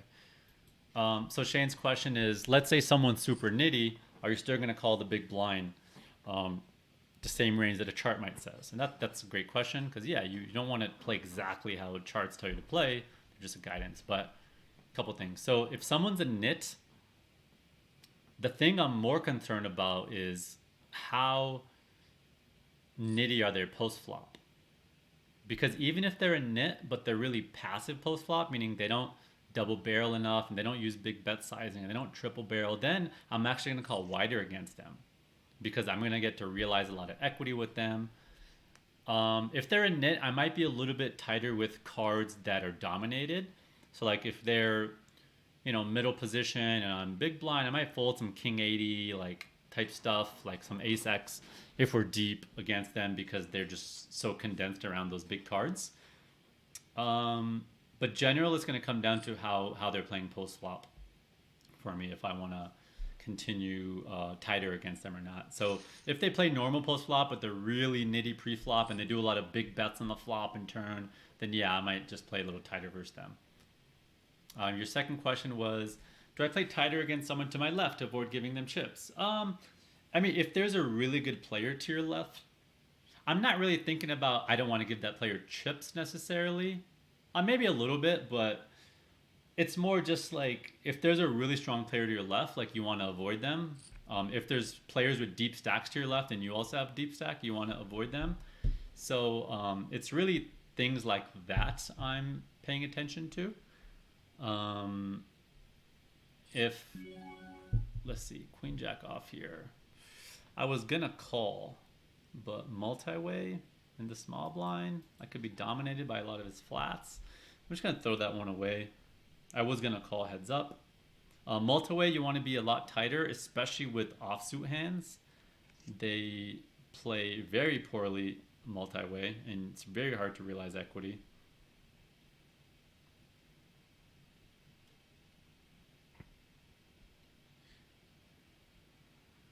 Yeah, for kind of offsuit hands, whatever you're willing to call heads up, if someone else calls and it's multi-way now, you should just get tighter. John Party in the house. What's up, buddy? Thank you very much. Are you streaming as well right now, Mr. John?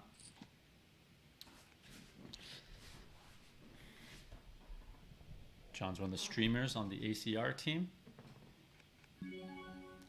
King Jack suited here. I'm gonna go 2.5x.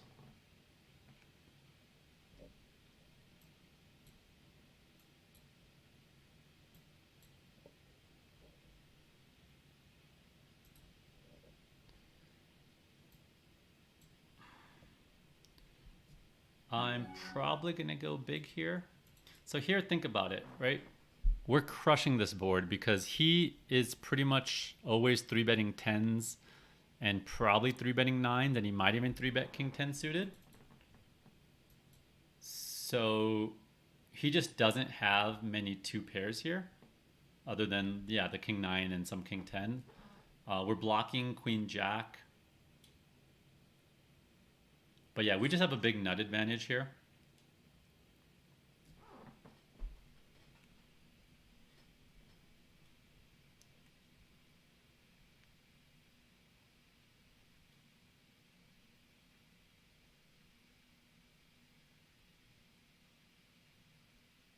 Looks like he's debating if he wants to lead or not here.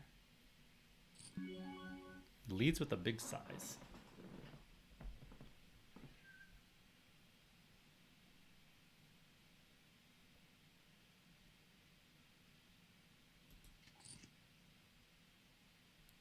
Interesting river card because I have boats now.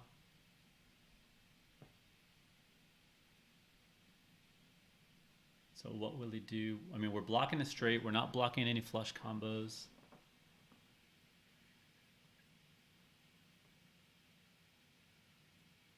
He might do a block bet here.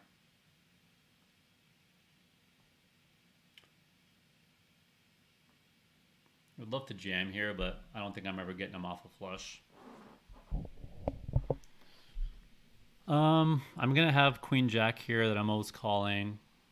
I'm gonna have boats here. I'm gonna have some flushes. I mean, his bluffs here are gonna be stuff like, I guess, some 7-8. From 7-8, some 8-9. Maybe some ace jack, ace queen, if he decided not to 3-bet those.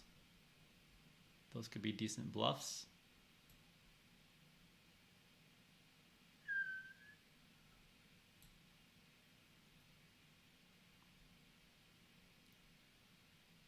We are blocking ace. We are blocking jack 8 though,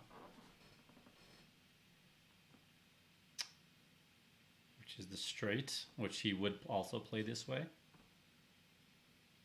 And it totally might be using that sizing to try to induce a jam out of me.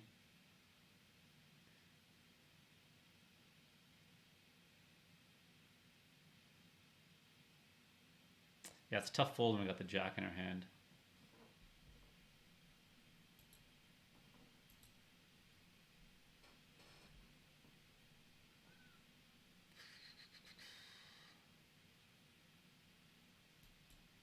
That's a close one.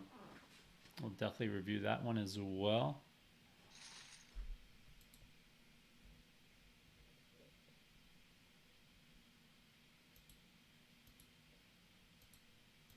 And we're sitting on 384K chips from the 300K starting stack.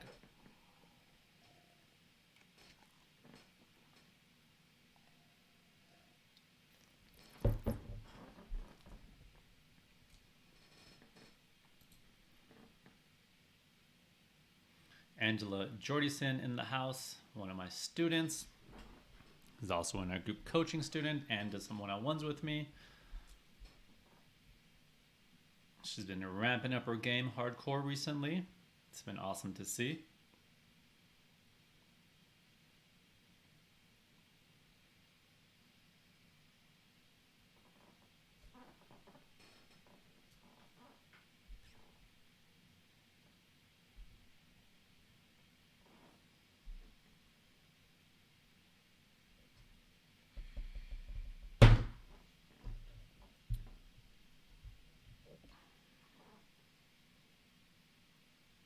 Rain God, what's up, buddy? Is that Rain God the poker rapper? Carrie back in the house, what's up?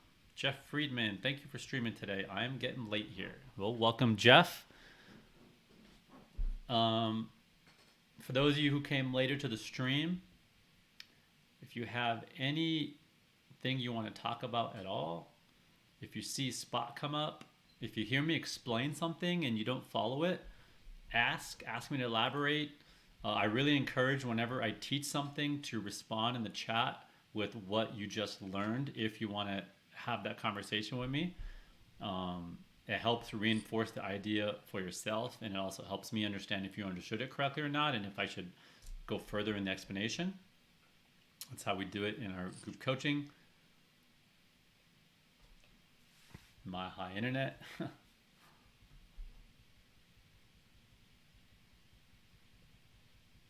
Danielle Harrison says, what's up, Faraz? Great to see you charging the Venom. Did you sat in or buy a ticket? Bought in. Thank you, Daniel. 62 people in the chat and 40 liked. Can everyone smash the like button? Yeah, thanks for that reminder. There's people watching here on YouTube and Twitch, so the audience is a bit split up.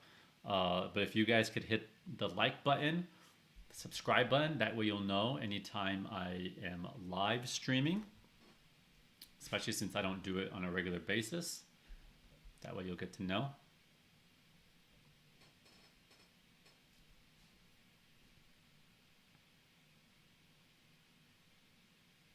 Arnie says, group coaching has made us play much better. Great to hear that. And for anyone else who just came, we're doing a giveaway today. For anyone who signs up at the link above, livespot.co/Jaka, I'm giving away 2 monthly group coaching subscriptions that will come with a 20-minute coaching call from me. And also anyone who purchases a $99 a month subscription in the next 48 hours, I'm going to also do a 20-minute coaching call with you. That's not normally what I offer with the subscription, the 20-minute call. That's just something special I'm doing today for people that are here on the stream. So if you want to take advantage of that and do a one-on-one call with me where I can, help talk strategy with you, go over some hands with you, go over some topics, and help guide you with your leaks or how you should focus on studying certain topics, we'll get to do that. And we'll put the details of that giveaway in the chat. You might need to scroll up a little bit since we're on a 5-minute delay.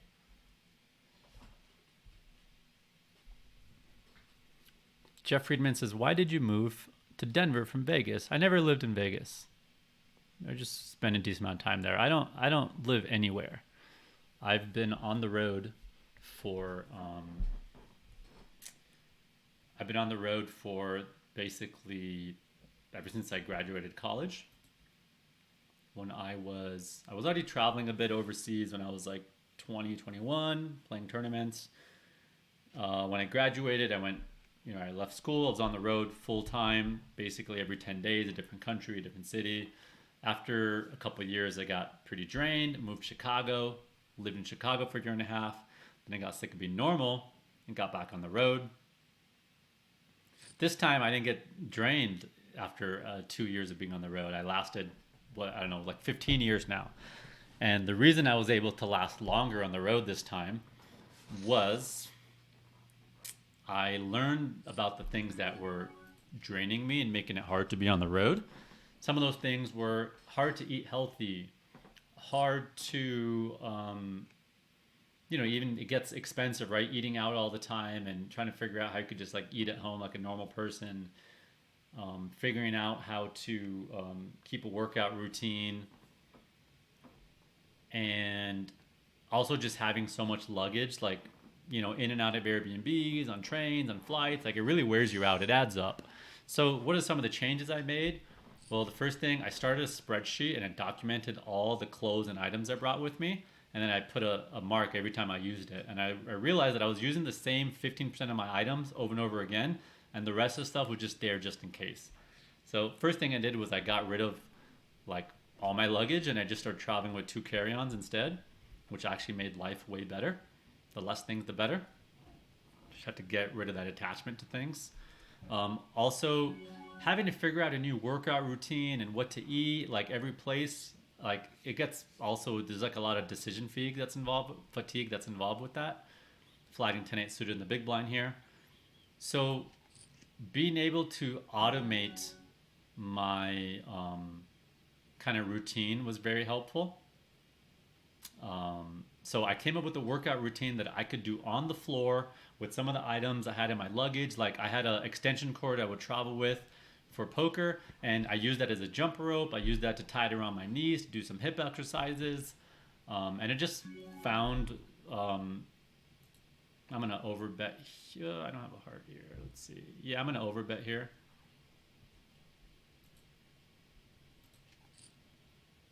When you're betting into a card that's better for your opponent, you're going to want to use a big sizing. Because, right, I'm betting into a queen. And he went check, check, where he has a lot of king, queen and stuff. So I could be doing this with some of my better queens or my 2 pairs in my sets. I just had that spot come up with a student the other day where he was betting, right, just like 2/3 there, like 50% pot. And it's like, you're betting into a card that nails him. So if you're betting into his card and he capped his range, you want to go big and overbet. So yeah, so the workout routine, right? I came up with stuff that I could do on the floor no matter where I am, because having to think, how am I going to work out? What am I going to do? Where's the gym? Like every single time, it gets draining. Same with the food. I was just like, I'd come up with some auto meals. Like I'm like, all right, everywhere I go, I can get tuna, I can get mustard, and that doesn't go bad. I don't even need a fridge for that. And I can make like little tuna sandwiches. And I just came up with like a bunch of different meals that I didn't even have to think about. We're just like everywhere I could go, boom. I started getting really hardcore. I was eating like raw eggs, and I would just get um, like little things of olive oil and just drink it straight. So literally, sometimes I'd be eating like raw spinach, shot of olive oil, crack an egg, and then I was done with breakfast in like 10 minutes. And then, or I'd go like work out before the tournament, have that quick breakfast, and then go play. And I wasn't doing that all the time, but definitely I went through some good 3 month stretches where I was operating like that. Especially like when I was in Bahamas and you're going through a downswing for 2 3 years and you're still trying to stay in the game and you need to save money and you're in the Bahamas where everybody's complaining about how they spent like 10 grand on the trip and I'm like I spent like 3 4 grand.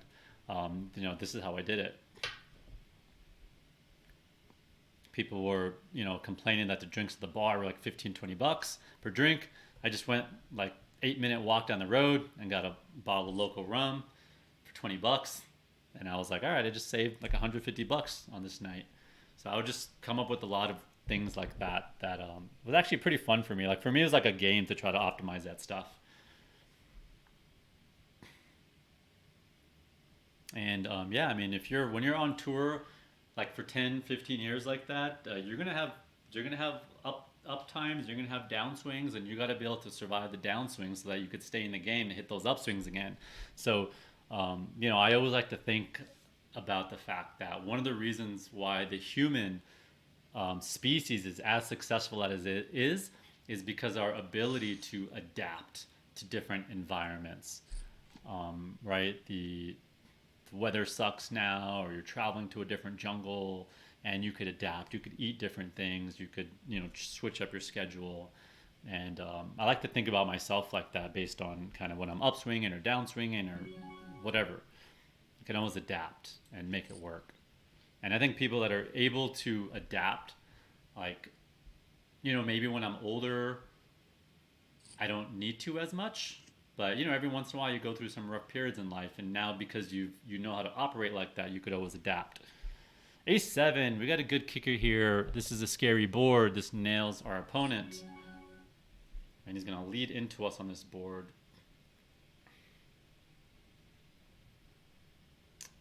I'm wondering if we want to raise this or not. We're pretty deep, so if we get raised back, it does suck. I may raise at some point. That's a bad card because he does have some 8x's that he leads. I'm going to review this hand in our session and go over it on Pio because I want to check out what the raise strategy looks like on the flop. I could have just raised, but if that happens and he raises back, I got to be willing to get it in. He's going to be leading with some stuff like 4-5, some 7x, some 6x, some 3-4. Now he's going big. If he went small here, like 3-4 big blinds, I might have considered raising because I want to make sure I charge hands like 3-4, 5-6, and stuff like that. But when he goes big here, no question. I don't want to fold here because I already have so many hands like ace king, ace queen, and all these things that I'm folding. So when he goes big on that turn, he's very polarized. He's not really repping a 6. He's repping 4-5. And 2 pairs and sets. That's a good card for me. It slows him down a little bit. I could have some 6x. He could have bet that size with some big 8s. Now he's ripping it.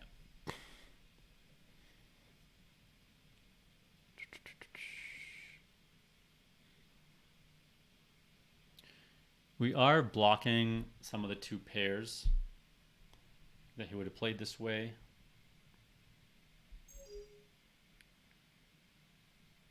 So theoretically, this is a little better of a hand than something like an overpair possibly.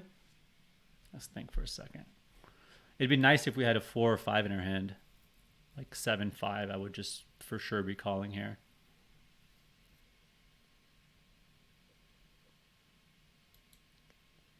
He has some 4x bluffs, some 5x bluffs.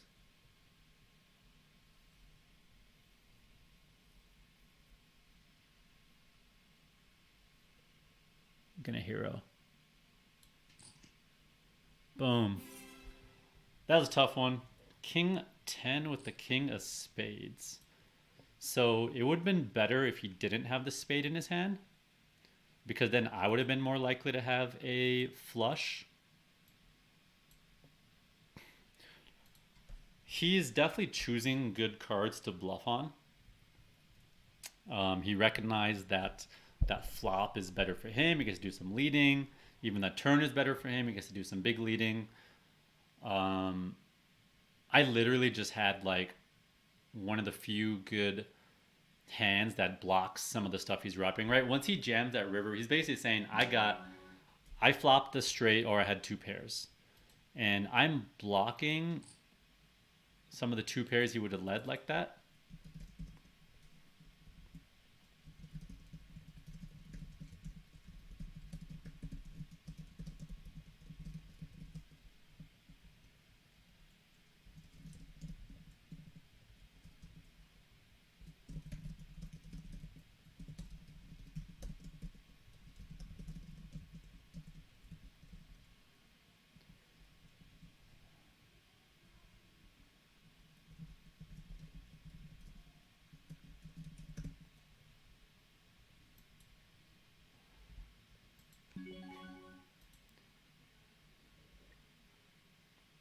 This is one of the reasons why 3-betting this hand is nice, because when you get squeezed here, it's like, it's just brutal. Because I really don't want to call here and be up against ace king, and an ace comes, and I just have really bad reverse implied odds. So those big cards that could be outkicked, the deeper you are, they go down in value big time. Like I would rather have king queen suited, king jack suited there, ace 10 suited, ace jack suited. I would have called all those hands, but ace queen off. I mean, maybe if we were shallower, I might have called there with ace queen off.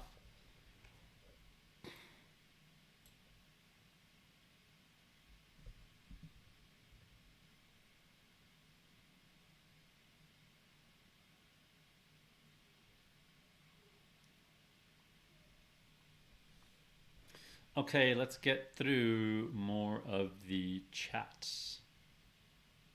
Golfa says, love you. You're a good man, broski. Thank you very much. I think you're a good man as well. All right, we got a lot to catch up in the chat. The delay's 5 minutes. J Lopez 8710 says, what would we discuss on the 20-minute call? So he's referring to the offer I made today that anybody who signs up for my group coaching for a paid membership in the next 48 hours, I'm going to do a free 20-minute coaching call with you. And what would we talk about? Jay Lopez is asking. So usually the way I spend those 20-minute calls is I will give you an option. One option is you send me some hand histories and we go over your hands. So it could just be a random hand history where I'll filter through the hands quickly so we could find some leaks. Another way we could go about it is you send me specific hands that you're having trouble with that you want to discuss. So those are two different options. Third option is if there's a specific topic you want to talk about, like c-betting versus the big blind, check raising, ICM, whatever, we could spend the 20 minutes talking about that. And if you're not sure what to talk about, then the other option is you just let me run with it. And I already have preset kind of quizzes and hands that I go through students with, where I can put you through a couple different scenarios and I'll ask you what you would do. I would ask you why. And by hearing your logic and thought process, I can pretty quickly gauge how you're thinking about spots and where you might have leaks and flaws in your thinking. And from that, I can help come up with a list of topics you need to focus on. I'll give you some advice on better ways to think about it. And then I could help you have some ideas like, hey, here are some videos from the group coaching video you can go back and watch and focus on, or here's some study you can do on your own, stuff like that. So it kind of depends what comes out of those, that kind of discussion with you as far as what I'll recommend.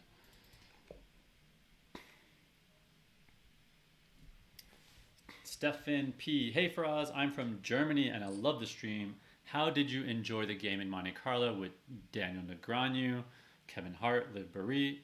Charlie Carroll, and Mila. I personally know Mila and love the show. Yeah, that was a super duper fun show. Um, I'll post it in the YouTube if anyone wants to watch it. This was a few years back. I got invited to go do a, actually funny story. So let me try to pull up the hand, or pull up the link.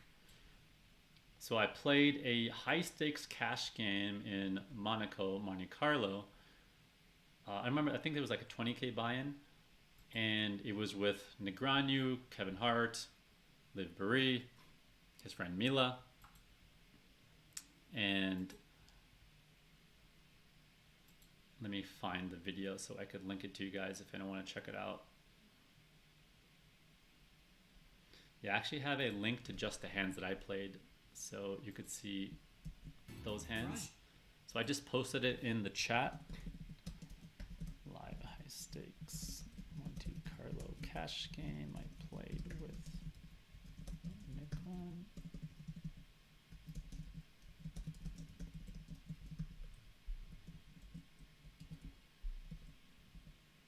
I put the link in the chat if you want to watch it. So what was funny about that was it was either that or the shark cage, because another time PokerStars invited me to shark cage where it's basically like a double shootout and the winner gets like $1 million. It was something where like the EV of the seat was literally worth 20K, and they just, and if you get invited, you basically get the free EV, which was pretty sick. So hold on, what's going on here? So yeah, what happened was, like I said, I live on the road. I always have my passport with me, obviously. Like I'm infamous for, my friends know I'm infamous for like sporadic last minute trips. I remember one time in Chicago, I was sitting with my buddy Kevlar, my roommate, Kevin Schultz. He won PCA maybe 4 or 5 years back for like 2 mil or something. He was one of my students back in college. So we were living together in Chicago, playing Sundays, and I was just kind of like I already busted like the first couple of tournaments, and I was like in one more 55, and all the rest of the tournaments are starting in like the next hour.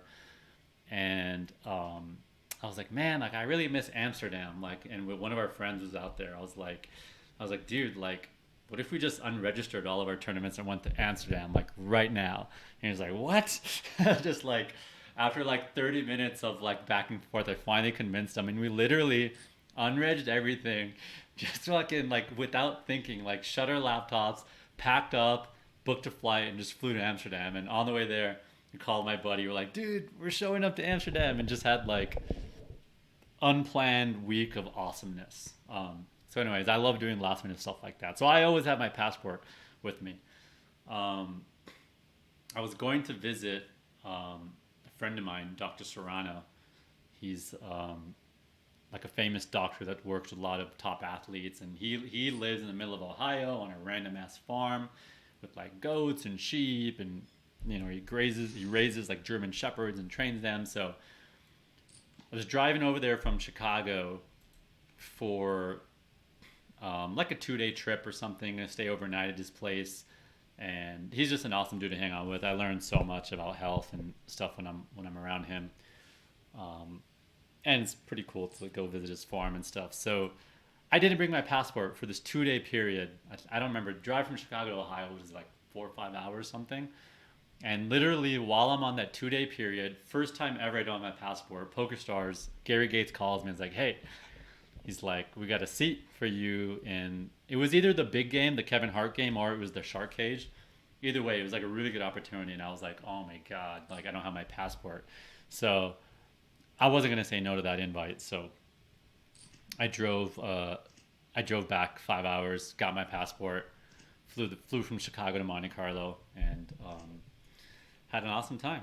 That was a pretty damn fun event. Yeah, I can't remember. It was one of those 2 events. One was the shark cage. Phil Ivey was in that one. And if you bluff someone, a hero calls someone, they have to go into the shark cage. That's another one that's on YouTube. All right, break time. I think my food is here, so I'm gonna grab my food. A lot of questions we gotta catch up on. All right, I'll be back. Let me turn off my time bank. Up to 772K in chips. I guess I don't have enough time bank left anyways.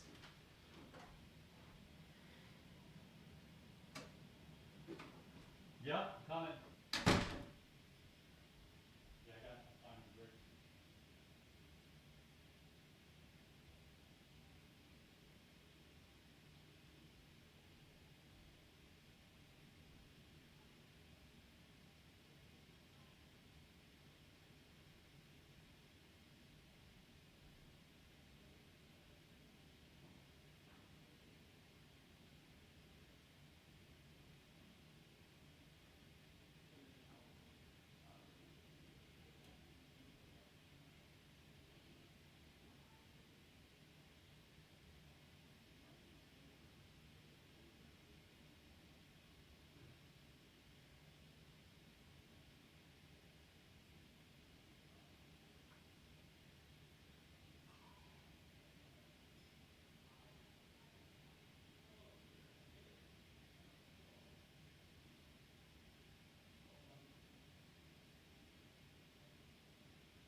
pocket sevens.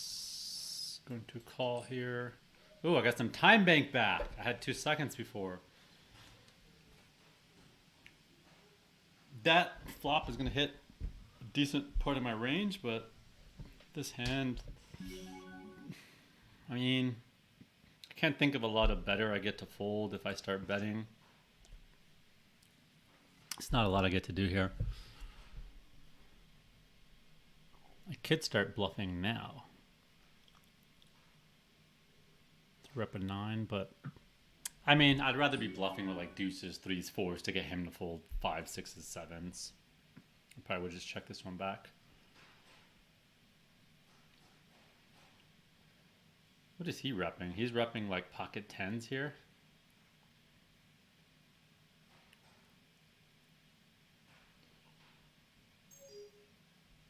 It's a little bit of a suspicious bet.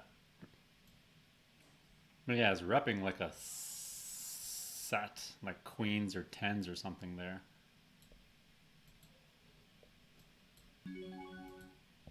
Hopefully he just has ace X suited. Have ace 5 of hearts.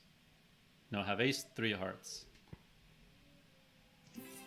Boom! Ace 5 of clubs. Pretty close. You gotta give that one to me.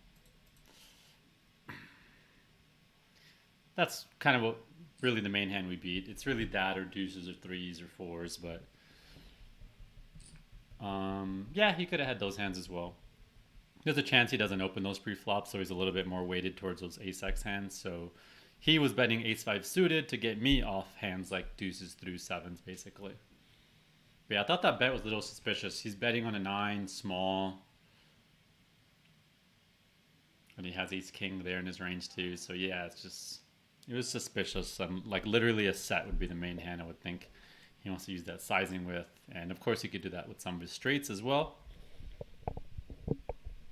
It's also a card that I would be pretty inclined to bluff on. So I just felt like if he had it, he would have been more likely to check there.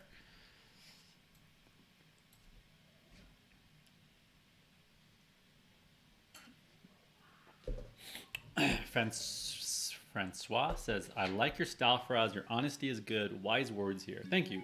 And what comment were you referring to, just so I know what you were talking about?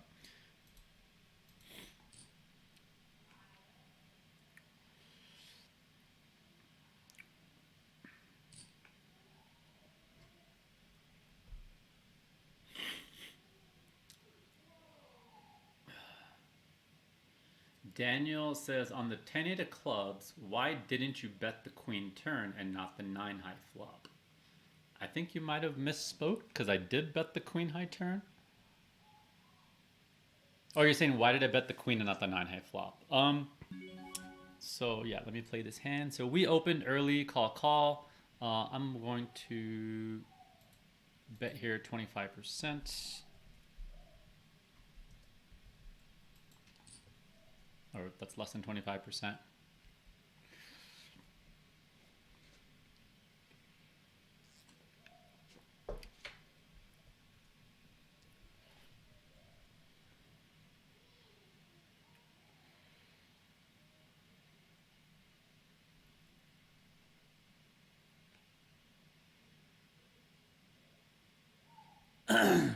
So Daniel, I think what you're asking is, on the queen 10, why did I bet on the queen but not the 9?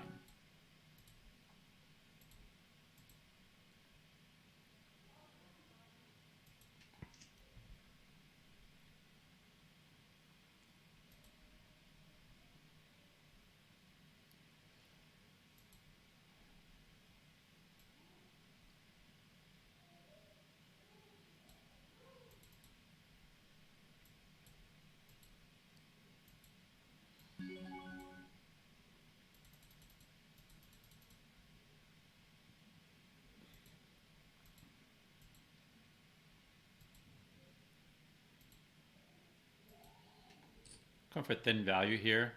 I feel like it looks like I have a queen.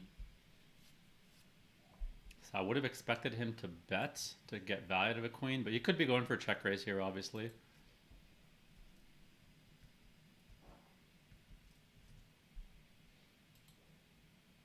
Trying to squeeze value out of a queen or a king ourselves.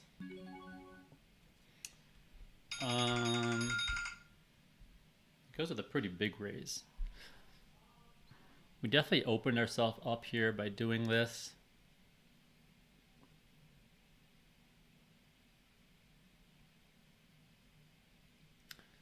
So he definitely has... He doesn't have that many two pairs we're worried about. Right? He definitely has 10 jack, and then he definitely has a bunch of like 9-10, jack queen, that kind of stuff. He might have just bluffed with his 9x. Had a little bit more time to think that one through.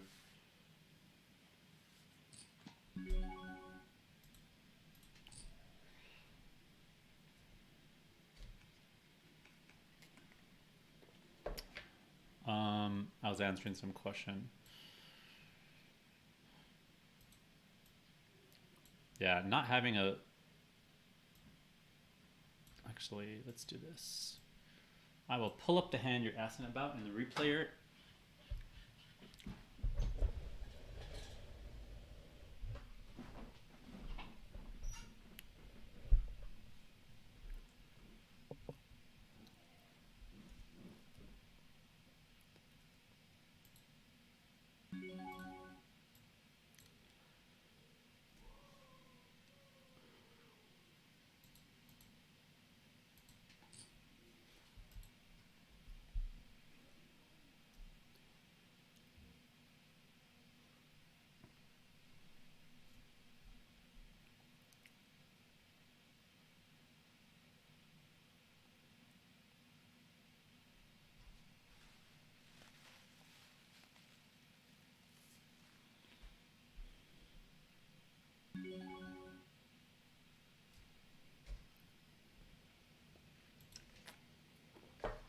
Gonna fold there.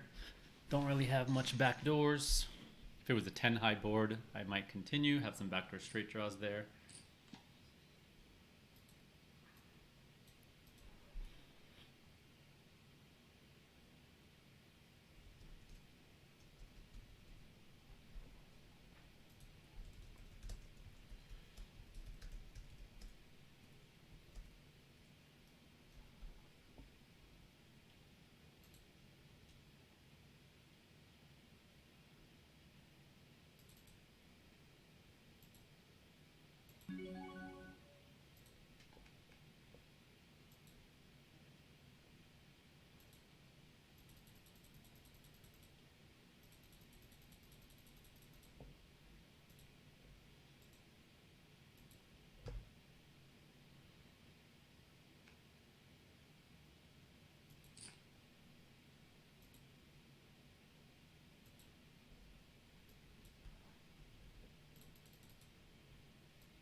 Oh yeah, so Daniel was just asking how come when I had 10-8 here,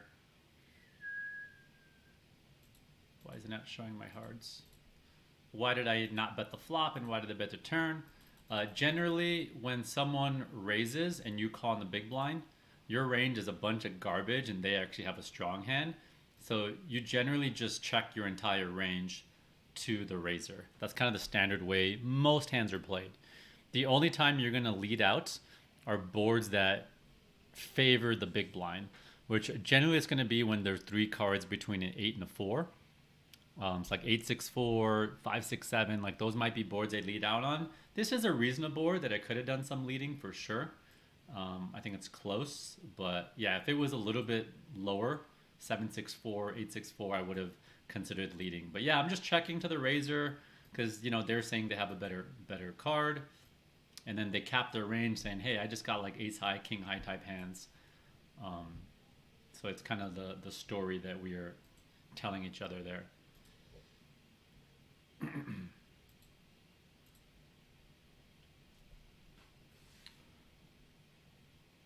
I do want to analyze that hand in our group lesson about the turn over bet, and also if you did see that, would a check call or a check raise be better? I think there's some interesting things we could discuss there. So I will tag that spot. I'm going to fold Jack 2 suited. It's definitely a bit loose, and I'd say I've been playing a decent amount of hands. I definitely don't look tight.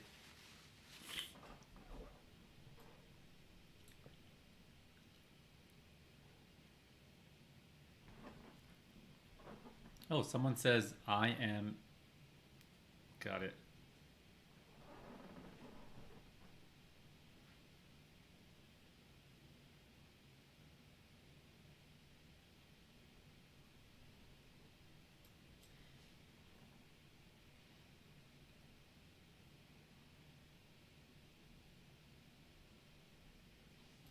Got it, Mr. Mike Straight. Good to know.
Mike, the Queen of Hearts was... Which hand was that? Can you remind me what the board was, or the situation was, so I could pull up the hand? Okay, the Queen of Hearts.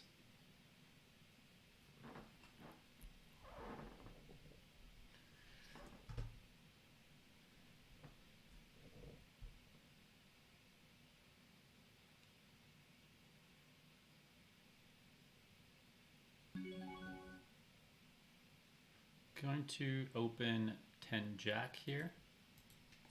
This is a loose open. I could fold it.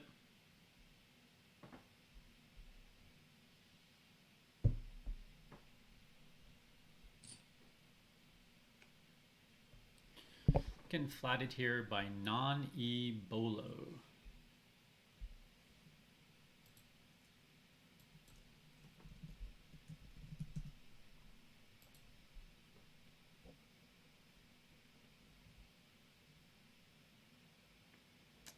King high board.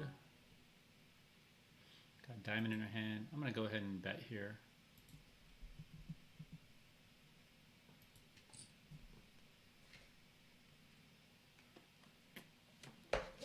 Definitely got some decent barrel cards.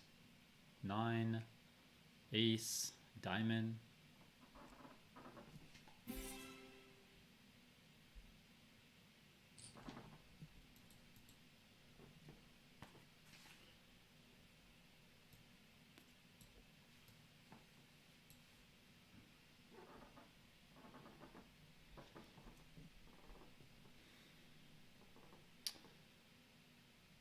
Okay, back to the chat.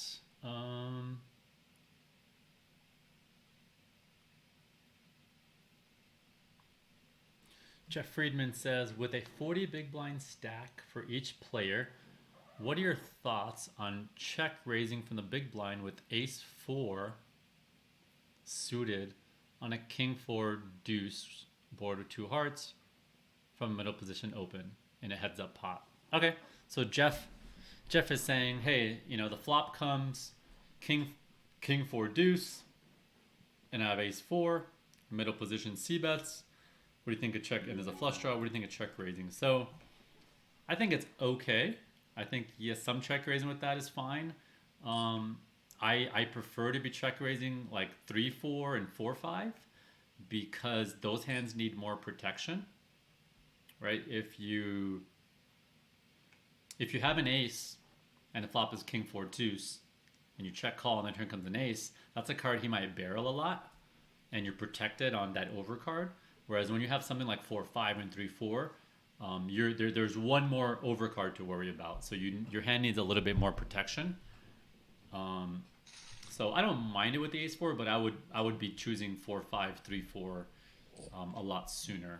It's also with the 4-5, 3-4, it's a little easier to turn your hand into a bluff when those kind of low cards come out and whatnot. So yeah, I'd low frequency do the ace 4. I'd just be doing those other ones first.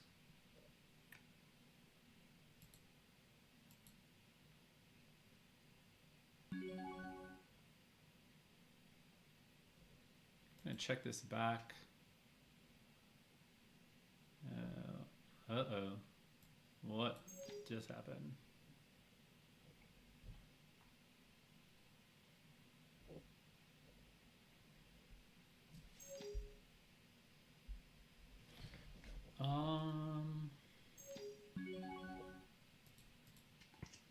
Just don't use my time bank.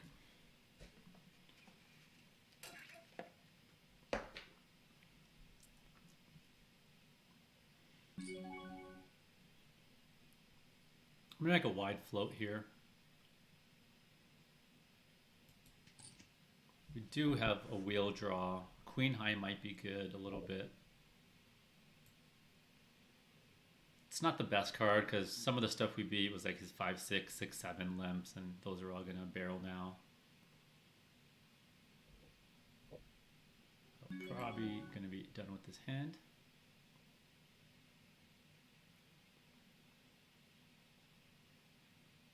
Such a tiny bet.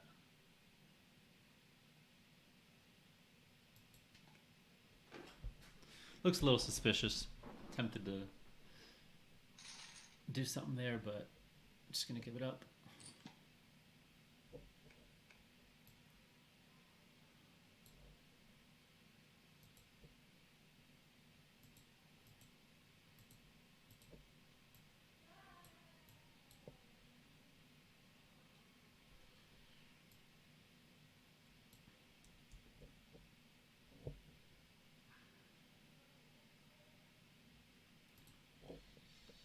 Jeff, let me know if that explanation made sense about why I'd prefer those hands for the check raising from the big blind strategy. And I will post in the chat the link to the check raising from the big blind. The check raising from the big blind 2-hour lesson that I did that's recorded that members can access just in case you want to check that out. That is definitely one of the stronger lessons. If you weren't sure if you were ready to do the membership, but you just want to choose one video to purchase for $33, that's a really, really good one. My video is frozen. So yeah, I'll post that link in the chat. Why is my video frozen? That's no fun. Let's fix that.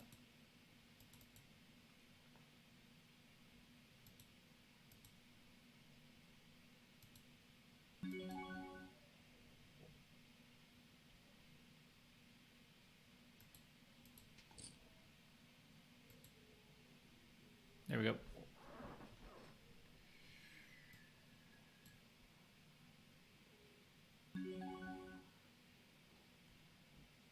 Full this. Good to hear. Felicio Suerte says, that little piece of information about the 4 through 8 flop favoring the big blind has helped me so often since our first heard you say it. Glad to hear that. And yeah, that's really what I try to do. I try to come up with a lot of these little heuristics. Poker's so freaking complicated, and if you could come up with these nice kind of heuristics, um, it makes it a lot easier to be able to remember to play well or how to play these spots in game. It's not realistic to have a heuristic for every single spot, but the more you can get, the better. Sorry, I'm a little distracted trying to fix my camera here. Hold one time.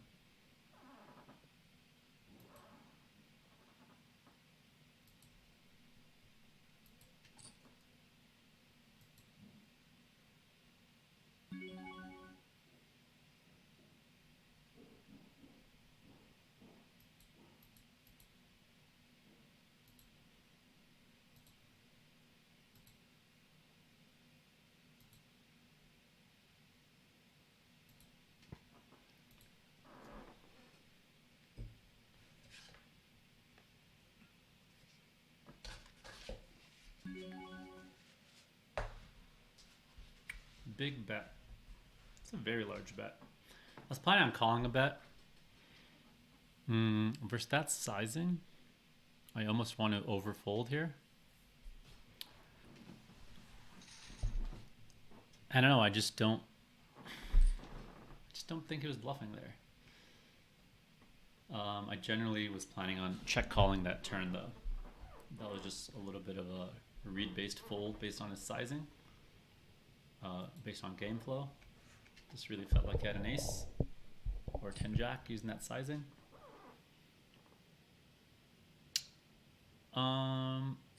Just came back. I'm on the second bullet right now.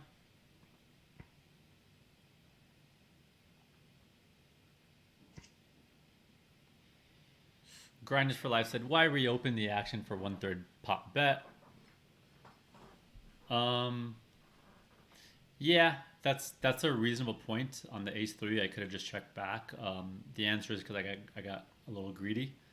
I thought I can get value out of King X, Queen X still, and I want to go for it. Yeah, I'm not sure if I should be value betting that spot or not. To be honest, I didn't think he was going to have so many 2 pairs because he shouldn't be calling King 9 off, King 10 off, multi-way when there's an early position raise, an early position call, and then he's in the big blind or all deep. So he made a very loose pre-flop call with hands that are dominated. I just wasn't expecting that. So I didn't think he had too many 2 pairs like that. But now that I know his range is a little wider, I'll give him credit for more of those type of hands in the future in his range. But that said, if he doesn't have so many of those cards, maybe there's less hands for me to get value out of either. So yeah, I'm not too sure on the ace-3 spot, to be honest. That's it's maybe a spot I struggle with myself that I need to do some work on with some of these thin value bets after capping your range.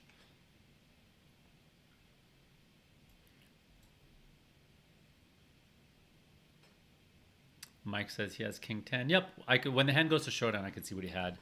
But I'm curious what the Queen 8 of Hearts hand was. I don't remember the action or whatever.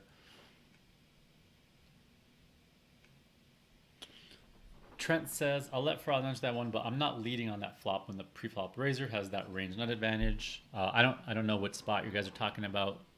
If you let me know the board, I could let you know. But yeah, generally I'm only leading from the big blind into the raiser if it's a big blind board. 3 cards, 8-4. Yep, you can see my chip count.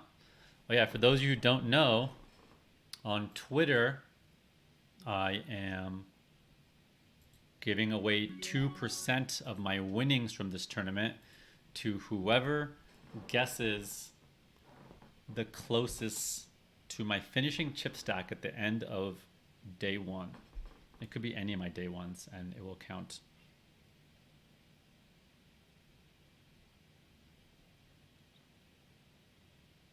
Or sorry, any of my bullets for it only counts for day 1A, but it counts for any of my bullets today is what I meant. So if I make it through today on day 1A, then and you get the closest to guessing my chip count, then you will get 2% of my action. It does not count for other day ones if I don't make it through today. 2% of my action in this tournament. I just put in the chat. Remember, there's a delay, so you might need to scroll up.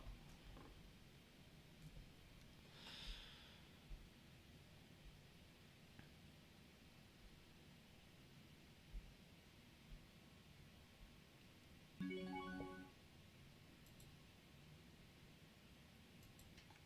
gonna fold here with a 3-6 off. Probably would call 4-6. Oh yeah, so my chip count, it's 588k right now. So D Samber says, you're folding ace queen after being squeezed based on the possible specific ace king dominating that hand, but you prefer king jack? No, I said king jack suited. King jack suited I would prefer. Just offsuit hands. So when you're multi-way and when you're deep stacked, offsuit hands play very poorly and suited hands play much, much better. It's just about equity realization. It's hard to realize equity and call down and get to the river and get to showdown with ace queen off, ace jack off when you're super deep. So like generally if you open ace queen under the gun in a cash game and someone 3-bets you, ace queen off is generally a fold versus those tight ranges and those deep stacks. Whereas something like king jack suited you'd prefer to have. But yeah, not king jack off. King jack off would definitely be worse than ace queen off.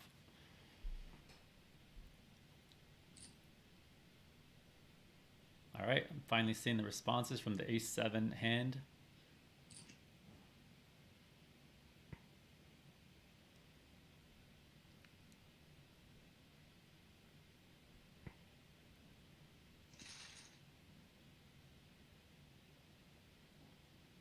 Yeah, I definitely don't think Arabic's an awful player by any means. I mean, I think he chose reasonable spot to bluff. I didn't like his particular hand, but that's not that big a deal. I mean, I make plays all the time that I think are not the best hands to bluff with. I mean, I make mistakes sometimes as well, so it can happen. And he's definitely picking some pretty good spots to bluff and lead and stuff like that. So you could definitely tell he's very advanced and definitely knows what he's doing.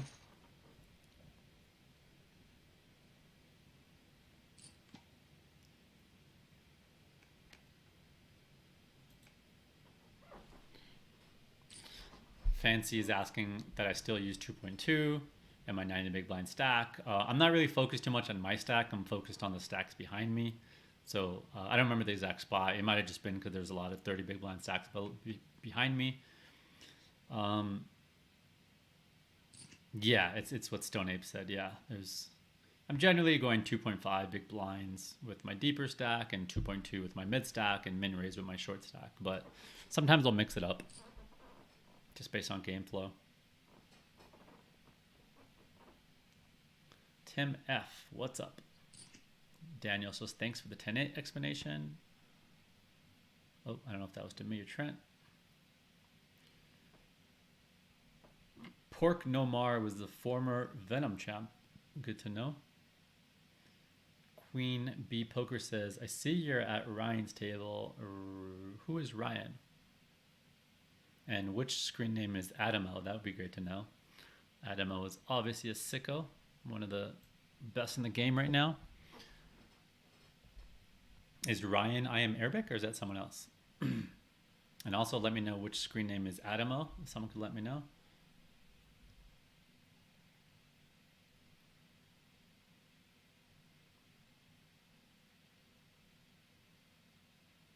Yep, late reg is definitely open. It's going to be open for 18 levels total, and we are on level 15, so late reg is open another 4 more levels. We started with 404 players today, down about half the field. This is just the first flight. There's 3 more flights. So we started with 300k, and average stack is around 600k now.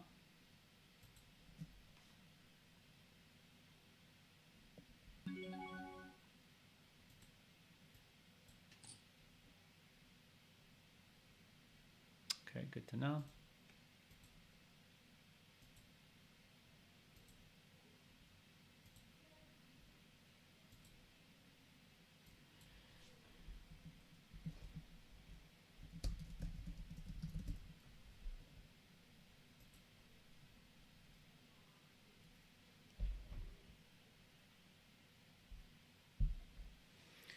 Again, 3-bet here. We're definitely going to continue with 9-10 suited. Oh, not versus that action.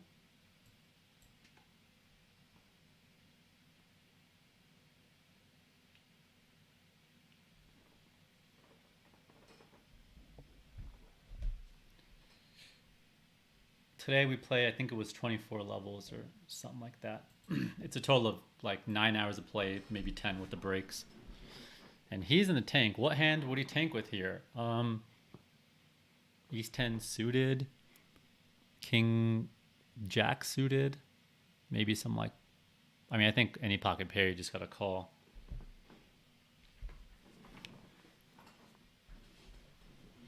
Someone says, turn up my mic volume, please. I will turn up my mic volume if that's the issue that everybody's having. So, well, this is how I'm normally a little further away. So now, based on my mic space now, how far, sorry, do you need my mic louder or is this good right now? I just want to make sure that it's not, that it's more than just Tim who's having the volume sound low. There is a volume bar on YouTube and Twitch that you could turn up, and then also you could turn it up on your computer. Make sure you've done both of those things. But yeah, if it is low, let me know. If I hear like 3-4 people saying the same thing, then I will turn it up.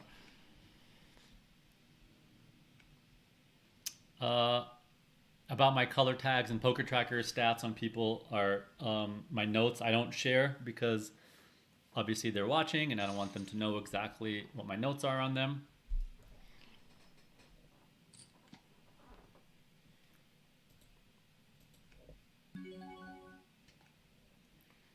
The Alchemist 69 says, Faraz, how do you feel about the future of online poker? Do you believe it's going to continue to be profitable for the average random player? You know, this is my opinion. I think it's like the stock market crash that everybody is always waiting for, right? I remember when I first started getting stocks in like college. I remember there's these people that were just like, oh, it's going to crash. Like a big crash is coming. Like, and yes, of course, eventually it will. But to try to predict when that is, it's very tough. It's the same with like trying to predict legislation for online poker. And, you know, right now, obviously there's a lot of solvers, real-time assistants, and people are concerned, like, are all these bots in the game? And what I feel is I know a bunch of friends, including myself, who are making money playing online poker. And I have a bunch of students that after working with them for just 3 months, they're profitable. And, you know, I've coached over, I don't know, 120 students now in the last year. And I just, if there was bots like eating up all the value, I wouldn't be able to coach so many people to become profitable in such a short term. So my kind of thinking there is, yes, there's probably bots. Yes, they're probably eating up sim EV, but it's small enough. Like if I could take amateurs and make them profitable in such a short period, then that means the game is still very soft. For tournaments I'm talking about. So that's how I look at it. So I don't really worry and think about it too much. Yeah, you know, maybe over time that edge will get a little smaller as the real-time assistants become more prevalent. But the real-time assistance is more problematic in cash games where stack sizes are very similar. In tournaments, there's all these different stack sizes. It changes all the times and it's much more dynamic. So it's a lot harder to build kind of a robot that's cheating, or to use it effectively, I should say. Here's one of the examples, big blind, deep stacked. I'm folding here, even king 8 offsuit, even ace 3 offsuit I'm folding there, king 9 offsuit I might fold. It's close.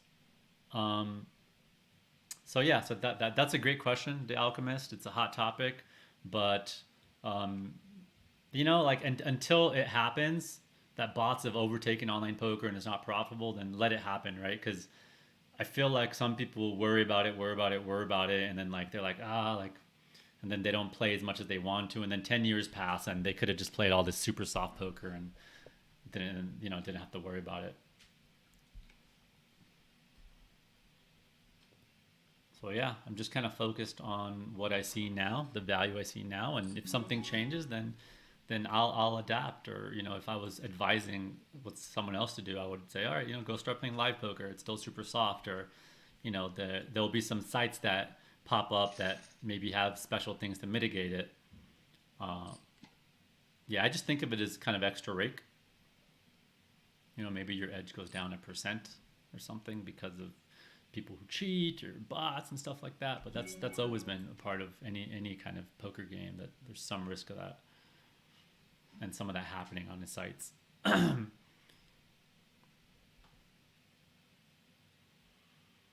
Yeah, and more on the RTA. I mean, there's still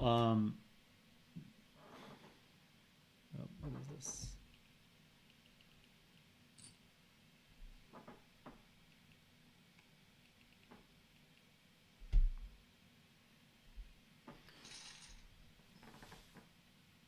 Ah. I was trolling about Adamo. Yeah, I realized that once I saw the Adam 22 guy mentioned. I still want to know what the Queen 8 of Hearts hand that he had was, that someone was referring to. So I can, if I know what I had or what the board was, I could go back and look that hand up.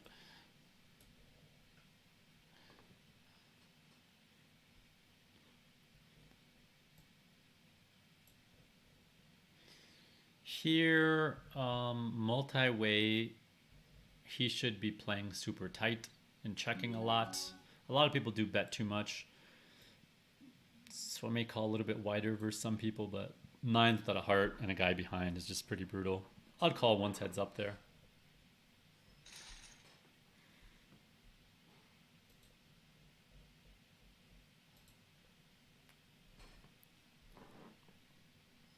All right, I'm seeing the results of if my mic is too low or not.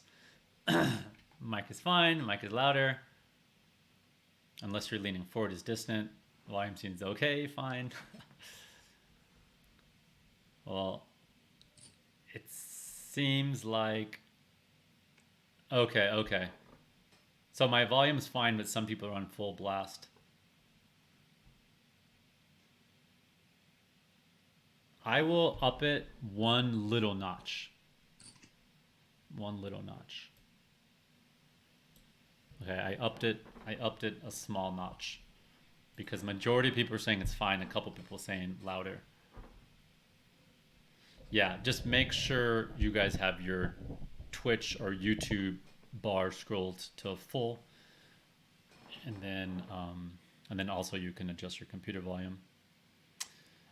Jeff said the ace-5 suited is a very loose call for 25 bigs. Yeah, that's a tough spot. He 3-bet versus me and that guy jammed. Yeah, it's close. He was getting 2-1. It depends what that guy's shoving. It's probably a fold.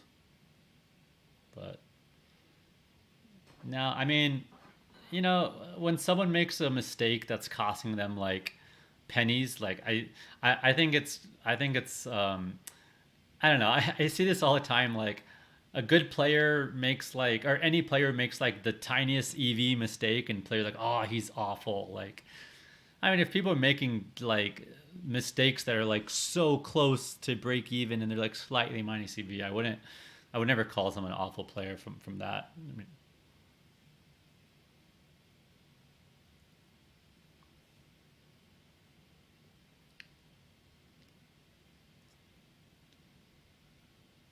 I think generally people get called an awful player way too liberally.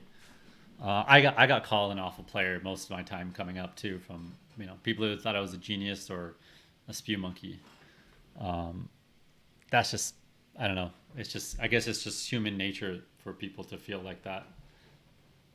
And I don't mean to call out anyone in particular, because I have friends who sometimes are like that too. Like, There'll just be a player who makes, you know, some mistakes, and just because you make some mistakes, that doesn't mean you're awful. Like, you could be really good at, you know, 30 things in poker and be, you know, bad at a few of them, or be making mistakes at a few of them. Or maybe you have some really bad mistakes, but you're so good at the other stuff that you're still a good player. It's just not so black and white.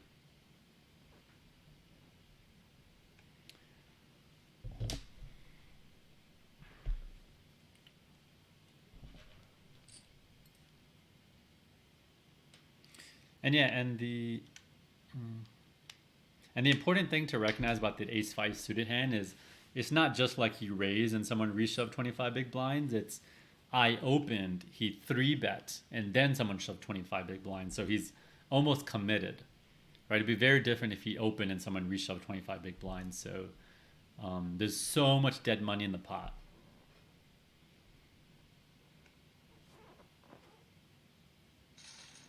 I think he needs the guy to have some bluffs in his range to call, though. Like a king-queen suited type hand. And if the guy just has 0 bluffs because he doesn't think he has any fold equity, then it becomes a bad call, probably. Roughly 10 years left. We got it, says the Alchemist. Jack 5 off here, so I'm going to call. Button versus big blind. This is pretty much the bottom of my range. If he was earlier position, I would just be folding.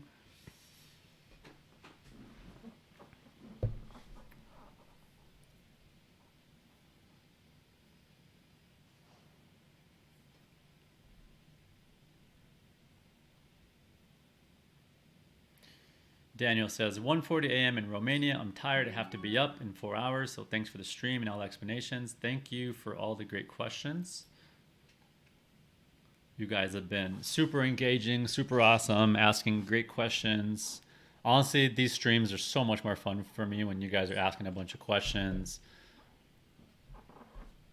Keeps me energized. And that's really why I'm doing this. I'm you know, like I said, I don't stream very often.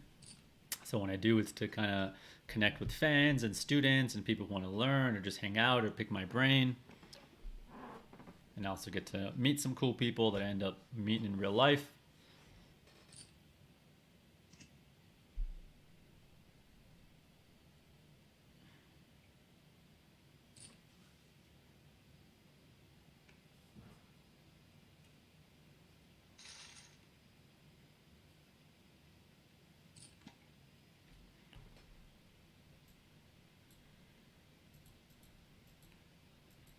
Sitting on 446K from the 300K starting stack.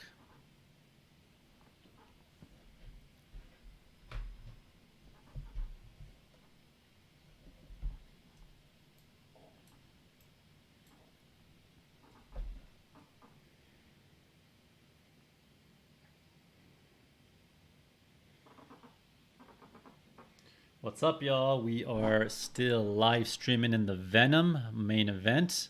Come pop on and chat some strategy, hang out, ask some questions. Got a bunch of awesome people in the chat. See you guys over here.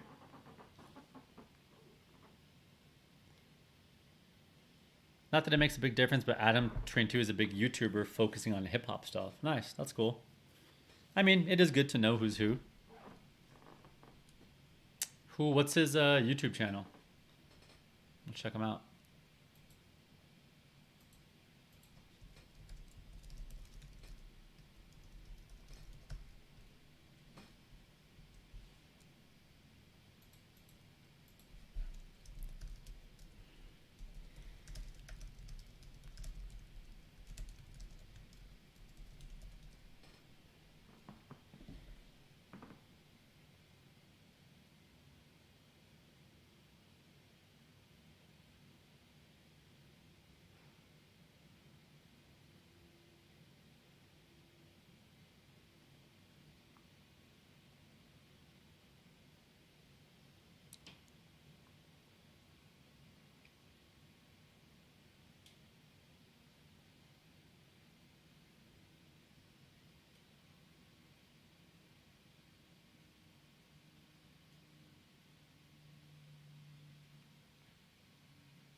Sean Anthony has a hand question. It says, under the gun opens, cutoff shoves, you get 9-9.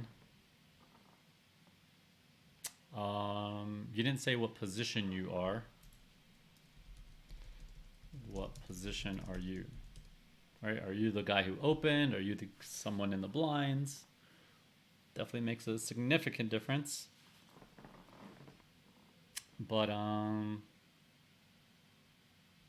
if you're the under the gun guy,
King 10 suited here. Let's open this up.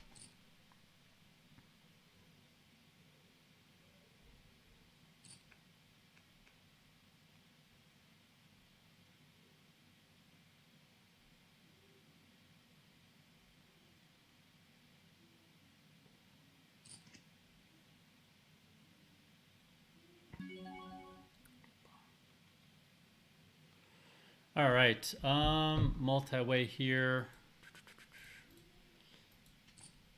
I'm gonna go ahead and c-bet this. Hopefully drive some fulls out of some ace 10, ace jack type hands. Maybe could have gone a little bit bigger there.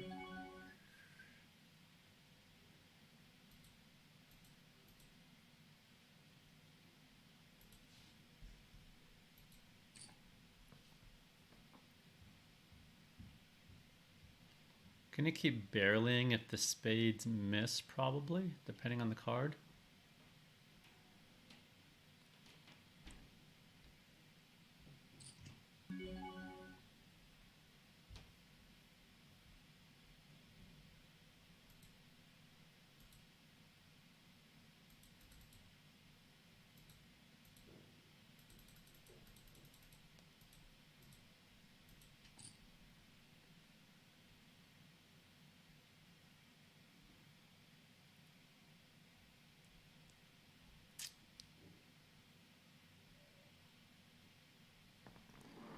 I was debating on shoving here, but I was thinking we might not need to go so big to get folds out of like 9-10 of spade type hands. Yeah, he's not gonna fold king queen. I was trying to get folds from like 9-10 of spades, 7-8 of spades. He could have some 10 jack still, even though we block it. I could have maybe jammed there.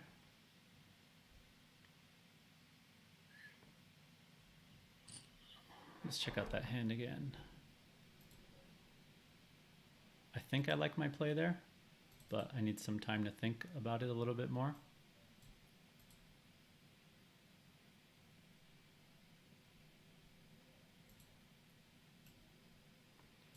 And again, this is another example of you know, I wasn't trying to get king queen to fold, right? So when he ends up with king queen, you can't really beat yourself up about it.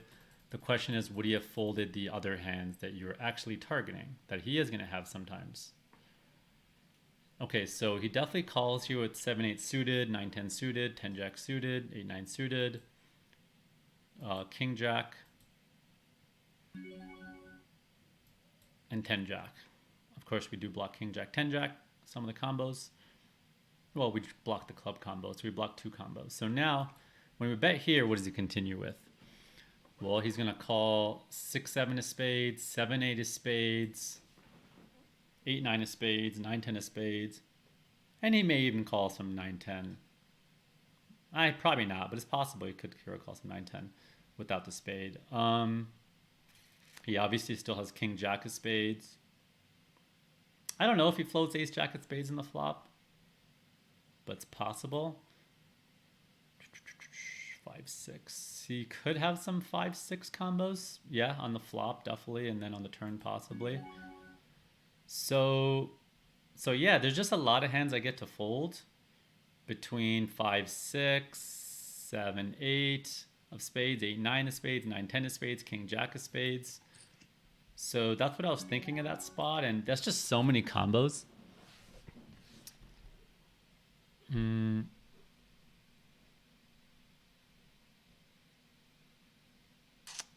Having the 10, if I don't have the 10 in my hand, he's a little bit more likely to have at least the 10-jack of clubs combo. So I'm blocking one 10-jack of clubs combos that would have folded, but that's not a big deal, I don't think.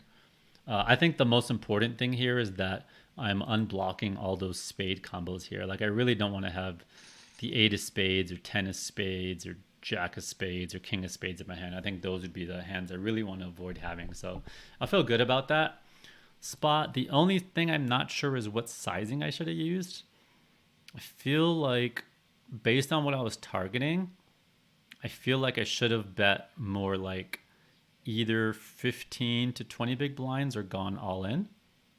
Like 15 to 20 big blinds is targeting all those 9x, 7x, 6x type hands, one pair. And going all in is like maybe getting some queens to fold. Yeah. So I do want to review the sizing there, but I feel good about it. All right, we're on break. BRB.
you say?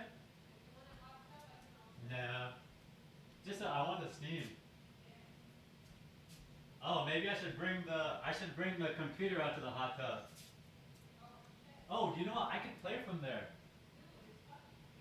No, but when you're in the tub, it doesn't matter. No, but I can put the thing on top. So what I've been doing is when I fold the thing back, I put my phone on top of it. Yeah, yeah, yeah. I have to try it when it's not wet. We'll do it.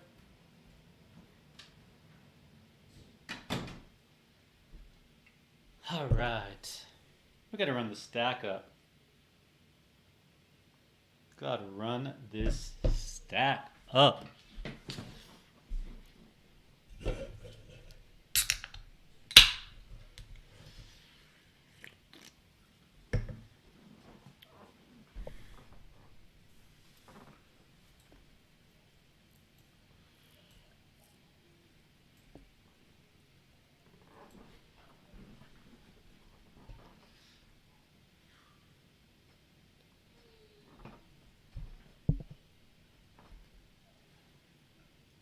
King 10 off. Can we still re-enter right now? Late reg, 3 levels remaining still. Alright, well, I'll re-enter if we have to. 15 bigs. This is very... Yeah, this is... I think it's fine. It's right on the border. I'm going to have some flats here. I will slow play some stuff like aces here.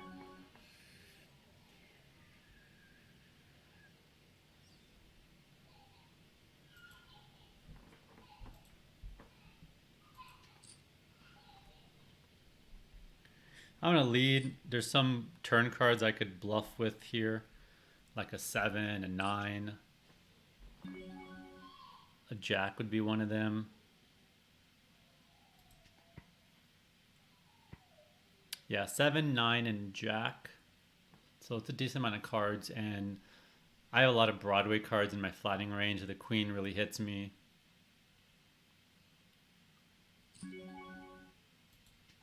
I also have a club and a diamond in my hand, so I'm blocking some of the backdoor floats.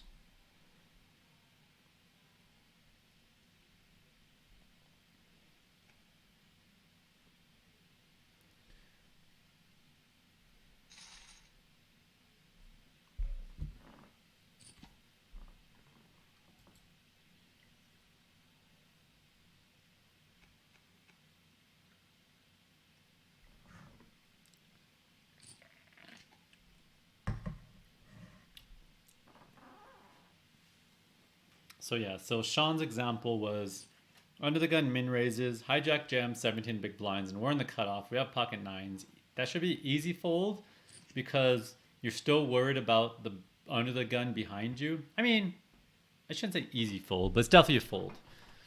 Because something like jacks there, you're probably going with, and something like tens. I think tens is where it's a really tough spot, and you might just fold because the under the gun player behind you. I think I'd depend on how loose I think under the gun is. Like if under the gun has 100 bigs, chip leader, and he's opening wide, I might still call off tens there. So yeah, I shouldn't say it's easy fold, but yeah, it's definitely a fold though. And also that shover's range is not that wide when he's shoving over under the gun too.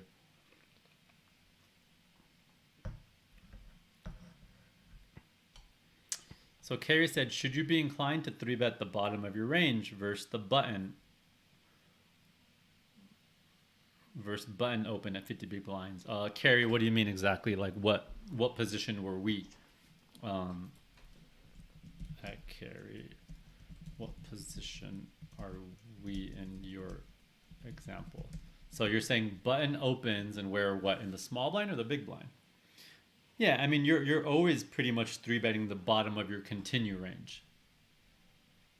So not the bottom of your range, the bottom of your continue range. Mark, I am on bullet number 2.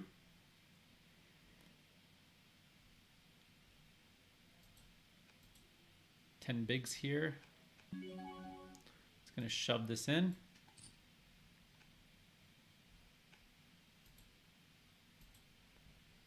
No action. No one wants to double us up.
Magnia says maybe you go smaller on the turn versus the king queen. I think I like my turn sizing. I think there's a lot of hands that I need to bet big to put pressure on. So yeah, I think I like my turn sizing on the where he had king, or the king 10 versus the king queen. It's more the river. I think I maybe could have went smaller or bigger. I don't think it would have made a difference when he had king queen, but just hypothetically, if he did have the 9-10 suited, 8-9 suited hands that I'm targeting, I don't think I need to bet that big to put pressure on them, which is why I was considering if I should go smaller.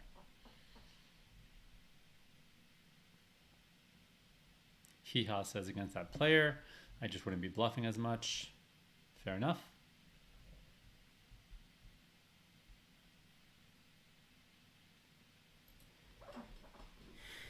Oz220 says, please consider streaming other day ones if you bust. Thing is, Sundays I'm usually playing other tables, so definitely will not do Sunday. I could possibly do like a private stream for live spot members for if I bust today and Sunday and then I have to re-enter next Friday. I could do that. For anyone who didn't hear earlier about the giveaways, if you sign up at livespot.co/Jaka, I'm going to put the link in the chat right now. It's also above my head. livespot.co/Jaka. That's my group coaching. And you can sign up for free because there's a few videos you could watch for free. And out of everyone who signs up today, I'm going to give 2 people a free month subscription along with a 20-minute phone call, a video call, a coaching call, and also anyone who subscribes today for $99 a month or in the next 48 hours I'll give you guys, I am also giving a free 20-minute call, coaching call, where we'll discuss, we'll go over some hands, I'll pick your brain, I'll answer your questions, I'll help give you a study routine. I'll give you a few options in an email. So anybody who subscribes in the next 48 hours for my group coaching will get that 20-minute free coaching call with me. Like I said, that's not something I normally offer. That's just something I'm doing special for today. And shoving all in here with the ace-6 suited versus Mr. Palu. Don't have a lot of fold equity, but we have the best hand a lot here. So this is a bit of a value shove. Deuce. 3. Hiya. And we're going to get right back in this.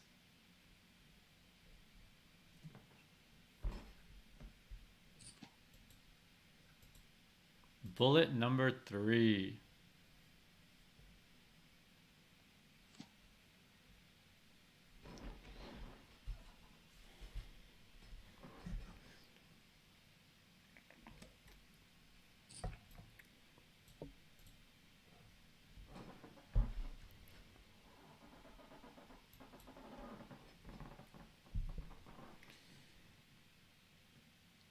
Siddhartha says, Faraz, I put the king of clubs, 10 of clubs in the solver. It says to shove on the river. You were right when you said you were thinking to shove on the river. Did it have a smaller size river bet as well? I'm curious. I don't know what sizes you gave it for the river. So Siddhartha ran my king 10 hand. Thank you for that. Actually super appreciate that. So we could pull the hand up. Yeah, if I ever have tough spots or, interesting spots that I mark for review and you guys feel like you're running them and talking about them, that's always appreciated. It's nice to get that instant feedback and share it with the rest of you. So this was a spot I opened. I mean, the solver pile is not perfect in this spot because you're running it heads up and there's a third player in the pot. So my c-bet range is going to be different. And so is his calling range. Like, he might float 6s heads up, but he's not going to float 6s when that guy's in the pot. But I think at this spot it might not make a huge difference, but it definitely will make a difference. So I think if I was running this, I might need to like node lock his calling range to be adjusted, and also node lock my c betting range. And then the turn, he said it liked the barrel on Payo, and on the river it liked going all in. Yeah, the flush draw missed too. Yeah, I almost shoved. I'm debating if it doesn't shove, what's the other bet size it likes? Like, is it only shoving with king 10 of clubs? Yeah, and it's really nice that we don't have any spades in our hand, so that's what makes it such a good bluff candidate. So it's nice to see that the line we took, even though it didn't work, was a good line.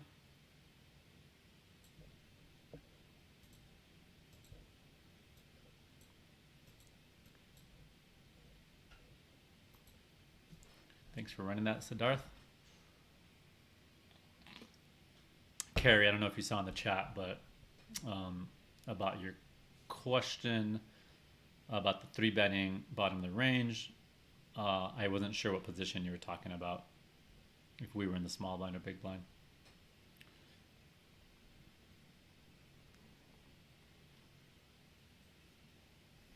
So we are on bullet number 3 here.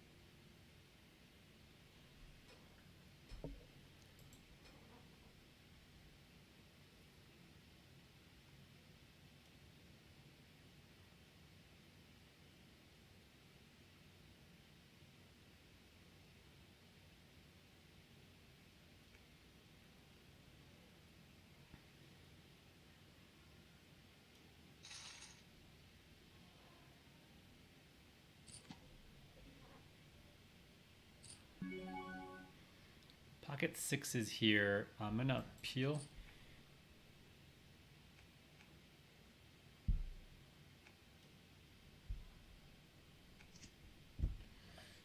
Oh, pocket 8s. I wish I had pocket 6s. I meant pocket 8s. Man, why did I should have said pocket 8s. It would have been an 8 on the flop.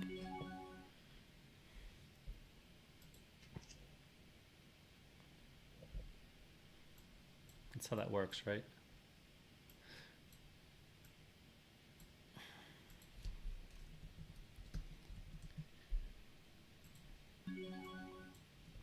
And he bets pretty big here.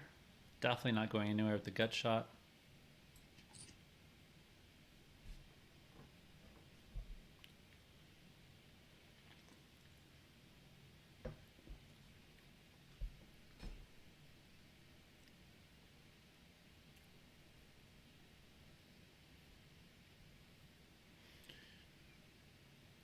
We are going to have spades here. We are going to have 7s here. We are going to have 8s here. We're going to have... I don't think we have... Well, we could have some queen jack suited. Yeah, this is a tough spot. I think most people aren't going to have enough bluffs here. I mean, even if they do, it's still a tough spot there.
So Mark says, at 35 big blinds, why was it such an easy rebuy for you? What makes this attractive for you? So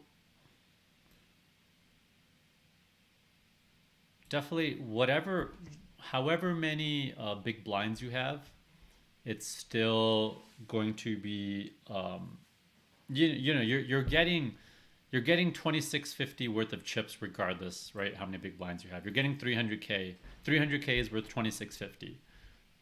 My ROI is a little bit lower now than it is when I obviously just wait and play another flight. But there's also the chance I play the other flights and I bust, right? So I want to make sure that I'm getting the maximum amount of bullets for me. I think it's a little bit of a bankroll question, right? Because by buying in at some of these shallower stacks, you're more likely to bust, and you could be in for 7, 8, 9 bullets. So you're trying to make sure you could handle that. But for me, it's just the opportunity cost, or not the opportunity cost, but maybe I'm going to bust another few times and then I don't make it to day 2. So that would suck. So I just want to give myself the maximum amount of chances to get to day 2. That said, that was probably my last buy-in. Like, I'm probably not going to buy in now. I think I also just personally value not having to play on Sunday if I'm going to be playing other tournaments. Another thing I really value is if I make day 2, I might not play the Sunday before day 2. So I could be really fresh for day 2, where I'm going to be, my stack's going to be worth quite a bit by then. So it's really just like valuing time off and comparing that versus playing another full day, and that I'm going to come in more sharper. I could have totally not played this last bullet. I think that the first 2 were obvious. This one I might have skipped sometimes. But since we're streaming, and I'm not planning on streaming the other days, I also want to give you guys some more action and hang out with you. So that played a small factor as well.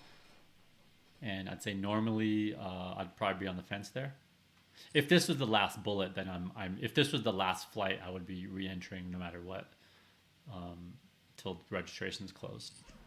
Although I think it is good to have a maximum for yourself, because if you're in for too many bullets and it kind of ruins your week and you feel super tilted about it, then that's not good. So it's always nice to kind of pick your final number that, hey, I'm not going to put in more than 3 bullets a day or X bullets total in this tournament. Even if it's plus EV and good value, like, that's just kind of a personal question. Juan says, what's up? Faraz was watching on Twitch, but the YouTube chat is where everyone's at. Yes, it does seem that way, I suppose. Let's see. More people are on. Which one?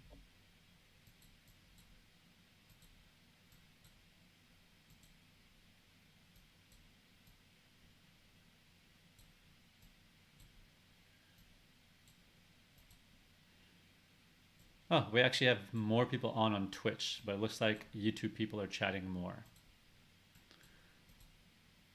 Come on, Twitchers. Where you at in the chat? Yeah, I forgot you guys. Yeah, since I'm streaming on both platforms, you guys, the people on YouTube could only see the YouTube chat, and the people on Twitch can only see the Twitch chat.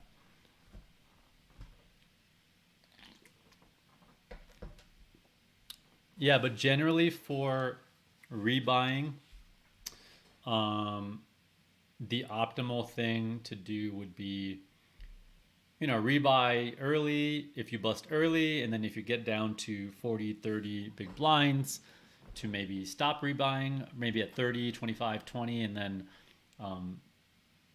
rebuying at the very last minute when you're really close to the money, even if there's 15 big blinds or 10 big blinds, is very plus EV because you're so close to the money. So the absolute optimal thing would be rebuy, you're shallow, stop rebuying and wait till the last minute and buy in again. But that's if you're really trying to optimize for that one single day. And of course, right now I'm not going to stop and pause the stream and do that. King 10 off here, opening. This is a newish table. We haven't played much here. This player just 3-bet from the big blind last hand, folded to a jam. Now they're squeezing again, very next hand.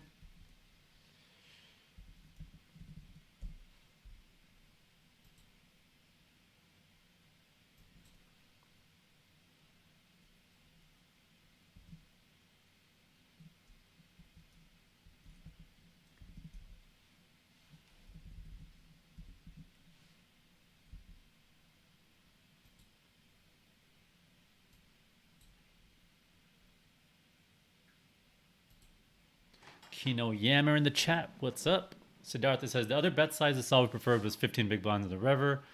You bet the same. No, I think I bet like 24 big blinds on that river. Where I was saying I wish I went all in or bet 15-ish. Yeah. Yeah, so this is what I did, but I instinct was like, oh, I should have bet smaller or bigger. And I kind of went with the in-between size. This is my third bullet, sir.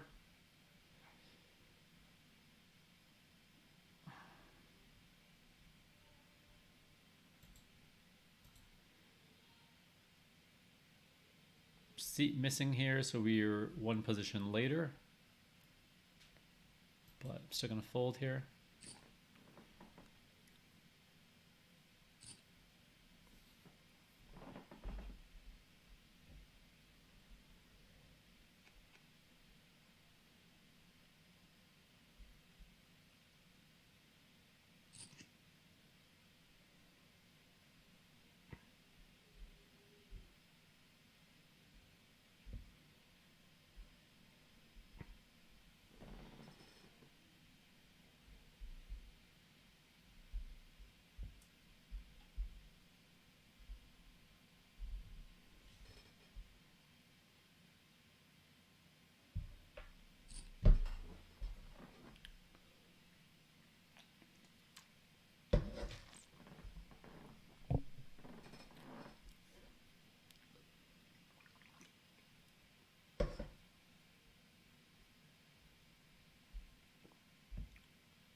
So for anyone who joined later in the evening today, if anything you want to talk about strategy related in the chat, feel free to ask. Nothing is too basic. Definitely don't feel embarrassed about any question. The more you ask, the more you learn. Being embarrassed or thinking your question's too easy is only going to hold you back.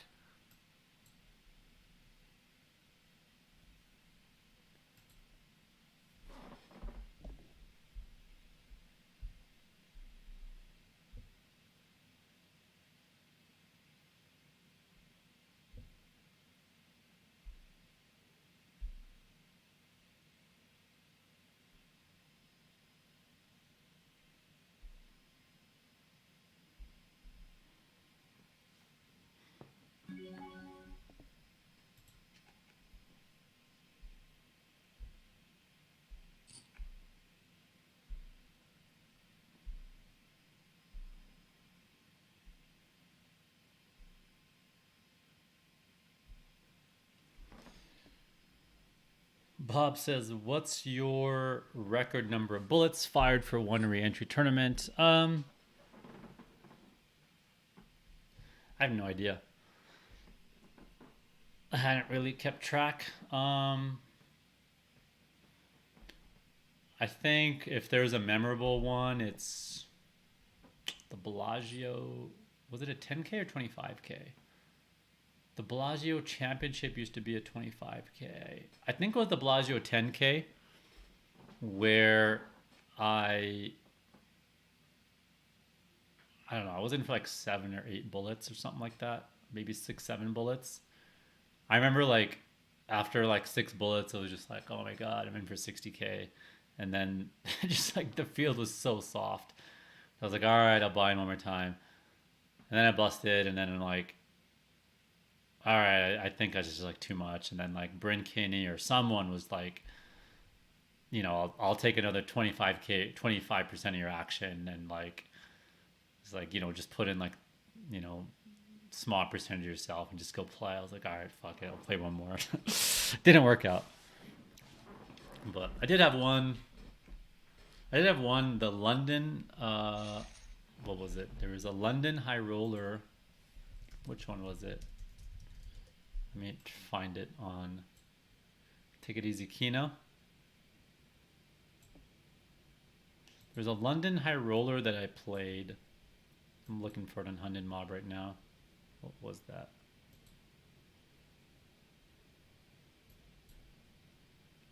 I'll play this hand first.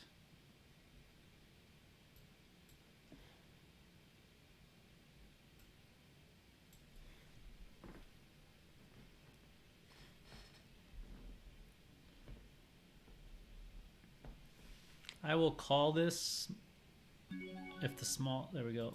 We're out of there now. Yeah, it was this this tournament here. So 2013, I remember this 10k pound buy-in. I think I busted like very end of day one, and I was not gonna play again. And someone convinced me like last minute to re-enter, and they're like, either same thing. They're like, I'll take, you know, like 20% of your action extra. Like just I jumped in like last minute, like literally as late as you can get. I was literally like had something planned for the day and jumped in, and then end up getting second for 363k. So that was a pretty awesome one. Let's see, any other. This was the crazy run I was talking about earlier, where in 2009 I had this 770k score, followed by this 400k score just weeks later, and a couple months later in the Blodger again 570k score. So that was a pretty crazy year. A lot of fun. Jack 9 suited here. If I had 10 jack suited, I might just rip it in here.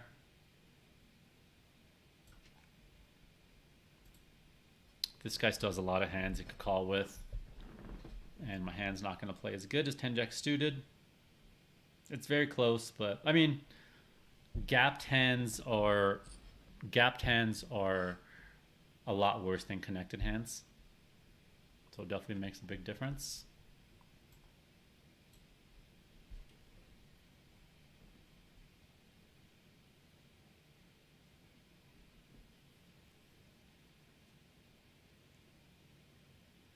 I gotta turn my hat inside out for the rally cap.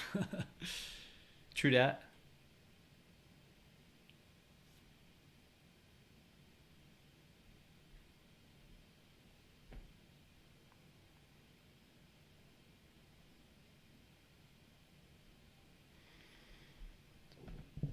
Someone said, why the 2x raise pre as opposed to what size? When I'm shallow, I'm just generally going 2x. When I'm medium, I'm generally going 2.2x. When I'm deeper, I'm generally going 2.5 to 3x. Of course, there's some exceptions to that, but that's kind of the general what I'm doing. Honestly, it doesn't make a huge, like a lot of people try to, I mean, there is some optimization of going, let's see. I mean, I don't have much fold equity, which sucks, but there's a lot of dead money in the pot. He could have some hands I dominate in his range. It's possible he's 3-betting some 6s, 7s, 8s. Not everyone does that. He could have some ace-x suiteds that I dominate. We are going to be flipping a lot, but there's just so much dead money in there. I will run this on Hold'em Resources Calculator. If I bust, I'll do it right now. If not, I'll do it during our review session.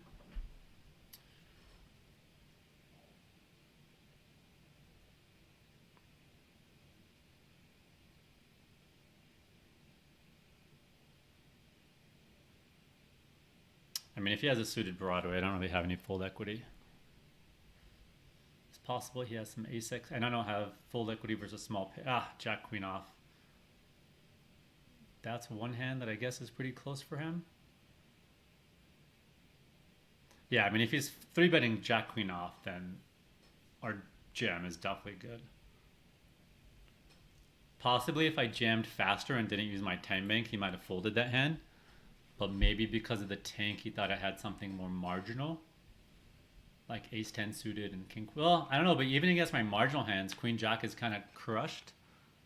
Against like ace-jack suited, ace-queen off. Maybe he thought that I wouldn't think about it with ace-queen. And maybe he coined me more on like 8s, 9s, 10s. So, did I mark that for review? Yeah, I will run that on Hold'em Resource Calculator during our review session.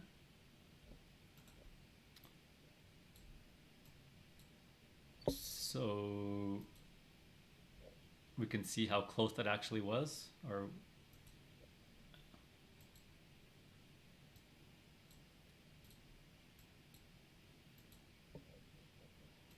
And for those of you who joined later, if you don't know already about my group coaching site, I'm just gonna, for a couple minutes, talk about it. So here's the site. It's livespot.co/Jaka. The link's above. I do a 2-hour session every single week, and you can see the upcoming sessions here. We're reviewing students' hands and 3-bet pots because we just finished the series on post-op play and 3-bet pots. I'm going to review and analyze interesting spots that I tagged from this session. Raising c-bets in position, open limp strategy. Those are some of the upcoming ones. And previously, we've covered all sorts of topics. I have playlists for ICM, for c-betting versus the big blind, check raising, pre-flop stuff, multi-way videos, all sorts of stuff. When you subscribe, you get access to all these videos. It's over 40 sessions now. And we also have a Discord group. So if you're interested, come sign up. You just go to livespot.co/Jaka. And I'm doing a giveaway. Anyone who signs up for free today, I'm picking 2 people to get a free monthly subscription. And it's going to come with a 20-minute call from me. And anyone who signs up for the paid subscription within today or tomorrow, I will do also a free 20-minute coaching call with you. That's not something I normally do. I am just doing that for you guys today. You can see the chat for the giveaway link. Ace-8 suited, we're gonna peel here. That's a pretty decent flop. Question is, yeah, I mean, our hand needs protection. He bet very big here.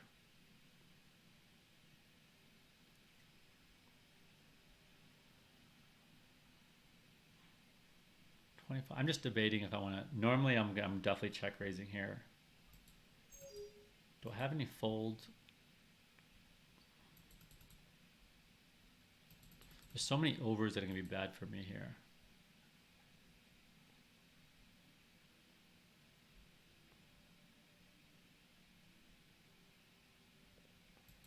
I don't really have any bluffs that side. I mean, I could have ace deuce, ace 5 jamming.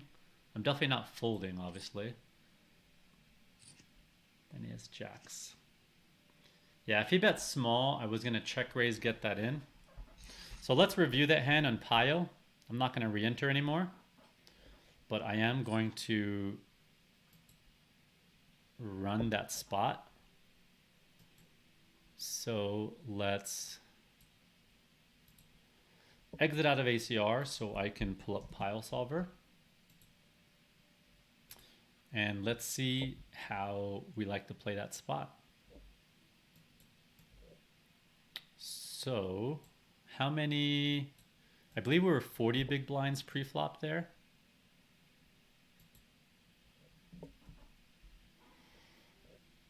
So that is going to be 3-bet pots. It was like button versus middle position, something like that. And we were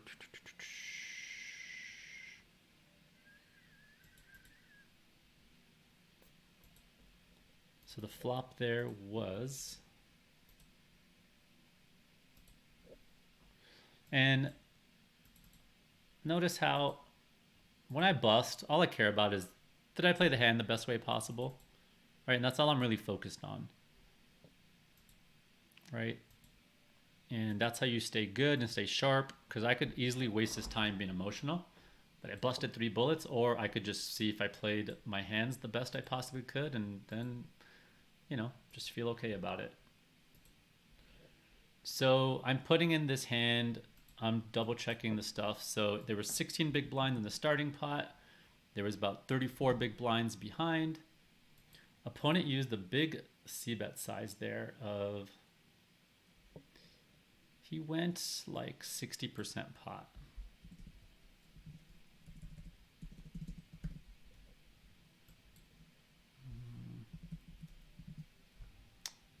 Okay. Let's just do this. I would normally maybe do some different sizings, but just to do this quickly, I don't think it'll make a difference here. And this is the sizing the player used. So, okay, I'm just going to double check that these ranges look good. Right, some of these are way too wide actually.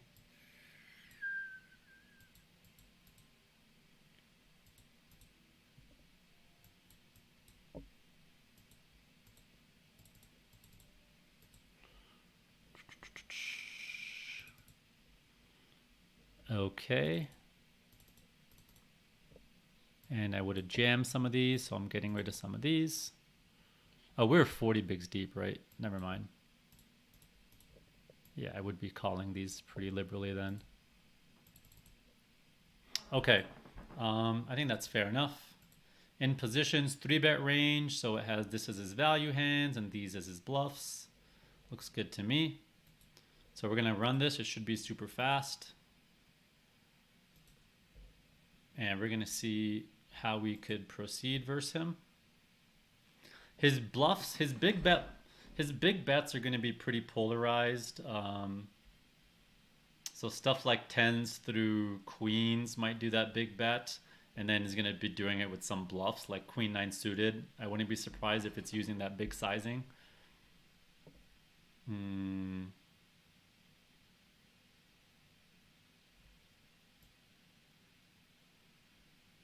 It's possible he could even do something like king 8 suited. So this should be done in about less than a minute, and then we'll look at the hand. So I'm going to do the giveaway right now as well. So 2 people who signed up for a free account at livespot.co/Jaka. I'm going to give you guys a bit more. I'm going to give you guys, here, I'll give you guys till the end of this hand to sign up. Going to do the giveaway in the next 5 minutes. Sign up at livespot.co/Jaka for a free account.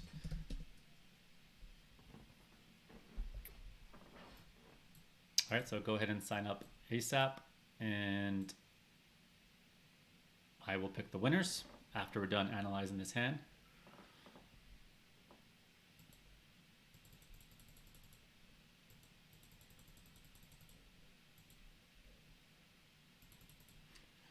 And this is going to vary. Yeah, it does have him doing kind of what I was saying. The 9s through jacks are the ones that want to bet big because they need some protection. It's definitely not a common spot people bet big. As you can see, it doesn't happen very often. This is just about done.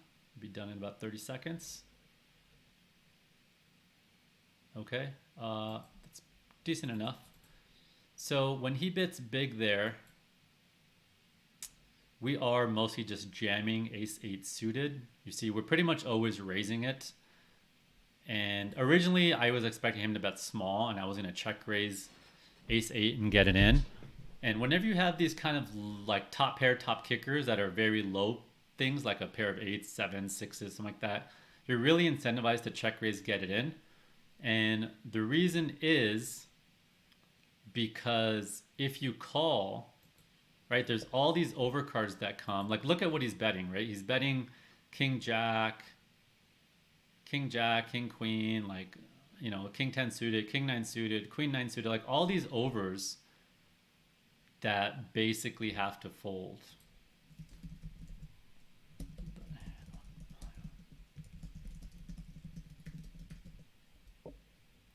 So the reason why if you bet small we raise is because we really benefit.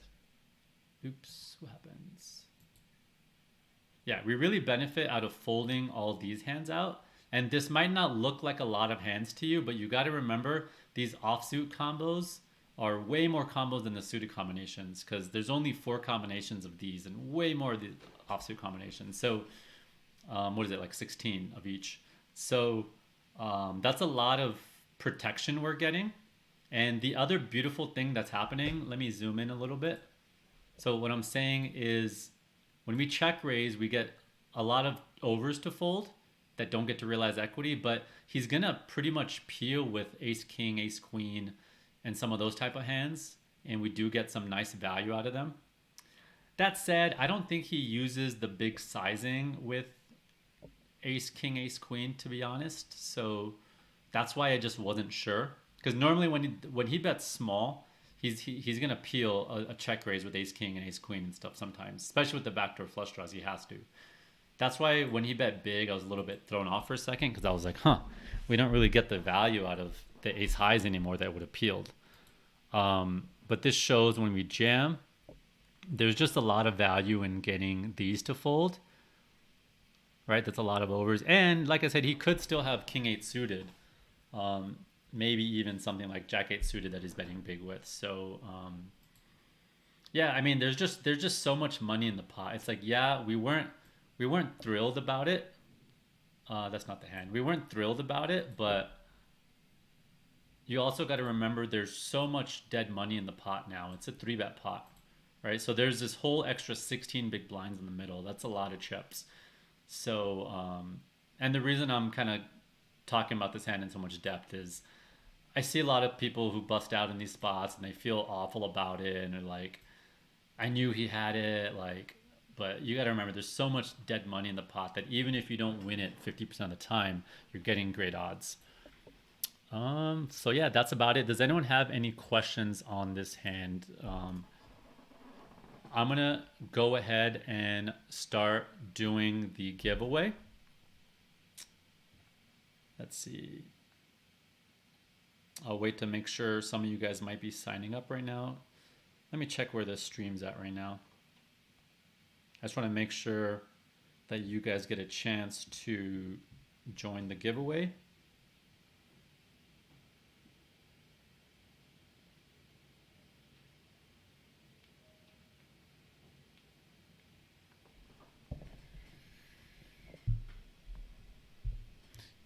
Someone's asking, does he even have a big C bet? Yeah, generally you don't really have much big C betting there, but you could see there's some. Not really much. So it was an exploitative play that he used, the big sizing, but I'm not going anywhere with ace-8 with that low of an SPR.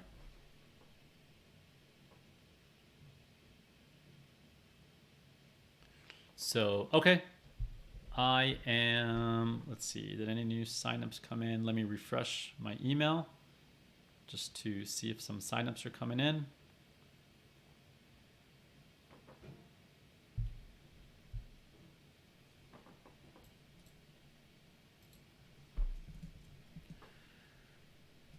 So yeah, I'm definitely not going to stream on Sunday because I am playing more tables if I play.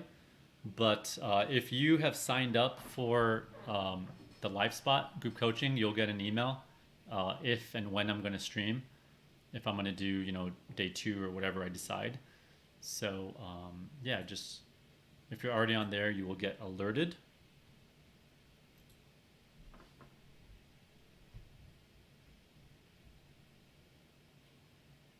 And my email is not refreshing, so just give me a sec. Just want to pull up all the names of the people who subscribed today for the giveaway.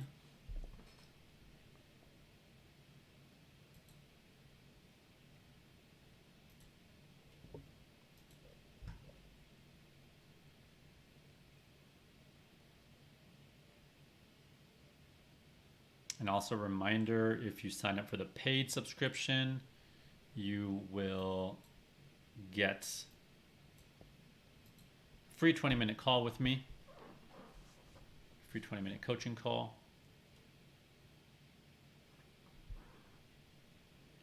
All right, I'm gonna pick the first winner who signed up today. Let's see, we gotta randomize this.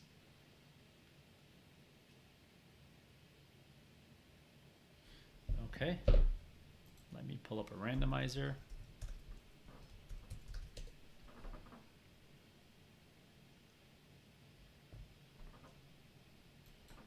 Random number generator.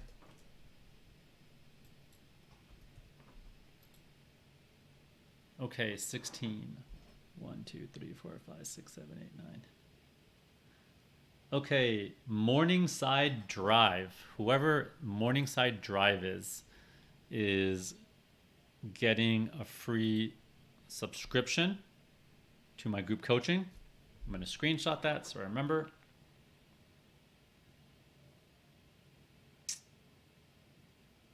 Morningside Drive. Whoever put that for their name, I don't want to read your email. It was a Yahoo email. You won the first giveaway.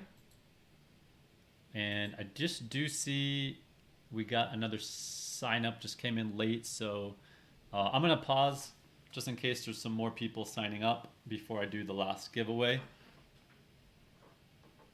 I'll wait another, let's call it 2-3 minutes.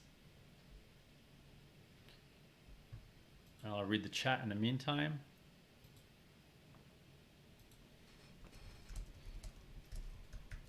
I see yours, Hiha.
Someone's asking, what do we do to get into the contest?